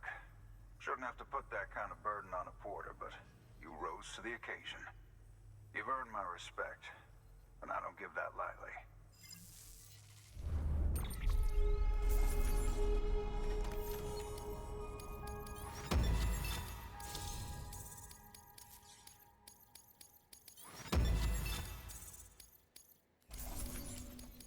He might not join until 3 stars, so unless he joins right now. I know I'm getting on in years. Suppose that's made me stubborn and afraid of change. But not so afraid I won't join the UCA. There we are. No, we got him. Will you make it official for me? Yeah, I will, buddy. Yeah, I fucking will. We got him. That's everybody. Every single prepper has been connected.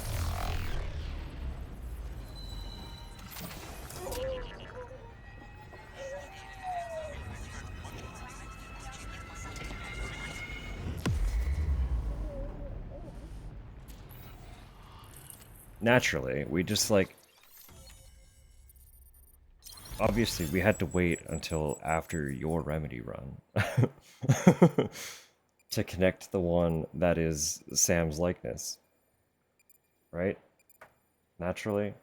That's all it was. We hardly knew each other by this point, but obviously the cosmos, everything aligned. I hope I'm right about you, Sam. Got something for you. From one porter to another. Reckon you'll need it eventually. It was just divine intervention.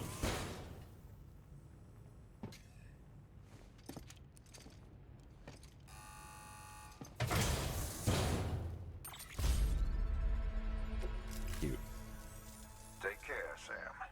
I've got high hopes for you. Good work. New order available. Please access. Now, the eventual goal would be to get them all 5-star. And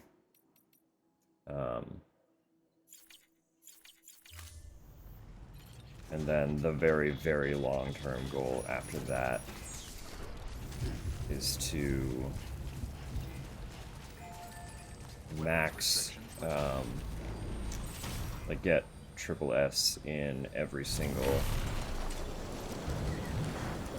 Triple S? Triple L in every single delivery that can get it.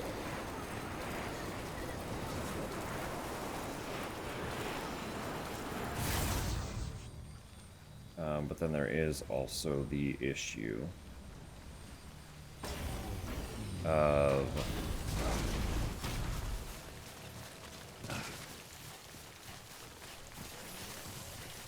the boss fights. I don't know if you can get Triple L? I wouldn't imagine so. Nothing but patient, you'd want it that way. Exactly.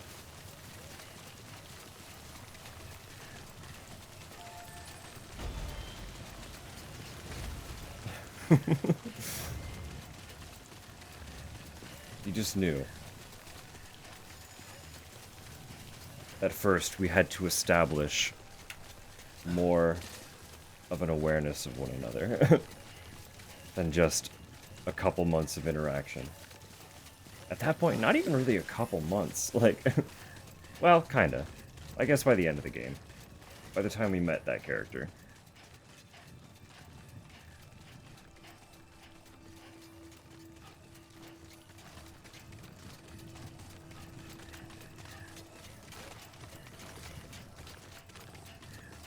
It's like, no.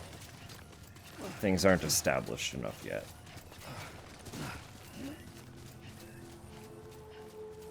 We'll roll back on this. Give it almost a year. The time will be right, eventually. All weapons will remain locked until the all clear. Welcome, Sam Porter Bridges. It does, doesn't it? And, like, it kind of was. Because we've already hit my year of streaming. And it was only a few months after that. I mean, it was December. We started in December.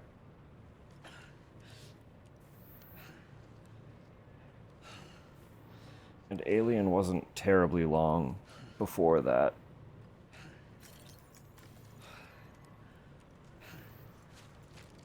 I forgot where I'm trying to go now. I want to get back to... Well, I can rest here. Maybe... Will this be like a normal safe room? Can I rest here? Maybe I can't. I thought I could because it's 5-star, but I guess that doesn't mean... Well, there was a safe room.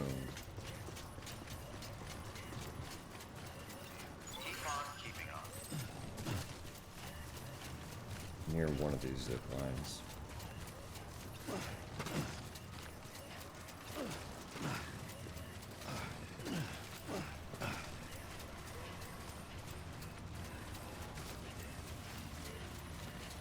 Weapons restrictions lifted.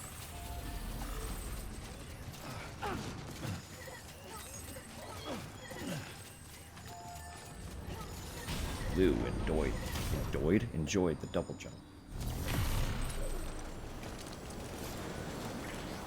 Hey guys.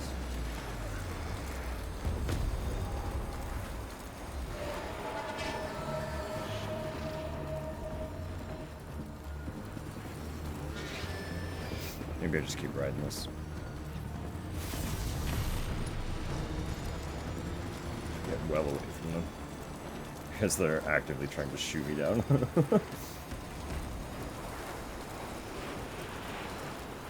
Not very successfully, but they were actively trying.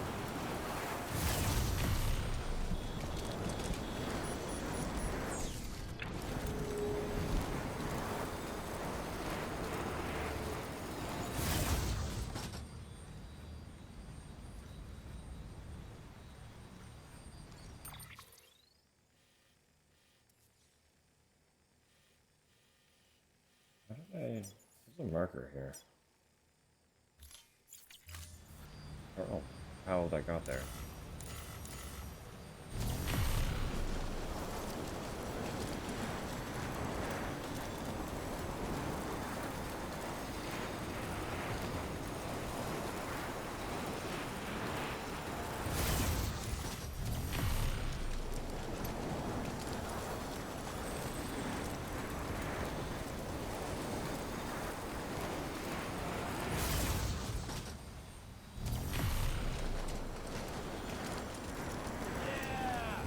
Yeah.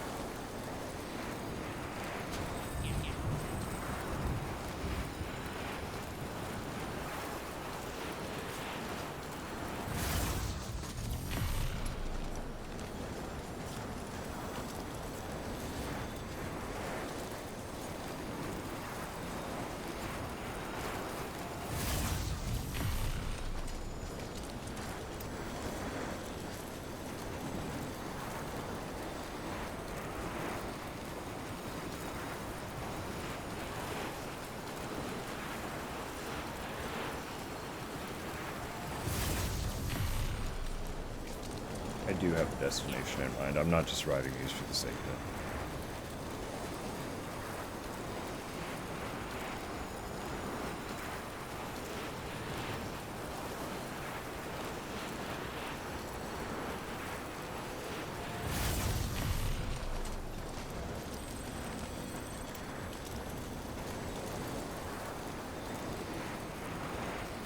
Let's stop right here.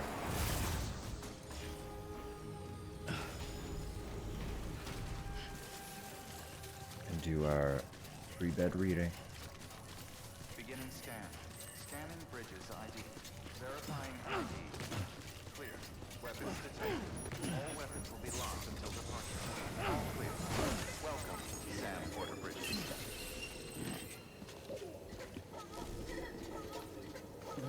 Someone's happy.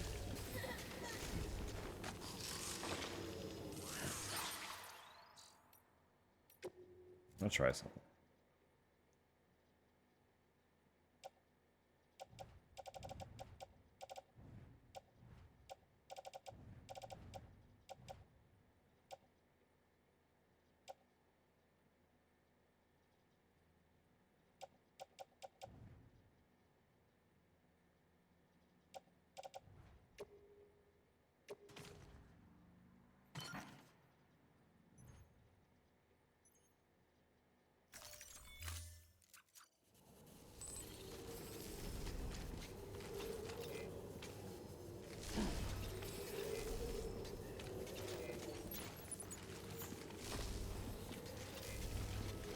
What's that?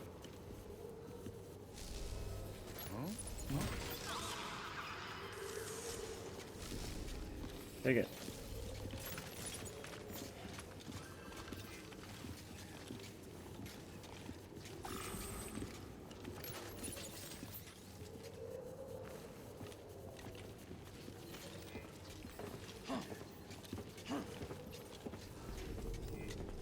There's a way to trade with hoarders, but I don't know how.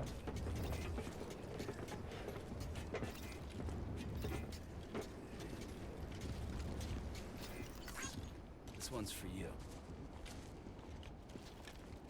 Oh.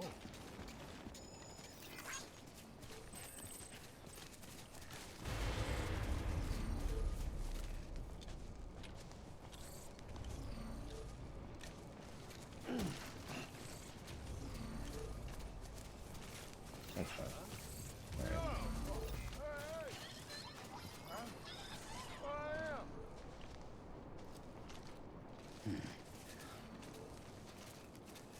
Hey, mine's heavier.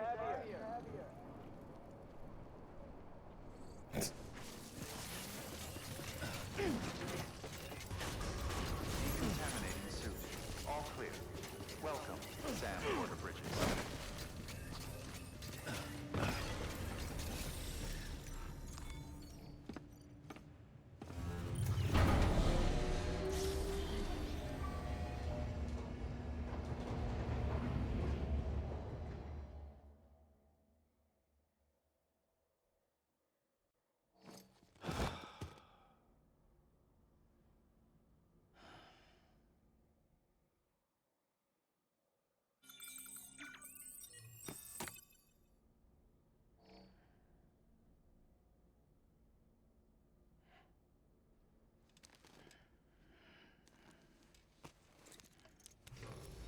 Good morning, Sam. Blood collection complete.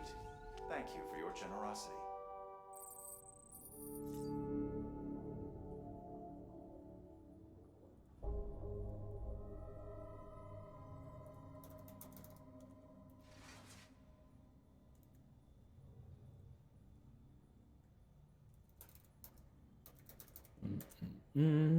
All right.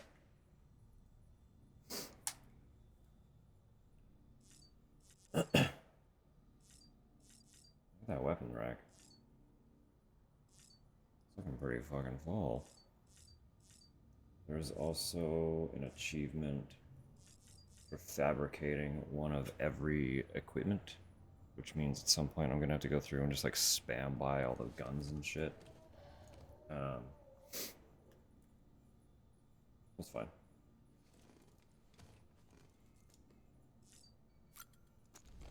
It's fine. I don't know what I've already purchased before, but we'll figure it out. If I literally just go through the list and buy one of everything, then it's just a matter of whether or not the facilities will have the resources to do that. All right. Yeah. Go back through all of these. Yeah, there it is. Back on January 11th.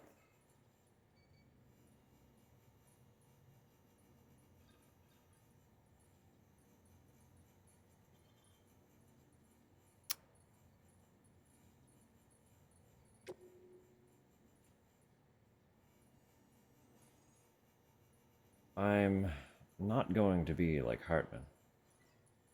Dear Sam, I've made a full recovery thanks to you, and have been able to push on with my research. I've also come to an important realization. Basic science alone won't unlock the mysteries of the Death Stranding. No, what we're dealing with requires something special, a kind of genius. You know who I'm talking about, right? Hartman. He's the most brilliant mind of this generation, and what's more, he has dooms. Not that long ago, and this is just between ourselves, I wanted to be just like him. Not anymore, though. Not after that bout of chiral contamination. Now, not only do I know I could never be like him, I'm actually glad that I'm not. I couldn't take it. I couldn't deal with the nightmares, with having death as my constant companion. Fate might have been kind to him in some ways, but in others, well, now I know that he suffers, let's just say that. His suffering's your burden too, I know that. But listen, if there's anything I can do to make life easier for any of you, let me know. I understand I'm never going to be the genius who cracks the Death Stranding, but I'm not useless either. I'm here to help.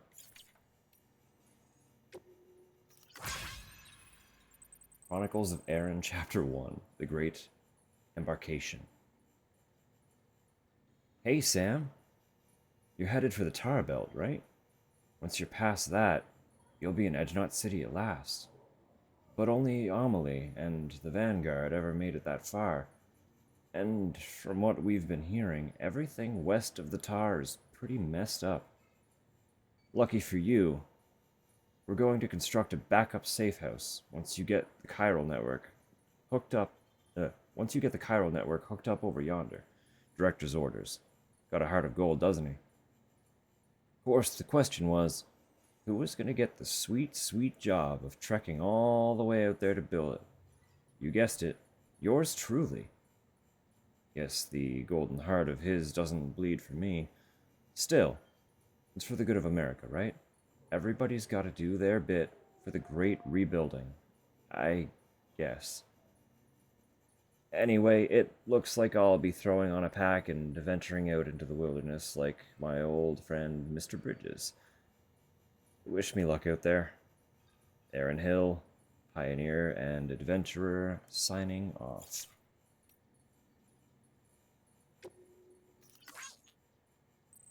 The Ammonite with the umbilical cord and mass extinctions. Sam, the Ammonite with the umbilical cord you brought me has undeniably brought us closer to solving the riddle that is the Death Stranding.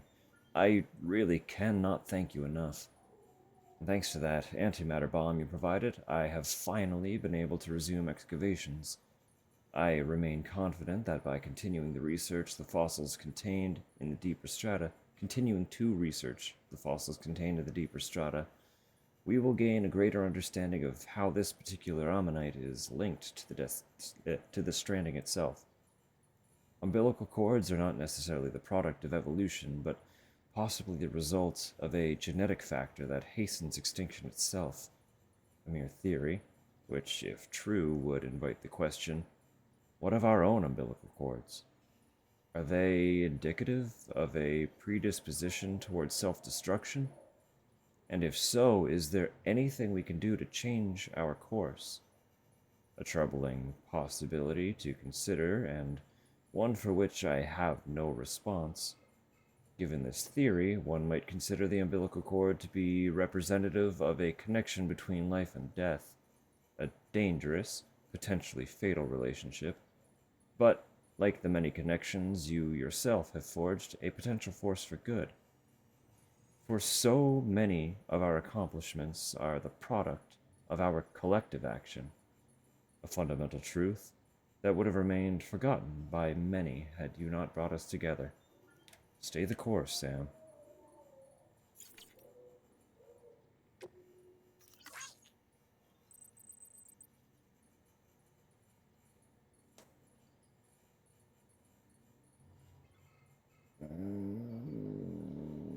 I think this was just a hint for something we've already done. I was like, why is this all highlighted? Why is this one highlighted? What do they want? Where are you at right now, Sam? I just left Mountain Knot City behind. Don't worry, I'm not getting in touch to... Huh? I'm not getting in touch to gripe about how hard this is or anything. I'm fine, honestly. Nah, seriously. I'm a veteran of the first expedition. How else do you think I made it this far west on my own? I can look after myself, especially with the forecast data available on the chiral network these days. Always know when time falls on the way. Compared to last time, it's a breeze. Walking these mountains on your own, though, it wears on you. It really does. Can't believe you've traveled so far without a soul for company. You're another breed, seriously. Hey, anyway, I passed this beautiful heart-shaped lake a little ways back. Heard of it, of course. First time I ever saw it with my own two eyes, though. The one by Hartman's place. Someone told me that there used to be a city where that lake is, which reminded me of a story I'd heard about this porter who got snagged by a BT. All this tar started bubbling up from the ground, along with rocks and buildings and all sorts of debris, stuff from the past, people said. And the porter used it to escape the tar and give the BT the slip. What do you reckon, Sam? Sounds a bit crazy when I think about it. Anyway, I swung by Hartman's place to say hi, but nobody answered when I came knocking. Maybe he ain't as friendly as he makes out. Seems my journey through these mountains is going to be even lonelier than I thought. Can't give up now, though. Let's both of us keep on trucking. Catch you later. He probably rolled up at the exact moment Hartman was... dead. As it were.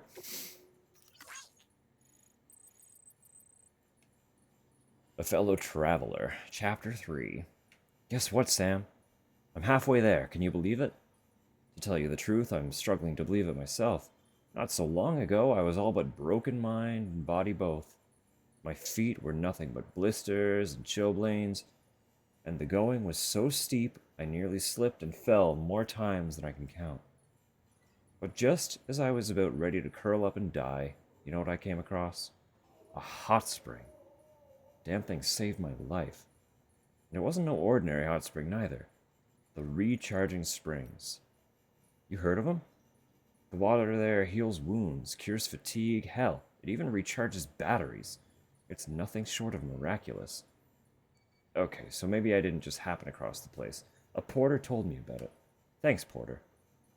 See, I was doing my best to steer clear of BT territory, but my best wasn't quite good enough. So when I was about to walk into a heap of trouble, this guy showed up. Told me I was headed for danger, and took me to the springs instead. Even helped me carry my load. Can't tell you how good it was to meet another traveler on the road, especially a friendly one. So yeah, we had a soak together, shot the shit, it was nice. Seems he'd mislaid some cargo meant for a Bridges scientist. Said helping me out was his way of atoning for his sins. Now that I think of it, that whole part was pretty strange. He said the cargo contained an ammonite with an umbilical cord. Ain't no such thing, right? Right? But yeah, can't speak ill of the guy. I wouldn't be here writing to you if it wasn't for him. Be safe out there. Till next time. Years of terrorism. Wow. Just... wow. You finally got the whole thing hooked up. Unbelievable. Seeing you cross ground zero in that boat was crazy enough, but this is mind-blowing. It's like a dream. I knew we were right to hold out hope. UCA is back in business for real now, and it's all thanks to you, Mr. Dreamweaver. But your work's not done yet, right? Don't sweat it. I know you'll bring back Amelie safe and sound soon enough. All of us do. We'll be right here, waiting for you to come home, cheering you on until you do. The UCA is back. Sam Bridges, you are nothing short of a legend, aren't you? Not only did you save our comrade's life, but you put the UCA on the map. But those terrorists and BTs are still out there, aren't they? And Higgs, he's still running free? About that. We won't be letting our guard down. We will be cheering for you. I can't believe it, Sam. You were able to connect everything. Seeing that ship you were in make its way here through Ground Zero was incredible enough, but this feels like a dream now. I'm so glad I didn't lose my patience waiting for the second expedition. You made the dream come true. But you aren't done yet, right? I know that you'll get wherever you want to. You truly are a hero to us.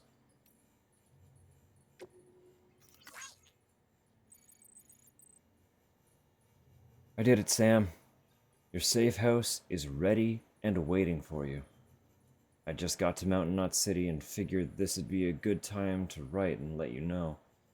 Man, I was so sure I was going to get ambushed by terrorists or run into a bunch of BTs somewhere along the way, but nope. Made it there and back in one piece. I don't want to make myself out to be a hero, though. The safe house had already been built by the time I reached Mountain Knot. Maybe HQ didn't trust me to do the job and asked someone else to take care of it. Nah, they wouldn't do that. Besides, we don't have the people to spare. Someone must have built it, though. But who? You know what, though? The safe house wasn't all I found waiting for me. There was a ladder, too. Makes one hell of a difference knowing you're not alone. Cheered me up to no end, I can tell you. Hey, was it you who put it there? Well, if it was, thanks. Kinda feels like we're partners now. Came across a bunch of dropped cargo, too.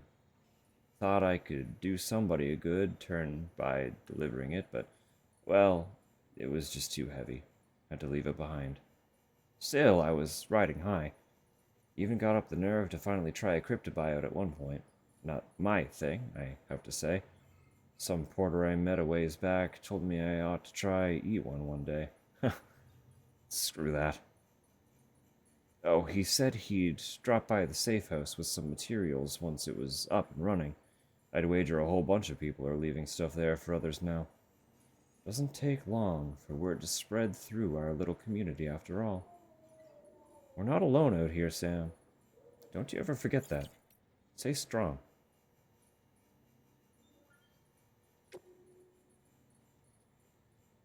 I've only seen Amelie's hologram. Dear Sam, mind if I ask you a personal question?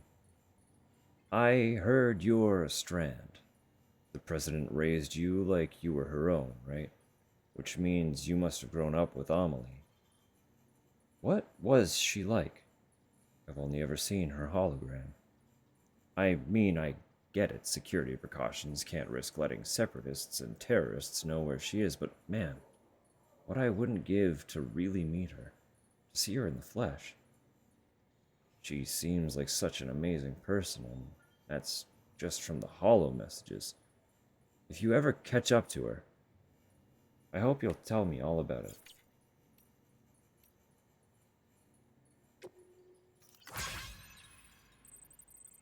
Hey, Sam. You ever drop by the safe house I built for you? Tried to report back to the director once I finally had things up and running, but I never heard nothing back. No heart of gold after all. No manners, neither.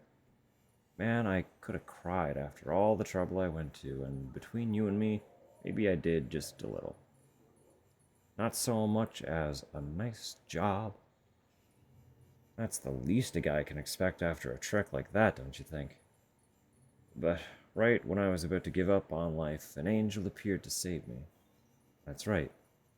Fragile. That sweet little ray of sunshine whisked me right back here in an instant. She seemed awful tired, though. Had me a little worried. There's something in the air here in Mountain Knot City, too. Something funky. Plus, Lochna's up run off somewhere. But you're okay, right, Sam? I damn well hope so. We're here for you. And we're praying that you make it. Keep fighting the good fight. Yeah, nice job, pal. Good going. You done it. You done it great. Solid work. I'm going to get her back. Hey, Sam. Still your own man? Still out there walking that lonely road? I've been a little lonely myself, to tell the truth. I know I did nothing but complain when she was here, but now she's not. I can't hardly think straight. Still, compared to how far Amelie is from you, she's just around the corner. Which is why I'm gonna suck it up. Say sorry. Beg her to take me back. Wish me luck, pal. I'm gonna need it. I didn't know that. I didn't know he'd try and go, rekindle. Oh, yeah, we have another fucking V-chip recovery. What other upgrades could we possibly be getting? Well, you actually pulled it off. Made it all the way out west and came back to tell the tale. I've got to admit, I was worried you wouldn't see it through. Seemed like a tall order for anyone, after all. It hasn't been easy for the people you left behind, but I told myself I'd try not to blame you. That wouldn't be fair. I'm sorry I ever doubted you. You're a real hero, Sam. And there's plenty of us out here. We'll never forget that. Thanks. Yeah, they are getting married again. I didn't know about this plot. I got as far as they get divorced in my first playthrough. Reading that they, you know, get back. Or try to, anyway. It's kind of fun.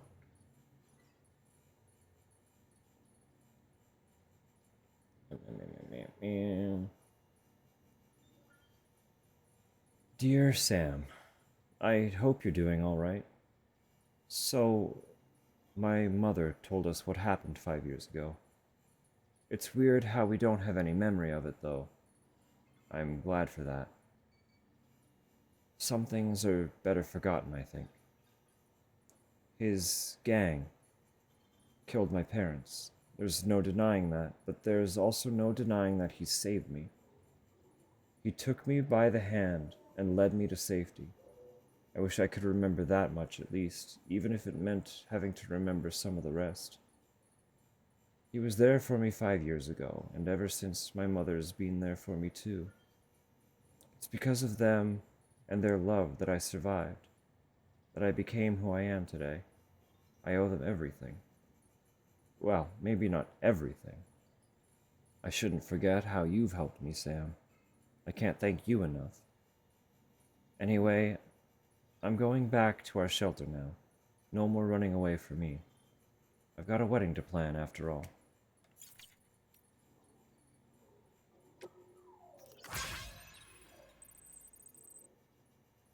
Dear Sam, maybe you already heard, but my daughter turned up here the other day saying she was moving back home. Not long after that, her man came around looking for her, so I decided it was time to come clean and tell them the whole truth about what happened 5 years ago. The truth about how they first met. My daughter's real parents were killed by a gang of junk dealers. A gang to which her own husband used to belong. He was just a boy at the time, though. And in fact, he was the one who saved her life. Somehow, he convinced the others to leave her be. I still remember the way he was holding her hand when I found them. How scared she was, hood pulled out over her face. Unable to find the words. I tell you, the boy chose to strike out on his own after that and set himself up as a prepper, but no, I won't deny it. I didn't want to take care of both of them, so I sent him on his way. It was pure chance that they met again and fell in love. Fate, maybe, though I cursed it that day, let me tell you. They didn't remember each other, you see. Trauma, I suppose. So it was my burden alone to bear. Even if I wanted to keep them apart, I wouldn't dare remind them of all that. But after everything that happened, I realized it had to be done. They both needed to remember the whole of it. That he'd saved her life, sure, but that it wouldn't have needed saving if it wasn't for his gang. Knowing the truth, could they see their way to a reconciliation? Well, after some talking and thinking, they told me that if you love someone, nothing else matters. Can you believe that? So I told them to give it another go. It won't be easy, and frankly it shouldn't be, but I sincerely believe they have what it takes. If they want to get married, I'll support their decision. Well, good for them. Just a sec, because we're in the final portion of what we're doing here. I just want to turn off the ads because they're coming in about 5 minutes. I don't know if I said earlier, but I was starting to say, if I didn't finish saying, I think because these are just like fuck around play sessions, if we revisit games like Death Stranding, I might just keep the ads off and deal with the unfortunate reality that people will get pre-rolls. But it's a little different than story games that I'm actively working through. So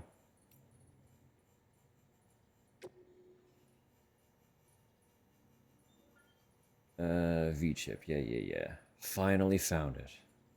The last chip. And go figure, this one'll be the biggest bitch to bring in yet. The chip's in a ruined mall. There's a delivery terminal there too. One that nobody'd fucked with for a long ass time. Until now. Looks like some terrorists got their hands on the chip and are using the terminal to try and decrypt the data. Tried to overload it remotely, but no dice. Don't know what's on that chip. But I do know these pendeos ain't up to no good. It's worse. They've disabled all structures and facilities in the area, rendering them unusable. You won't see any existing structures, and you won't be able to build any new ones neither. Damn. Just gonna have to get in there and fuck them up before they can steal the data. Once you got the chip, bring it back to me like before. I should be able to undo the damage, bring everything back online after. Grab the order from the distro center south of Lake Knot City. This is the last favor, Sam. Pull this off and we're golden. Alright, so I do want to come back sooner than later and finish that, because that's fun. I didn't realize that we were about to finish all of his shit.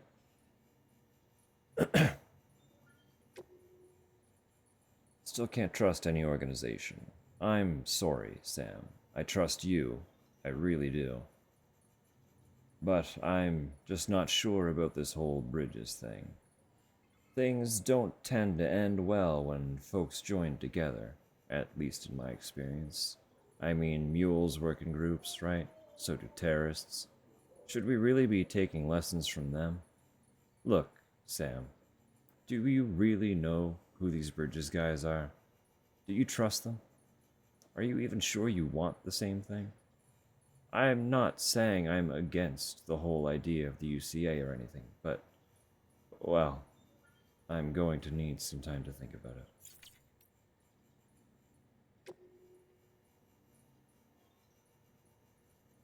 How are you doing, Sam? Me, I've been doing some thinking, and I've realized maybe there's no need to fear extinction. Maybe it's inevitable. The tar, the beach, creatures with strange umbilical cords, all of it existed long, long ago, and now. Those past extinctions all took place, but in spite of...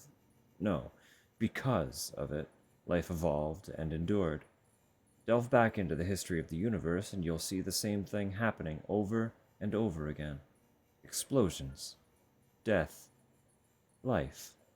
We humans might be gone forever, but life will prevail. I'm sorry, Sam. I know I shouldn't be saying things like this while you're out there risking life and limb for our sake. Don't worry. I'm not giving up. How can I? I'm terrified of death, like everyone else. I'll stop speculating now and get on with my research.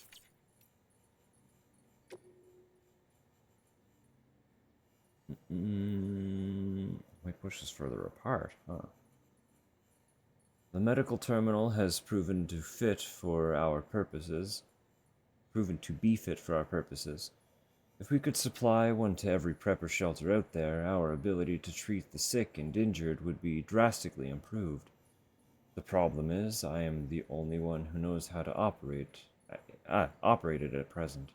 We need to develop it further and perhaps teach AIs how to address patient needs in place of a human. It seems there are no concerns about devices becoming sentient, so AI can be safely utilized to create what one might call the ideal doctor. But I've been wondering, is that really in our best interest? Once people are free to live hundreds of miles apart from one another and civilization, what incentive will they have to meet, to interact, to socialize? The chiral network brings people together and provides safety and convenience, but could it also, in time, isolate us? I do not wish to disparage you or your tireless efforts to make everyone part of a greater whole, but I suppose what I am saying is that simply forging connections is not enough, and that we have a responsibility to ensure that the world we are building with this network will truly be better than the one we have now. It falls to all of us to make sure that your hard work is worth it in the end. That's all the emails for now. But we do have a couple more interviews. Die Hardman's Confession, Bridget's BB Experiments Part 1. 3 weeks before the inauguration. As Deadman established in the course of his independent inquiries, the BB experiments were classified and carried out in an atmosphere of great secrecy. Deadman also asserts, correctly, that BBs were recognized as both media for chiral communications and as, essentially, human sacrifices. Bridges 1 was issued BB pods, some of which found their way into the hands of terrorists out west, who adopted the technology for their own ends. This is further evidenced by the fact that the pods currently in use by the terrorists are identical to those issued to Bridges 1 members. We can only assume that they were stolen. In any event, the true nature of BBs remained a closely guarded secret that we could not and would not disclose to anyone. This was the case from the very beginning, which is why, following the Death Stranding, government officials, not in the know, were certain that it was an act of terror. The actual cause, of course, was a cesarean section performed on a brain-dead pregnant woman. As you'll have heard, the surgeon who performed the operation saw BT at the time. Bridget, who had just been inaugurated as president, believed that BBs could be used to prove to everyone that BTs did indeed exist. By dragging this invisible threat into the light, the people might come together again instead of continuing to drift apart. There were terrible risks, she knew, but if America was to be whole once more, BTs couldn't remain hidden. If only we knew what would happen when we revealed them. If only we knew what would happen when we revealed them to the world. The "we" is not in that sentence, but it should be. I'm sorry, this is taking a lot out of me. Can we pick this up a little later?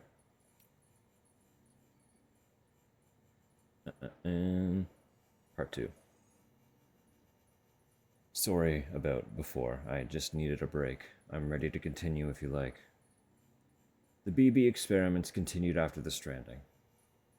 Even though the official line was that they'd been shut down, that's how we came to realize that BBs weren't just a means with which we could see BTs.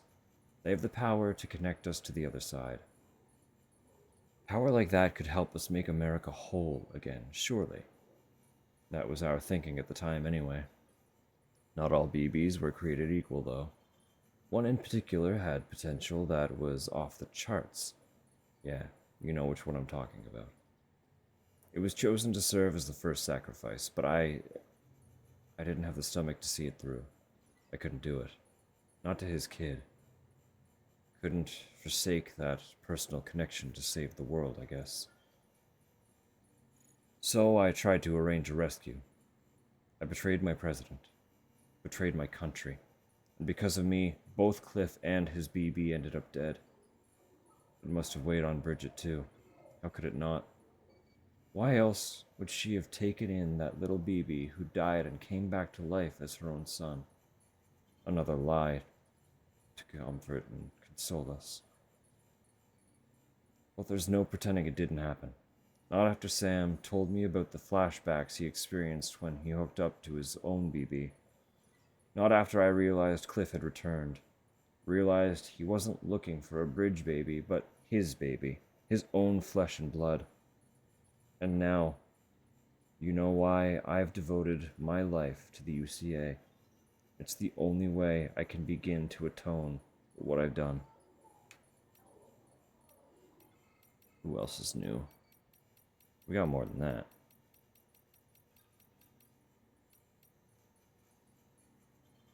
"1 month ago, sure. Countless trips to the beach, every single day, each spent searching in vain for my wife and daughter. Such has been my existence. My fate, if you will. After all, if each person's beach is their own, then it stands to reason that the worlds each of us inhabit posthumously are also unique. If that is the case, then even death shall not reunite me with my family. That is why I must search beach after beach after beach for any trace, any clue, anything that might lead me back to them. Death is not the end, after all. And the past is never dead. Indeed, it's not even past. I have decided to give up on my quest, for I have come to realize it will change nothing. I must move on with my life. And as a matter of fact, I already have. I've met someone. Her name is Samantha Spade. I call her Sam. A spirited Hispanic woman. You can imagine how frustrating it is to live life in 21-minute intervals. Speaking of which, that is rough. What a fucking rough story. Your heart's fucked up, and you die every 21 minutes. So you spend that time dead looking for your deceased family. And then when you finally decide to move on and accept that they are dead thoroughly and try to live, you're still stuck with a heart that can only function in 21-minute intervals and are forced to continuously revisit the beach anyway. I'm missing number 1, unless this is number 1.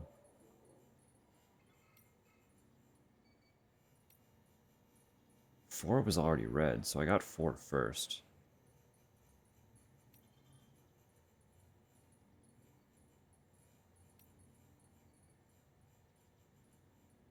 Progress has been slow, but Sam has finally started to open up to me. However, his recollection of early childhood is confused and contradictory. He has difficulty distinguishing between genuine memories and recurring dreams. Sam even claims to have met his stepsister Amelie on the beach several times while quite young. An impossible claim, to say the least. I am only a little older than Sam, but I was born before the Death Stranding, a fact that tends to affect the way we think about the beach. In my professional opinion, the beach is a figment of our collective imagination, a shared delusion. But people born later are more likely to take its existence as a given. I wonder if they find comfort in the belief because it helps to explain phenomena like BTs and repatriates like Sam. Similarly, my theory is that Sam's manufactured childhood memories of the beach are his way of coping with the fact that neither Amelie nor Bridget spent much time with him. I believe this is also the reason he still clings to the dream catcher Amelie gave him even now, as an adult. You could call it his security blanket. It may also be the key to overcoming his aphanphosmophobia. Aphanphosmophobia. What a word. If Sam were to emotionally distance himself from Amelie, it might reduce his resistance to physical intimacy. I will propose this approach to him in our next session. It came as no surprise, but Sam was unreceptive to my suggestion and rejected my assessment of his relationship with Amelie. He asserted that he is not dependent on her or Bridget, and even went as far as to question my credentials as a psychotherapist. He pronounced his resistance to the idea only serves as further evidence of his dependency. Nevertheless, there is little I can do if Sam is unwilling to explore the possibility, other than continue to share my observations and hope that he eventually changes his mind. For the time being, I've decided to focus instead on Sam's feelings towards Bridges and his place within the organization. Given that it was founded to support and protect his adoptive mother, and that the other core members have dooms like he does, I think there is something to be gained from the discussion. His growing responsibilities within Bridges due to their expanding mandate, and his abilities as a repatriate, surely put him under greater pressure. And I wonder if his enthusiasm for their mission was sincere. Based on our time spent together thus far, I believe he may have embraced his role because it helped him to cope with feelings of isolation, that he pledged himself to an impossible endeavor because it was preferable to living and dying alone. I mean, he didn't really embrace it at first at all. He was kind of thrust into it at every turn and only started embracing it after, like, enduring it.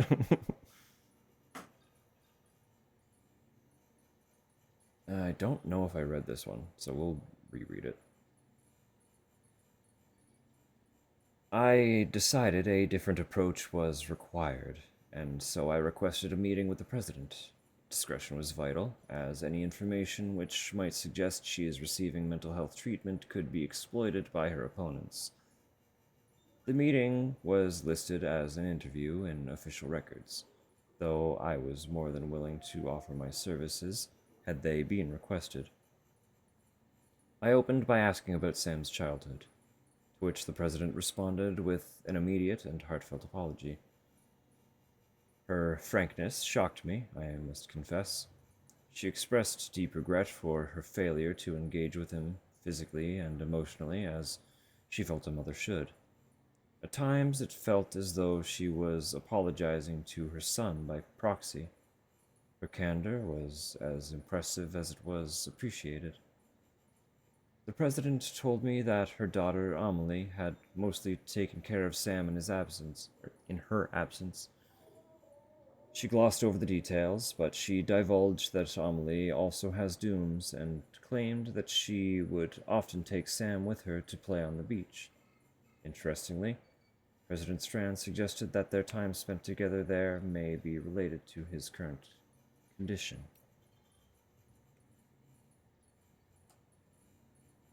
Die Hardman's background. Unknown recorder. U.S. Special Forces enlistment record, John Blake McLean. Name, John Blake McLean. Thank you. Nationality, American. McLean scored above average in physical and mental aptitude tests. His talents were recognized by Captain Clifford Unger, who elected to give McLean special training. Under Captain Unger's command, McLean took part in several missions, during which he earned a reputation for survival against all odds, as evidenced by his nickname, Die Hardman. The following information concerning John Blake McLean's death was recovered following the activation of the chiral network. It is presented without comment or interpretation. All personal data and official documentation concerning the subject indicate that he is deceased. However, even after reconstruction and collation of data from additional sources, we are unable to confirm cremation of the subject's corpse. Unfortunately, recovery of incinerator records from the time in question has so far proved difficult. On account of the incident's proximity to the Death Stranding, while the possibility that the corpse underwent necrosis and subsequently transformed into a BT cannot be ruled out entirely, the probability is exceedingly low. In other words, there is no evidence that the subject has, in fact, died. Significant portions of the subject's personal data appear to have been discreetly modified and expunged, but forensic study has led us to the discovery of a living individual who bears a striking resemblance to the deceased. Subsequent analysis of genetic samples do indeed confirm a DNA match for this Die Hardman.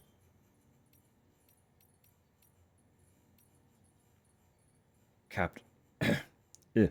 Water. Throat said, "Nuh-uh, not that one." Captain Clifford Unger, former U.S. Army Special Forces, honorably discharged, was shot dead at a government facility under executive supervision. It should be noted that prior to this altercation, he had cooperated fully with our researches and contributed to our ongoing BB experiments. On the day of the incident, Captain Unger took an experimental BB hostage and barricaded himself inside one of the facility's rooms. After assessing the situation, the President ordered that a non-violent resolution be pursued, ensuring no harm came to either the captain or the BB. However, this order was directly contravened by Presidential Advisor John Blake McLean, who shot and killed Clifford Unger. Following the incident, McLean refused to surrender himself into custody and fled, and was accordingly designated a most wanted fugitive. Efforts to locate and detain McLean were unsuccessful. However, the search was later called off when an unrelated investigation into a suicide found that the deceased possessed the same social security number as McLean. The body was cremated before physical identification could be performed. So we know that this record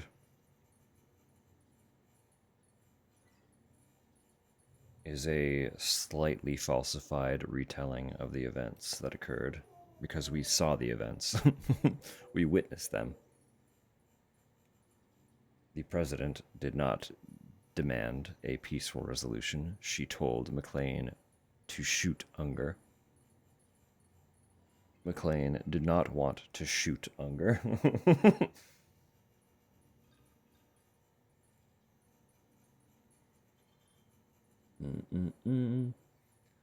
John Blake McLean was placed under Captain Unger's command upon being accepted into U.S. Army Special Forces.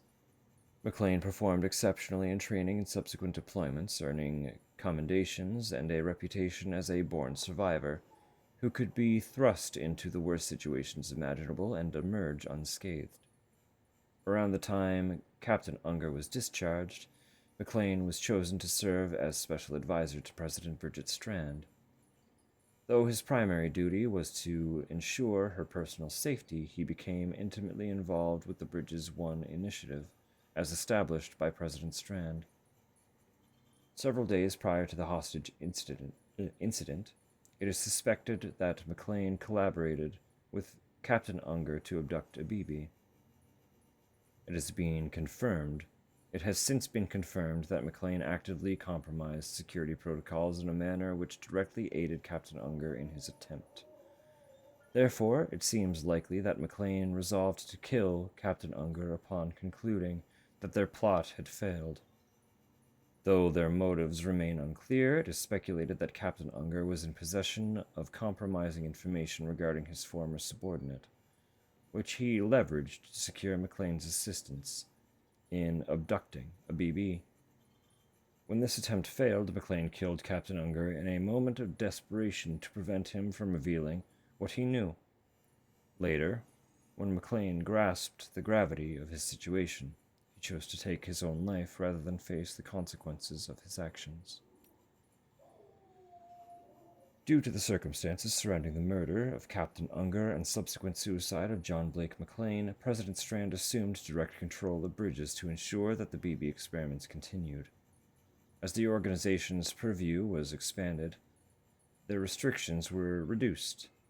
They became President Strand's primary security apparatus, an elite organization under her direct command, wholly devoted to her mission of America Reconstructionism.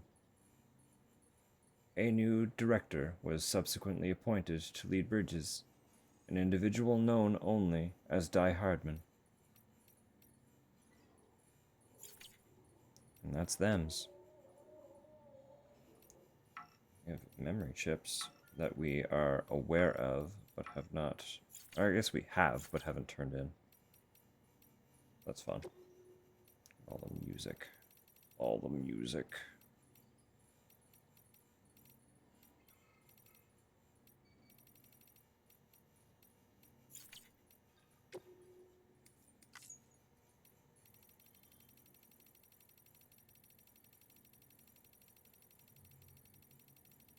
All right.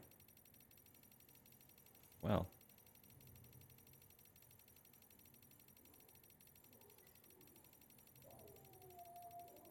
It was a fun little jump back. A revisit to what I think was a very important period on this stream. Because again, like Death Stranding took it was like a month and a half. Just straight Death Stranding. With a lot of long nights.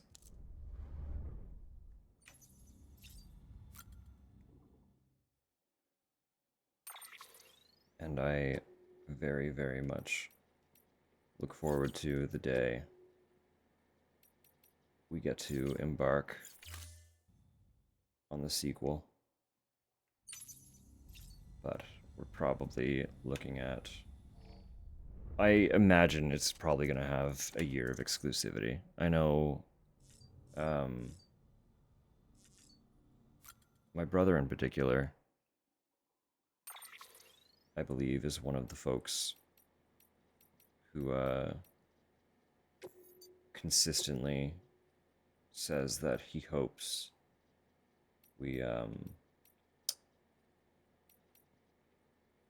he hopes that the exclusivity is a 6-month instead of a full year, but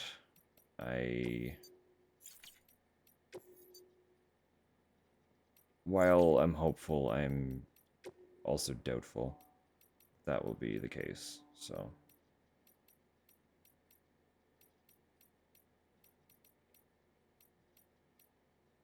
We'll see. We'll see. Time will tell. It came out in June, right? So we'll get it in, like, January if it's 6 months. Or we will get it next June, and I will, like, play it for the summer or something. I don't know. We'll figure it out. All in due time.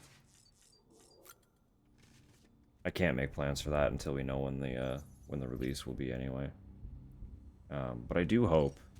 I can only assume that they're planning a director's cut version of that one as well. You okay? And I would hope that it launches on PC with that version. But we'll know when we know.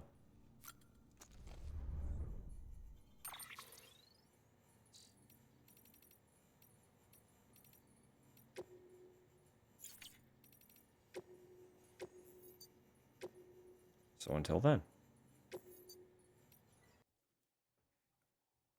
we call it a night here.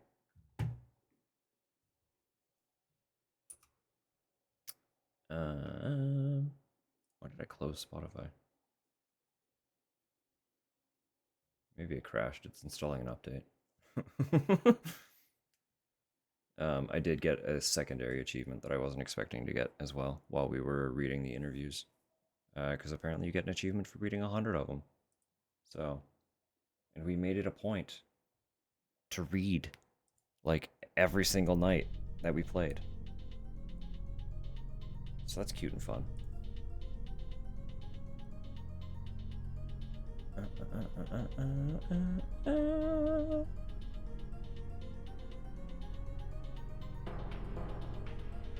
There are a few folks online that I could send us over to, but nice to have story time again. It was fun. It was genuinely.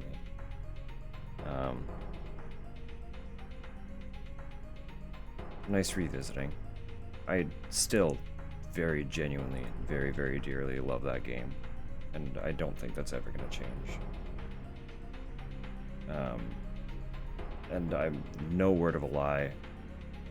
I like periodically think about picking it up again for a little session like this. Honestly, probably every few weeks. I'm scrolling through my Steam library, and obviously I have it in my favorites, so I'll just see it there. I refuse to uninstall it because I made the preface when we finished it that I could keep it on the back burner as a game to return to when we had nothing else to do. We just consistently have other stuff to do. So, but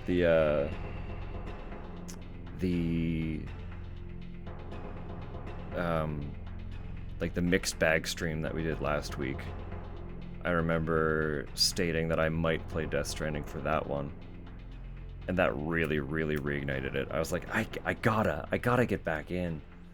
I'm glad we did the assortment of games that we did last week, but also I have really been burning to play the game since then. We had Silent Hill F to play before, so being off tomorrow was an excellent excuse. Because again, I didn't want to start a New Game Plus run tonight and then not be able to continue it tomorrow. So this is a nice little break between the first playthrough and the second playthrough. But I do think when we come back for the midweek, I would really like to start digging into New Game Plus, because I did a brief skim through the achievements list. As a reminder, there are 56 achievements, and I got 19 from that first playthrough. So we are very far from done of this game.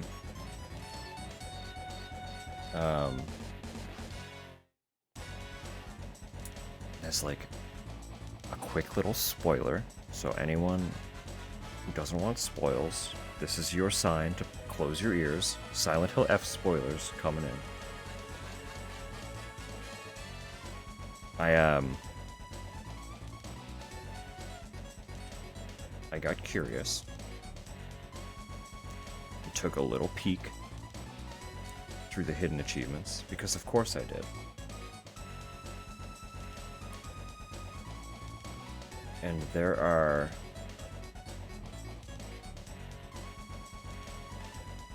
four achievements that I immediately see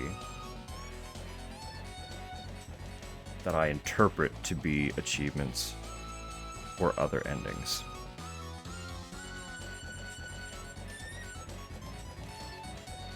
It is a Silent Hill game after all.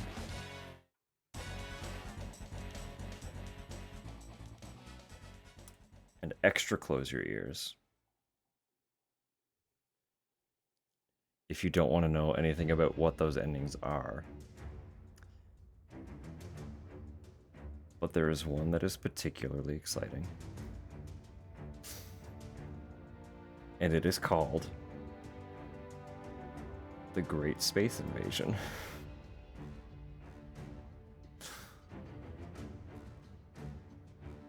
So I'll leave you with that. mull that one over for a minute.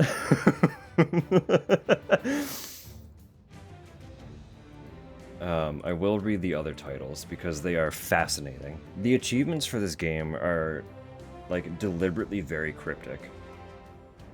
I'll read through some of the ones that I got.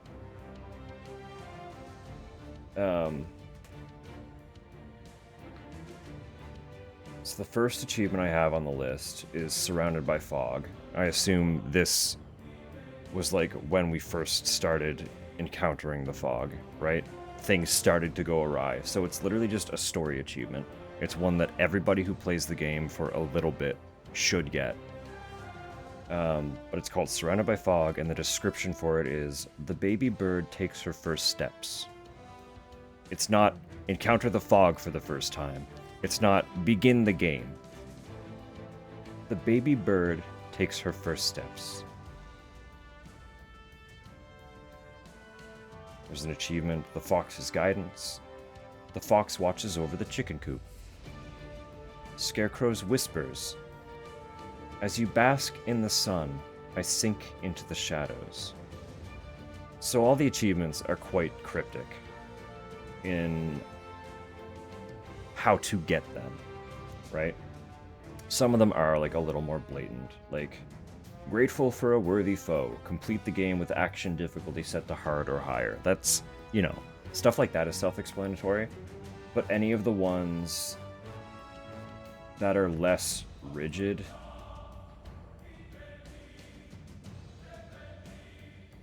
are just, they're a lot less descriptive. Maybe I'm lying. I'm looking at some of them.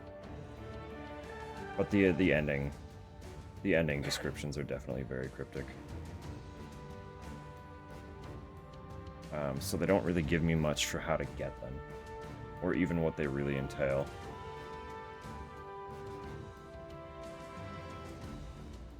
There are a lot of very interesting ones, though.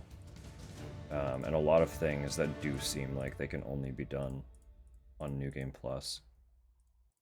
Because again, I noted, if you recall, there were doors in the Dark Shrine that emphasized the fact that they had the Inari symbol on it.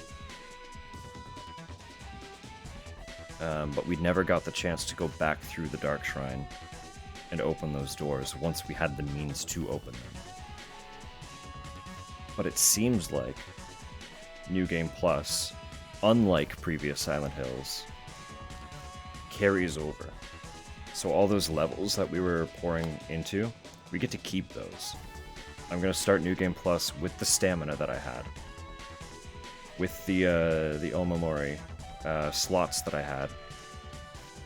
In theory, all of the Omamori that I already attained, I will still keep those as well. So, like, it's the first Silent Hill that has progressive, like, carryover progress between new games, which is very cool and very interesting. So I am very excited to dive in and kind of see what they let me keep and what having those things will allow me to do that I wasn't able to the first time around.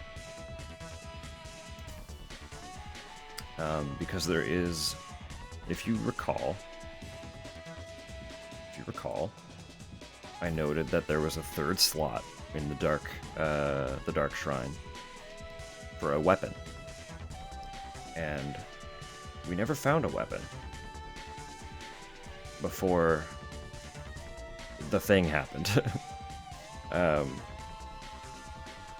with our arm. But there was a legend about a sword and a tree. And there are a lot of signs pointing toward that sword being attainable. Which is really funny, because that opens the possibility for me to have been correct about the third weapon being a giant katana. It's already a sword, It might just be a regular katana, or a regular sized katana. But you would think that a sacred weapon, hypothetically of the gods, would be large, right? You would assume. Give the gods big sword. So I want to find that. I want to find out if that is a third Dark Shrine weapon, and if it is in fact the sword that I was like, wouldn't it be awesome if it was like one of those huge katanas? Anyway. I actually don't know if I have the energy to go converse with anybody at the moment, so I think we are just gonna call it. We've been okay at breaking out of our comfort zone and doing raids, but I think tonight I want to just tuck in, not think about it. If that's okay. If that's okay. But as always, I appreciate everybody who hung out, anyone who pops in, anyone who sticks around. And I hope people enjoyed puttering around Death Stranding a little bit, because the game is so zen. You can see how immediately it took over my thought process, and I was plotting paths to optimize maximum delivery potential all over again. It's been nearly a year, and my brain immediately flicked back into, oh, but how much shit can we put in a truck? Like, it's just, I love that game so much. Anyway, as I said, I won't be here tomorrow. So I hope everyone has a wonderful weekend. Lovely nights, wonderful days. You have a lovely weekend, Rose. You have a great weekend. We'll see y'all around. Take it easy.